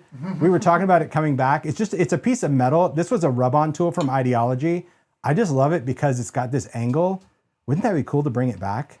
Maybe Simon Says should do a tool like that. I don't think it will never come back in Idea-ology. I would be thrilled. It will never come back, but like, it's just, I've used it forever. But if you don't have that really, like the end of a paintbrush or something, or if you want to Google, you know, a rub-on tool, you might find it. Okay, so for my cauldron, because I don't really fill in the blanks, I kind of work, just to give you an idea, I work from like the outer edges in, just because I want to make sure I have enough real estate for what I'm doing, okay? So the bubbles, they're going to be pretty dry, but they're not 100% completely dry yet. Maybe they are, I don't know, but I'm not going to test it. I'm not going to like flip it over. But you can decide like where you want your cauldron to be, what position, and we're just gonna kind of have to trust the glue in this. So what I do is I'm gonna kind of put this cauldron in place. You gotta be kidding. I tested it. Oh, there we go. I'm like, come on. And then I'm just gonna put some hot glue in. So give me just a second to like position it. Then I'll just kind of show you how I want this to be. I'm gonna angle mine. Oh. While you're doing that, we're gonna check it with Heidi. Yeah. These bones are plastic? Yes. Is that what they are made out of? Oh my gosh, my cauldron is out of control. Hold on. Woo! What's giving me grief? Heidi, are you going to put your cauldron on the first level like that? Or are you gonna... Ooh, hey, Snapdragon. I feel like that's a leading question. No I had to read. remove a bubble. I absolutely am not going to put my cauldron on the first level. I have another idea for my cauldron. Love that. But Tim can put his cauldron on the first My level. cauldron just exploded because my bubble went out of control, and now it Do you want mine? Oh gosh, no! Look how generous you are. No, I just ripped it out. That's the thing. You know what? If it does, look, now it just fits in like a, look at that, like a little easy bake oven. It's just good. All right. So what I want to do is I'm going to slide in my cauldron because I've tried to like put glue on the bottom and then put that in. That just doesn't work for me. Okay. So I'm going to put it in where I want it to be. And then I'm just going to like squeeze some hot glue under the feet, like kind of moving it back. There you go. That is a good shot. You guys can totally see that. And then I'm going to take my finger, now I'm going to cover the shot, but I'm just going to slide the cauldron up into the glue. So I just pulled it into those glue dots so it makes contact. So see, now it's in there. And I can cover this with moss, I can cover this with other bubbles. So sometimes a hot glue, like you don't need to worry about it. But that's why we gave you just bits of moss, because you can even, you know, tack that down like that. That could cover it. This little plaque, this can also go on the bottom to cover it. I think that's where I'm going to put mine. I put mine initially, I put the plaque on there as well. So the plaque, see that little plaque right there? It's going to stick up. So keep in mind it's going to take up real estate, meaning if I put it on this middle shelf, it's wider than the shelf, so it's either going to cover up this or cover up this. Same rules apply on each layer. So I just felt the bottom was really good because it didn't matter. And also, look, it's covering up that little hot glueness. But before I do, I'm just going to finish my little grave scene. How are you doing? Did you do the bones already? Because we can cut the bones. I was wondering how you had more bones than I have, but you cut yours. Just cut them, yeah. And just I take your love that you scissors can and cut them. up. Yeah, these are plastic. It will go flying. So, but Well, that's okay. yeah, You're good. yeah. But see, it cuts easy. So I just have like the bone pieces. You'll see that they're kind of jetting up from the ground. Again, I'll bring in the finish make. It probably will screw up the whole focus, but you get the idea. I'll show you. We'll get there. All right. I think you guys are doing really good. And I see from the chat, like people are really appreciating the camera work. I mean, you gotta give it to these guys because they're trying to capture what we're doing. Imagine you being in your craft room and having somebody try to film your process, not knowing your next move. And I just think they've really worked hard because we've not done this rehearsal. So they're like, where are you going to be working? I'm like, kind of here, but kind of not. And so really, you guys are doing this awesome job. And you're okay if yes. I love this up close. Thank you. All right. I'm going to put some glue back there. Moss. Yeah, Heidi, go for it. If you're already on to books, I'm just building as we go. There is honestly no right or wrong. There's no order for this. You just see, I just shot some of that glue in and just look, I made a little shrub back there. That works great. Look, it has a little life of its own. It's springing up because it's just kind of sitting in the glue. Ooh, I like that. That looks nice, doesn't it? Look at that. Ooh, it's like Ursula. It looks like something just coming creepy back there. I'm going to tuck that in. Oop, no, now it's gone. Bye-bye. Is Ursula another one of these movies you guys Well, you know, watch? it's from The Little Mermaid, and I don't even want to get in a discussion of what you haven't seen again. Because you haven't seen it, have you? No. There's so many movies I've I didn't seen see. Dory. Is that Little Mermaid? Oh, Finding Nemo. Nemo. Yeah, I've seen that. that's a good one, too. I do love No, these guys have seen some great Halloween movies I've never. She hasn't seen Hocus Pocus, Is you that guys. the one with Bette Midler you were Yes. talking about last night? Yes. I'm telling you. You want to see the chat explode now, you'll see it when it's like, you haven't seen that yet? What? You haven't seen that yet? Yeah. Has everybody in the chat seen Hocus Pocus? Oops, get that out of there. So your example has a spider. Yes. Are you ready to do the spider? I'm not quite ready to do the Okay. spider, but I was thinking about where Yeah. I was going to put him. All right, I'll catch up and I'll show you the spider because I'll talk about how we kind of did that. That'll be cool. All right, I'm going to add some bubbles real quick. Those little extra bubbles at the bottom. The bubbles could be glossy accents or hot glue. Okay, so I'm going to put one down here because at this point it's just foundational. So I'm not trying to suspend it. So if you're wondering like, why do we use glossy accents in the cauldron, but now he's just gluing it in with hot glue? Because this is just foundational. It's just going to sit there. I don't have to worry about seeing through them. That's why I made that particular choice. I just want to cover up that little foot with a little moss. So when you're doing this kind of build, this is the part, it should be like how we're doing it. At this point, if you've been making along, you should be having a blast because everything's done. You got a bowl of sugary candy, you got a bowl of books, you got bones that you can choose from, you got a cauldron, you have all those things just at your ready. It's like decorating a cake, right? You have all those just cake decorations, like little bones, just stick that in. Just add the elements. That to me is the fun part. So I'm just gonna get grooving. I want to work too fast, but I also just don't want to slow it down for no reason because it just doesn't take long. This is the part that you should just be in your groove, playing along, finding stuff. Okay, I'm gonna add this piece to the bottom, a little metal piece. So for this, I'm gonna make sure it's facing the right way. I'm gonna do a nice bead of hot glue. And you could use foam tape if you wanted to use foam tape. Metal and hot glue are like the least favorite friends. They just don't like each other, but it doesn't mean you can't do it. You just have to work really quick. And here's why.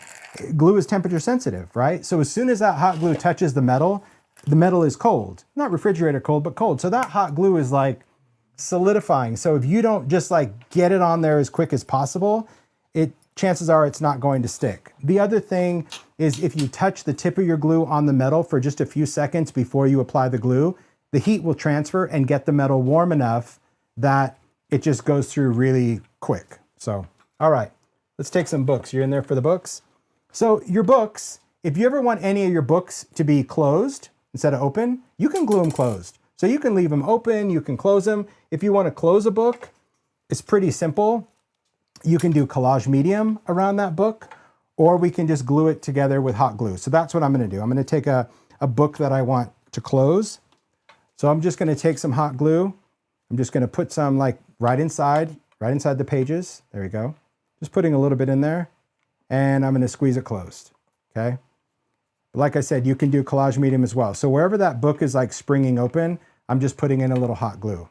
Don't worry about it. This is gonna be more of a foundational piece, but I will say that if I'm going to do blocks of books, let's talk about that. Can I switch this one out, Brian? Is that gonna be okay? Yeah, you're fine. Okay. So if I wanna do blocks of books like right here, see how I made those kind of solid?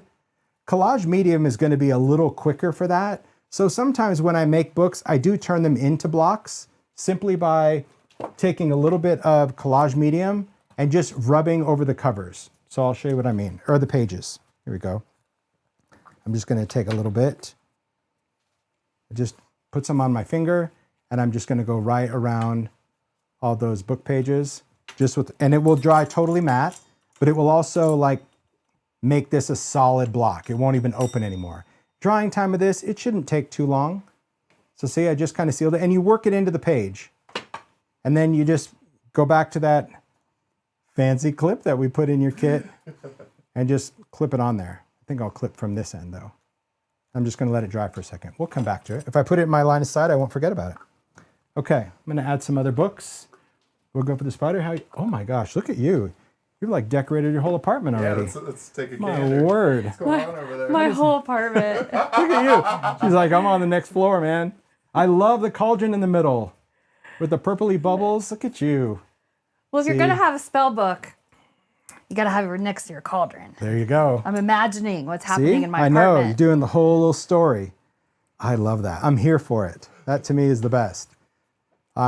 What brand of glue? This is a Surebonder Detailer glue gun. Oh, Mario put a link. Yeah, we talked about at the beginning. Thanks, it's just Mario. really like the detail tip. You can see like the ability to apply hot glue to like the tip of that bone. Like I'll show you. I'm not going to glue this one because I'm out of real estate there. But like, just look. I can just touch that little tiny bit.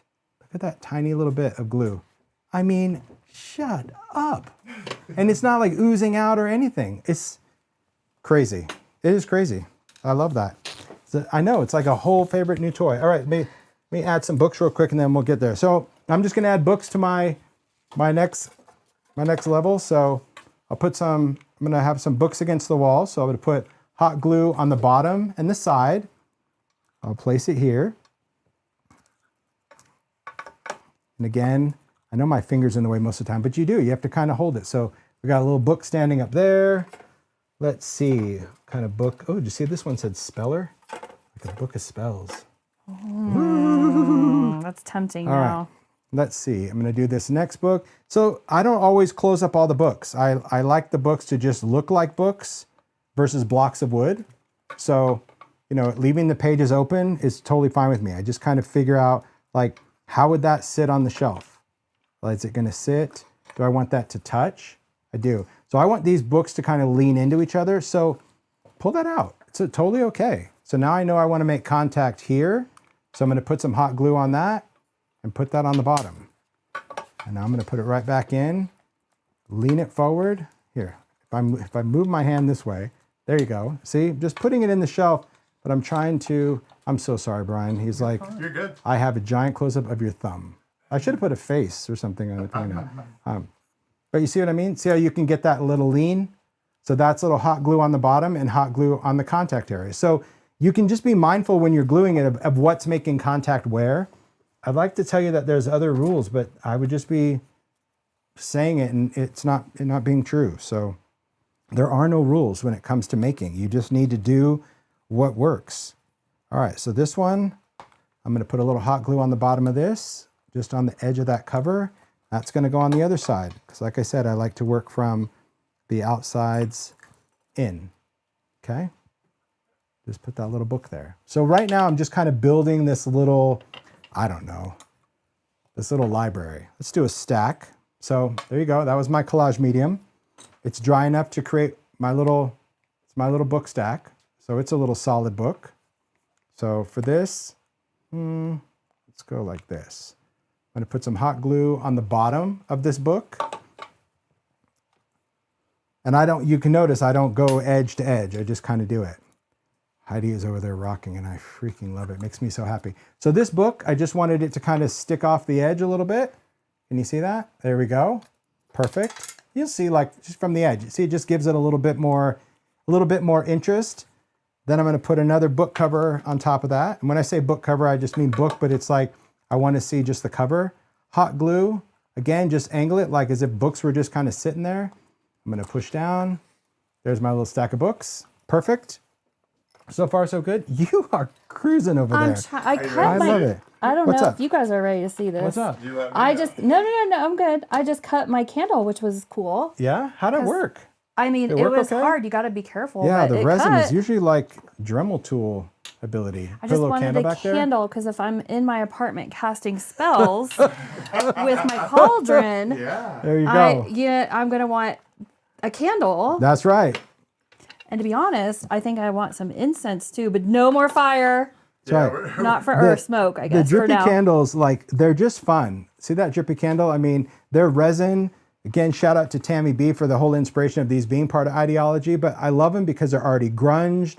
They're already good. The bottom is uneven, and it's uneven by design, and I know that drives people crazy, but an uneven candle means I can move it around to decide, like, do I want it to lean, or if I turn it this way, it'll look straight up and down. I wanted more options when you're positioning it, and there's different goo depending on which way you turn it. So you just kind of figure out the side that you like. So I'm just gonna go back and put more glue on, but yeah, and hot glue also helps because hot glue, see just on the bottom, it's just like a little fill in the blanker. So I'm gonna put a little drippy candle in there, put that down. Take some skulls, the Idea-ology skulls. These are different. These are the smallest we've ever done. It's a love-hate relationship. Some people love these little skulls. Some people really miss the big skulls. It's just one of those things. I like to change it up, especially if you're a collector. So again, I'm just going to put a little skull there. That's going to be fun. Show us an emoji in the chat if you're a collector like I am. Yeah. Collectors. Yeah, I think the first person should be Zoe Hillman. And if makers. she's up. Zoe Hillman, like, I've never seen a collection of Idea-ology like that in my life. She has more than I do. She does. And I'm not kidding. Wow. Yeah, there's a lot. There is an awful lot. All right, I need to move this skull. Are you using all your bubbles or can I have one? No, go for it. Help yourself. Are you done with it? No. Yeah. Are you really done with your bubbles? Yeah, go for it. I am. I'm going to glue that little Thanks. skull on the top. I'm going to see if I can stack these. You got an idea for the bubbles? Well, I just needed one more to cover my hole that I like on the other side of the cauldron because my apartment bubbles went everywhere. Skulls. Cool. That's fun. Okay, so let's talk the spider while you're doing that. I'll talk about the spider. In your kit, you were given one of these little spider charms, okay? These little adornments. Now, you can keep it as a charm, but you can also cut off that little loop. So if you take your scissors, or you can use like a wire cutter, but be really careful because your fingers are in the way of the metal. But if you work from the back of the scissor and you just make that little cut and just turn it over, and again, you go in just from the side of that loop, and I'm just making a quick little cut. I'm just using the back of the scissor. It doesn't take much. It's a soft metal, but see how I cut off that little loop? Now it's a freaky little spider, but if you gently, and I mean gently, push it down on your glass and turn and push it down on the glass, we can get those legs to kind of bend and turn. See that? So it can look like it's crawling either across your project like that, see? Or it can be coming down the books, or so all the table is doing is just giving it like a little bit of little contour, a little movement. So don't overthink that one. So again, hot glue. Put this down. I'm gonna put some down here too. So did you know that spider webs, cobwebs, like when you see like in the Haunted Mansion and all that, it's actually made with a glue gun. They have more of a high pressure, like with the air compressor, but if you want a spider web, you can just like touch your glue gun and then you just kind of move it to create those strings and keep doing it, and you can create spider webs. File that under didn't ask, but there you go. Yeah. Right? True. Okay. That was a lot in the Haunted Mansion. There's a lot of... Well, you hook it up to a compressor. We actually bought one for Idea-ology one year where I was shooting spider webs with an air compressor. No, that was probably the scariest time of my career. I thought I was done. I had an accident with it, but I learned. Learn never to do it again. Yep. Like I learned to be like, someone else needs to do that. All right, now I'm putting my little candy jar. Same thing, hot glue. Just put it on the bottom of that glass. There's our little eyes. And if things don't stick, just pull it out, rip off the hot glue, and do it again. Okay?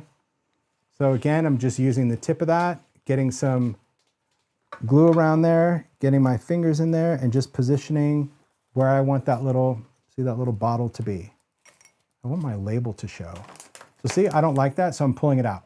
See? My glue hasn't dried because I want to just spin this around so my label shows and just reapply, because the hot glue will just roll off of the bottom of that. So just always remember, that's the other kind of benefit of hot glue. It's really forgiving. If you just don't be afraid of it.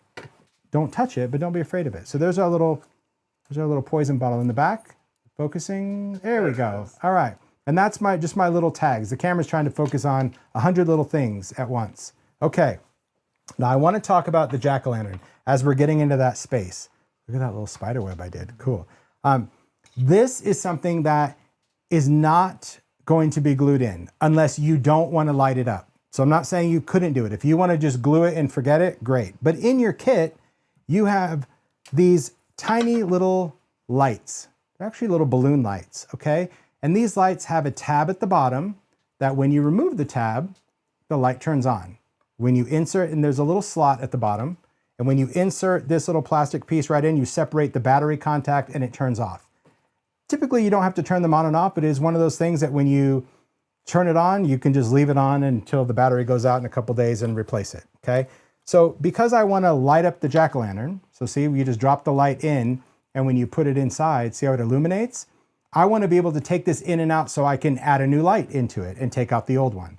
So I want to put it in place, but I'm going to glue my candy around it. That's what I did in this one. So I'll just switch it out just so you can see.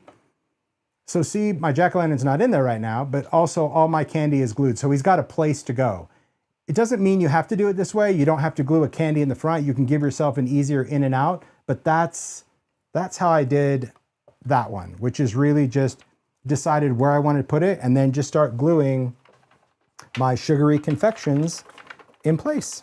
So it's pretty easy. We're just gonna add a little bit of glue to that and just start placing your candy pieces down. This is the best part. Candy. Little candy corn.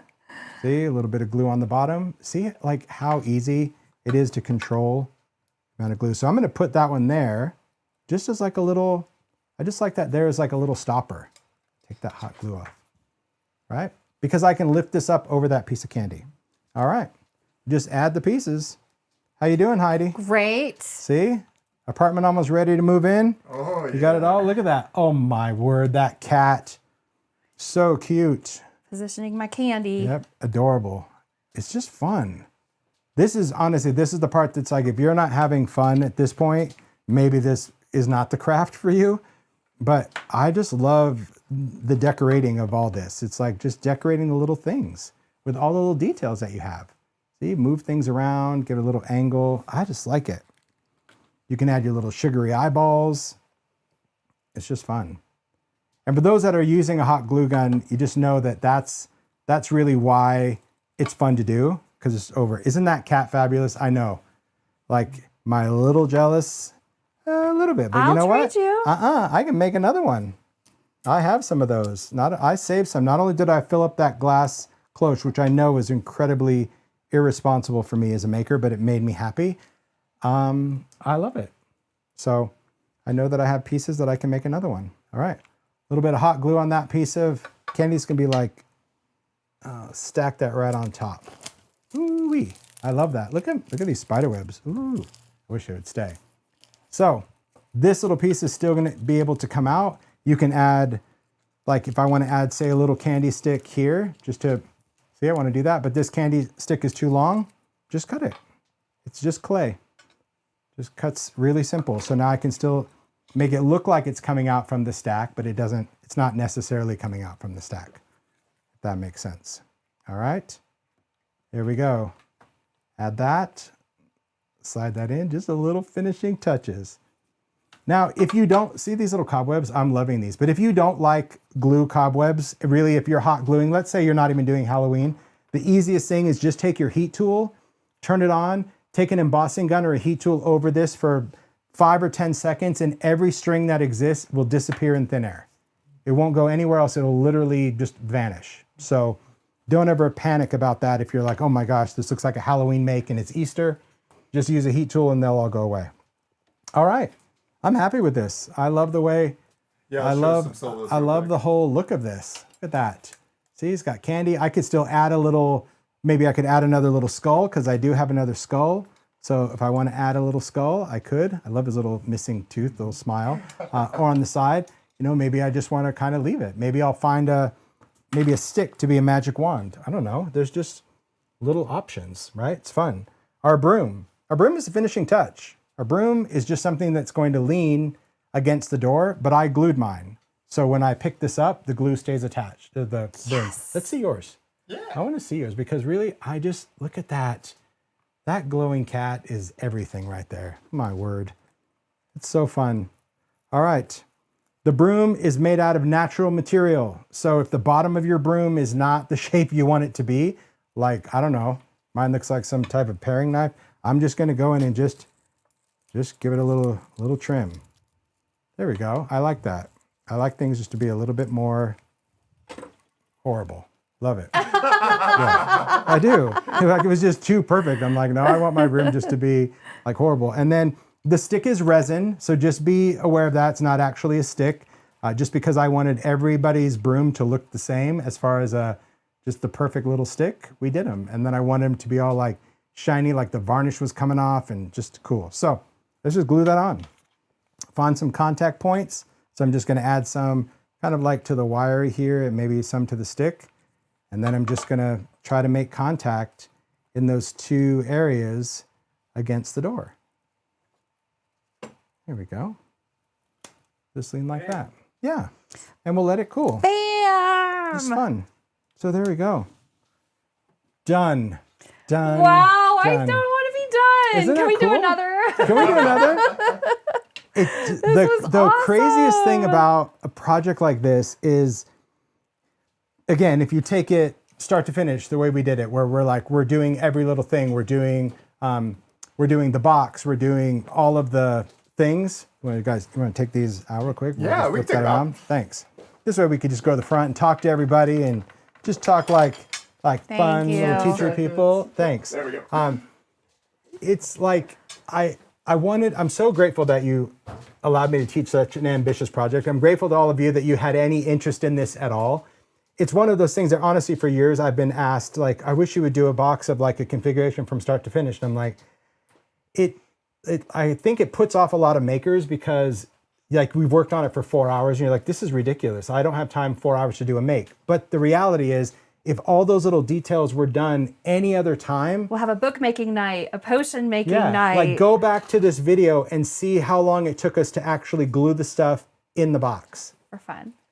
No time at all, less than an hour, just to like, because you have those things and the box could be collaged, it could be painted, it could be a lot of different things, but that's the fun of this type of make. It's very immersive, but doing all those little step outs ahead of time, that's the time saver. But if you got a day to do, you could easily do that start to finish. I love it. So Thank cute. you so much. Super Tim. fun to do a little make. And the light, you can leave it on or you can just lift this little guy out, insert that little tab and shut off the light, but you have extra lights. You sell lights for people that, like when the battery runs out, The ball you lights. can always throw in and replace it. But thank you. Extra Thank you lights. for doing it. Thank you guys. You guys mind popping in. Thank all of you guys for this class. I know Careful. it was like, could go down in history as one of the longest classes for a crate Hey, and together. thank you guys but for totally worth being it. here. Yes. Supplies are in the chat, on the blog, simonsaystamblog.com. Get in Reed, here, Mario. Mario. Whole team. It was really, really good fun. So I appreciate Super you fun. guys. You Like guys did it an was awesome job. It was a lot. And this whole time you saw the cameras were like they were just trying to catch up to us.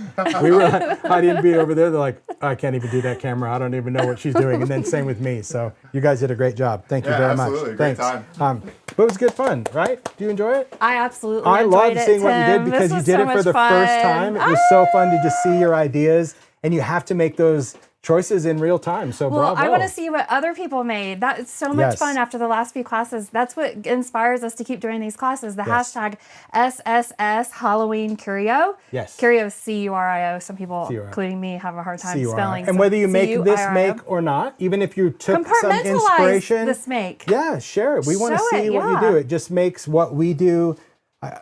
I'm going to use the word validated because it does. It makes us think like, are we doing the right thing by taking the risk of these kind of classes?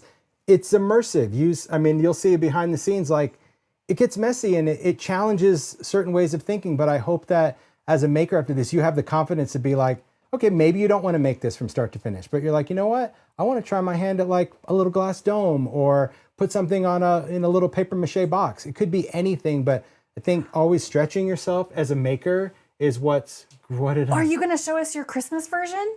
Sure, I can.